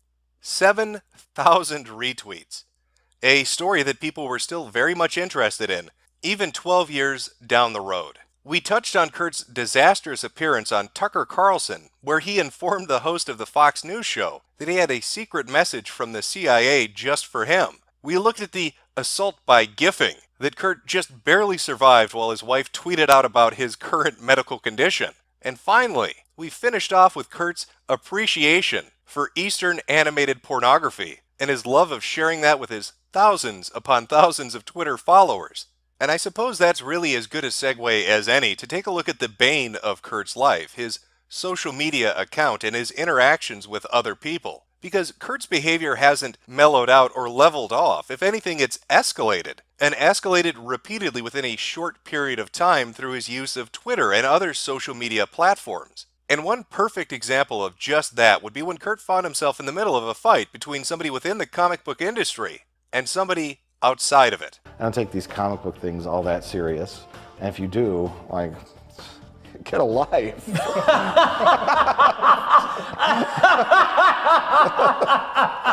Get a life!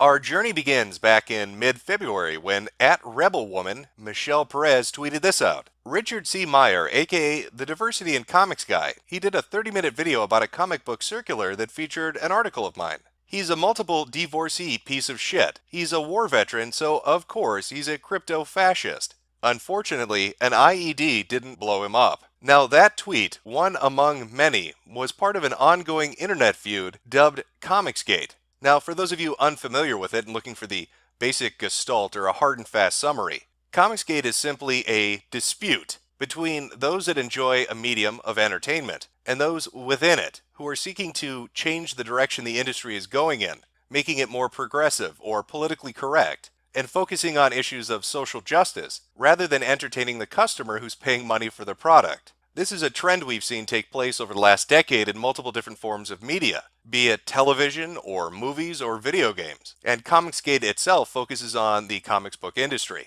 Now, Richard C. Myers, the Diversity in Comics Guy, the multiple divorcee piece of shit war veteran, as Michelle puts it, is somebody that's against this, that doesn't like this idea of shoehorning in progressive storylines within already existing franchises, or in trying to dictate to the audience what they should enjoy, rather than what they actually do enjoy. Michelle Perez, on the other hand, is a transsexual communist furry. Guess which side of this argument they're on? Within a few days of that tweet going up, Kurt stumbled across it. The most horrible person on Twitter today is @RebelWoman, a comic book writer with Image Comics, who wished an Afghan vet was killed by an IED, and celebrated the deaths of a number of GOP and religious figures. I don't care if you don't like people's politics. This is obscene. So I condemned a comic writer for Image Comics for wishing an Afghan vet had died, and celebrating conservative deaths. Then I got bombarded with outrage from comic book industry insiders. When did comics become evil political? And when did lunatics take over? I missed this event. Well, it seems that Richard and Kurt both agree upon this. They both see the infiltration of an entertainment medium by those with a political agenda as a bad thing. So I'm sure they're going to be the best of friends going forward. So, real brief thing on Kurt Eichenwald. So you can see him right here on the screen. He's worked for a lot of big, Vanity Fair, MSNBC, New York Times. He's also very, very controversial and a real weirdo. So this is where the thesis of this comes in. I am not saying, Yahoo, Kurt Eichenwald's on my side. It's literally that there is a spectrum. And at one end is, me and a bunch of normies. At the other end is all the SJW comic book pros. And close to them, but between the normies and the extremists, are guys like this. Kurt Eichenwald is a grimy guy. I would not leave any of my kids around him for a split second. I don't know if he's done anything actionable, but there's been little, and you can Google it, he's kind of been like tied to stuff. It gets really grimy. I don't know, if he was like your cousin, you'd probably invite him to the picnic, but you'd keep an eye on him. Or not. Or potentially not. But Kurt, being that meticulous, detail-oriented, level-headed journalist we know, surely he took this well. Please let Diversity in Comics know to check his email. I defended him yesterday, and still do. Calling for the death of someone is wrong. However, today I am perfectly happy to start wrecking him if he ignores what I wrote to him. So all you loons, let him know. And what exactly was the reckoning that Kurt was going to visit upon Richard? Beginning of the letter that Kurt Eichenwald just sent me. Read, respond, or I'm suing you. Richard, imagine for a minute that while in Afghanistan you saw a group of jihadists drowning children. Imagine that you run in and rescue them, resulting in children being saved and the jihadists captured. Then imagine some left-wing jerks change the story into you were drowning the children. Then imagine that a group of conservative jerks conclude that that's a convenient story against you, and say not only that you were drowning children, but that you went to jail for it. I saved children. Hundreds of them. I got pedophiles locked up, testified before Congress about it. Kids I saved testified about my rescue, and changed laws. Then left-wing pro-pedophile lunatics, yes, they exist, start a campaign of disinformation about what really happened. Journalists, incapable of reading documents and sworn testimony, or interviewing witnesses, pick up a story and tell the lunatic version without contacting me. Finally, 2 journalists tell the full story, but then right-wingers decided I was the enemy, took the left-wing lies, added to them, and spewed them out. You added a little more to the lies last night. You, unknowingly working with pedophiles and left-wing freaks, attacked a guy who saved kids, and spun a series of lies about my career. You pulled garbage off the internet and pretended it was true. It would be as if I searched the internet, saw people calling you a Nazi, then wrote, not only is he a Nazi, but well, let's just say they don't want to leave any Jews nearby him if you want them to survive. So you're going to read this. You are going to correct the record with a new video that talks about how you were suckered into it by left-wing garbage used against you. Or I am going to finally stop the lies by using you as the endpoint by suing you. Now, I don't believe it has to get to that. You're a veteran. You have honor. You would, if you carry the principles you should, want to fix what you did. But if you want to push the line that a kid saver is a kid diddler, I have no problem using you as the declaration that this stops here. So you are going to do another video, apologizing to me. You are going to say that I sent you proof of what really happened, and that you fell for the left-wing garbage. And you are not going to mention the litigation threat, but rather present this as, he contacted me, he showed me the record, and I owe him an apology. Unlike the SJWs, you're going to admit you were wrong. And rather than doubling down, you're going to own up to it. Why am I bothering? Because this ends now. Because your deception to 50,000 people of the most noble thing my family ever did is somehow sordid and evil finally was the last straw. And because I believe military guys have integrity, unlike many journalists, I think you will care more about being right than about disclosing error. So I am loading you up with everything to show you the falsehood. Just taking down the video is not acceptable. If you tell the truth, I will have a video I can link to you showing you the falsity. If not, I can take you to court and prove it. Your choice. Unlike most of the bots and lunatics who spew this garbage, I know where you are. So I can take you to court and bring this to an end that way. Show integrity. Admit that condemning the guy who saved the drowning kids as a kid drowner based on internet bullshit is pure SJW type crap. Don't double down. So respond to this. Or go back to war. This time. With me. Now in that email from Kurt Eichenwald, aka the big boss from Zanzibar land, I think he was trying to impress Richard with his best Liam Neeson impersonation from the movie Taken. I don't know who you are. I don't know what you want. If you are looking for ransom, I can tell you I don't have money. But what I do have are a very particular set of skills. Skills I have acquired over a very long career. Skills that make me a nightmare for people like you. I know where you are. I'm going to find you and we are going to go to war. Internet war. But it's not like Kurt Eichenwald became completely unhinged and began sending numerous emails like some drunken ex-girlfriend that just can't get the hint that you don't want to see her anymore. Oh, wait a minute.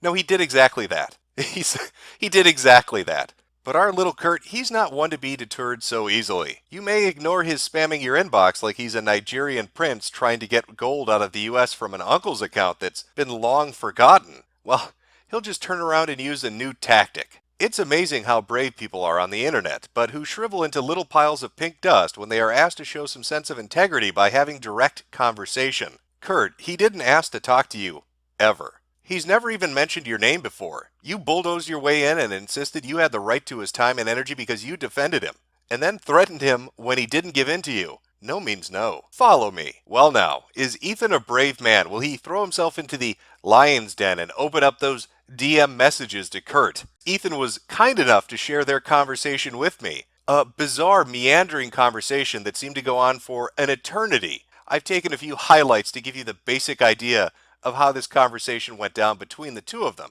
Now call me. Say so publicly. Lawsuit threat off the table. I'm saying it to you. I'm not making any public announcement until someone calls me, and I get to have this conversation. Then you call Richard. Once we have made clear what reality is, I will announce. We don't negotiate with terrorists. You want to talk, you come as a friend. Then you call me. That's all I want. You call me, you talk to Richard, and I will say this is over. But you need to post that you were angry with the lawsuit threat, and it's off the table. I don't know why if someone says, pass the potatoes or I'll sue you, they don't just freaking pass the potatoes. He has in writing that there is no lawsuit threat if he contacts me. I have now amended that there is no lawsuit threat if you call me, and then you call him.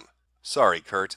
Okay, then the threat remains, and it looks like it is my only alternative. Pass the potatoes or I'll sue the fuck out of you, lad. So if you've been following along at home, Kurt notices that a comic book industry insider is taking shots at a critic outside the comic book industry, decides to go in and defend him. That individual happened to read multiple articles about who Kurt Eichenwald is and isn't necessarily the most thrilled to have him on his side. Kurt doesn't take too kindly to that and responds with way too many emails saying he's going to sue the shit out of the guy if he doesn't create a new video and sing his praises to his audience. That YouTuber basically tells Kurt to go fuck himself. Kurt then gets a hold of somebody the YouTuber knows and demands that he calls him. And if he just will get on the phone and talk to Kurt, there won't be a lawsuit. But much like the YouTuber, his friend decides to say, maybe you should go fuck yourself instead. And Kurt doesn't take that so well. But it's not like Kurt Eichenwald really has a reputation for not overreacting. He likes to push the boundaries. He goes from being a reporter and into the sphere of an activist. Don't bring a knife to a bazooka fight. Journalist posts Oregon lawmakers' personal info online. Eichenwald went a step further on Friday, posting social security number, in addition to his phone number and home address for Eichenwald's 454,000 Twitter followers and countless others to see. Eichenwald quickly deleted the information, saying he'd made his point. Eichenwald did not immediately respond to a request for comment. Eichenwald wrote to post that it took me 25 seconds to get all the information about you, your wife, your son, tell him happy 25th, your neighbors, etc. Don't bring a knife to a bazooka fight. Now that I have demonstrated to Bill Post Oregon, I can get his home address, his personal phone number, and his social security number. I have deleted. However, Bill, one more time you take info submitted to legislature to dox people for disagreeing with you, it all goes back up. Apparently that little blue checkmark is just like Captain America's shield, protecting Kurt from any backlash over posting social security numbers on Twitter. I'm fairly certain anybody without a blue checkmark that did that would be deplatformed by Jack instantly. But it is interesting to see this coming from Kurt Eichenwald, somebody who repeatedly says that his family is targeted, that his children and wife face all sorts of terrible dangers from people that come after him, to then turn around and post the information of a lawmaker's family, to target his wife, his children, and his neighbors, simply to try to make a point. To go even farther than most people would go by posting social security numbers, and then deleting them and bragging that if this guy steps out of line, he's going to hit him again. But could Kurt possibly one-up himself? I mean, it's only been about a week or two. What else is left for him to outdo himself? Well, I suppose there is going after the survivor of a school shooting, but surely Kurt wouldn't be that suicidal. Hopefully the Laura Ingraham blow-up will teach conservatives you are not debating gun control when you insult survivors of a mass slaughter for advocating laws you don't agree with. You are just being infantile bullies. Want to debate policy? Great. Want to insult kids? Shut up. But he won't debate. Just ask Kyle, who offered. As I said, Kyle quickly made clear that his entire shtick is insults. I invited conservatives to a debate without invective, bringing exactly what you're told not to bring, and expecting to get accepted is how to get ignored. Wait, but Kurt, you literally just insulted a survivor. See how this game works? See, you went for a little while and I thought, this guy sounds reasonable. Let me look at Kyle again, but then, boom, back to the typical nonsense. If Kyle can demonstrate he can debate beyond slinging insults and conspiracy theories consistently, I will consider. Kyle, you continue to disappoint. Trafficking in fantasies, fine. Your followers are infantile. Your only form of debate is insult. And you wonder why I have no respect for you. Well, that's a bit strange. How could Kurt instantly go from condemning Laura Ingraham to doing exactly what he was condemning her for? I owe an apology to Kyle. I have no idea how many times I have commented to him. There is a high school kid who has a podcast who keeps challenging me to debates with insults. I mixed up their names. Please ignore every tweet I've sent. They were written for someone else. Last on this convo involving kid I mixed up with Kyle, they became mixed up because this kid's followers swarmed me, belittling my health, insulting me endlessly. I blocked many. Kyle is not responsible, but his followers did the same thing, which led to the confusion. I did not mix you up because his name was Kyle. I mixed you up because your followers suddenly attacked my feed with your tweet insulting me. It was the same thing that happened with the other kid, with the same vicious attacks on my disability. So I thought you were him. Hold up. Wait a minute. Something ain't right. Proactive, been using for months and love your product. Don't love your support of MSNBC's Kurt Eichenwald. We are aware of this incident and have pulled our ads from the network as a result. We are working diligently. For those like Ben Shapiro who are taking my entire situation with Kyle to push a lie, I thought he was someone else. Stop going after MSNBC. My contributor contact with them expired more than a month ago. Not with them. Need to edit my profile. Good old Kurt Eichenwald. Even when he's not employed with you, he somehow finds a way to get your advertisers pulled. That is impressive. He can destroy a business just by people thinking he's associated with them. With all these constant shitstorms and fuck-ups on the part of Kurt, you have to wonder, where can he go from here? What other mountain is left to climb after the disasters and catastrophes that he has left in his own wake? When he's not busy destroying his own reputation as a journalist, he's making sure those who were former associates of him are losing business. Well, while I'm not able to exactly foresee the future, I can bring a little theory into play on what might be happening and where this might end up going. But to do that, I'm going to need to break out a graph. Now, on the horizontal, we have time. And on the vertical, we have insanity. And there's our little Kurt. That's from around, let's say, 2005-ish. That would be back during his Justin Berry article and then all the fallout from that. So, it's a roughly a 2-year period, but that's our starting point. And then we've got a gap, about 10 years, let's say a decade. Now, I'm sure that knowing Kurt did some really retarded shit in that time frame, but I'm just unaware of it. So I call this the Dark Ages of Kurt. I don't know what happened in there. I can't even speculate on it. It's a missing gap.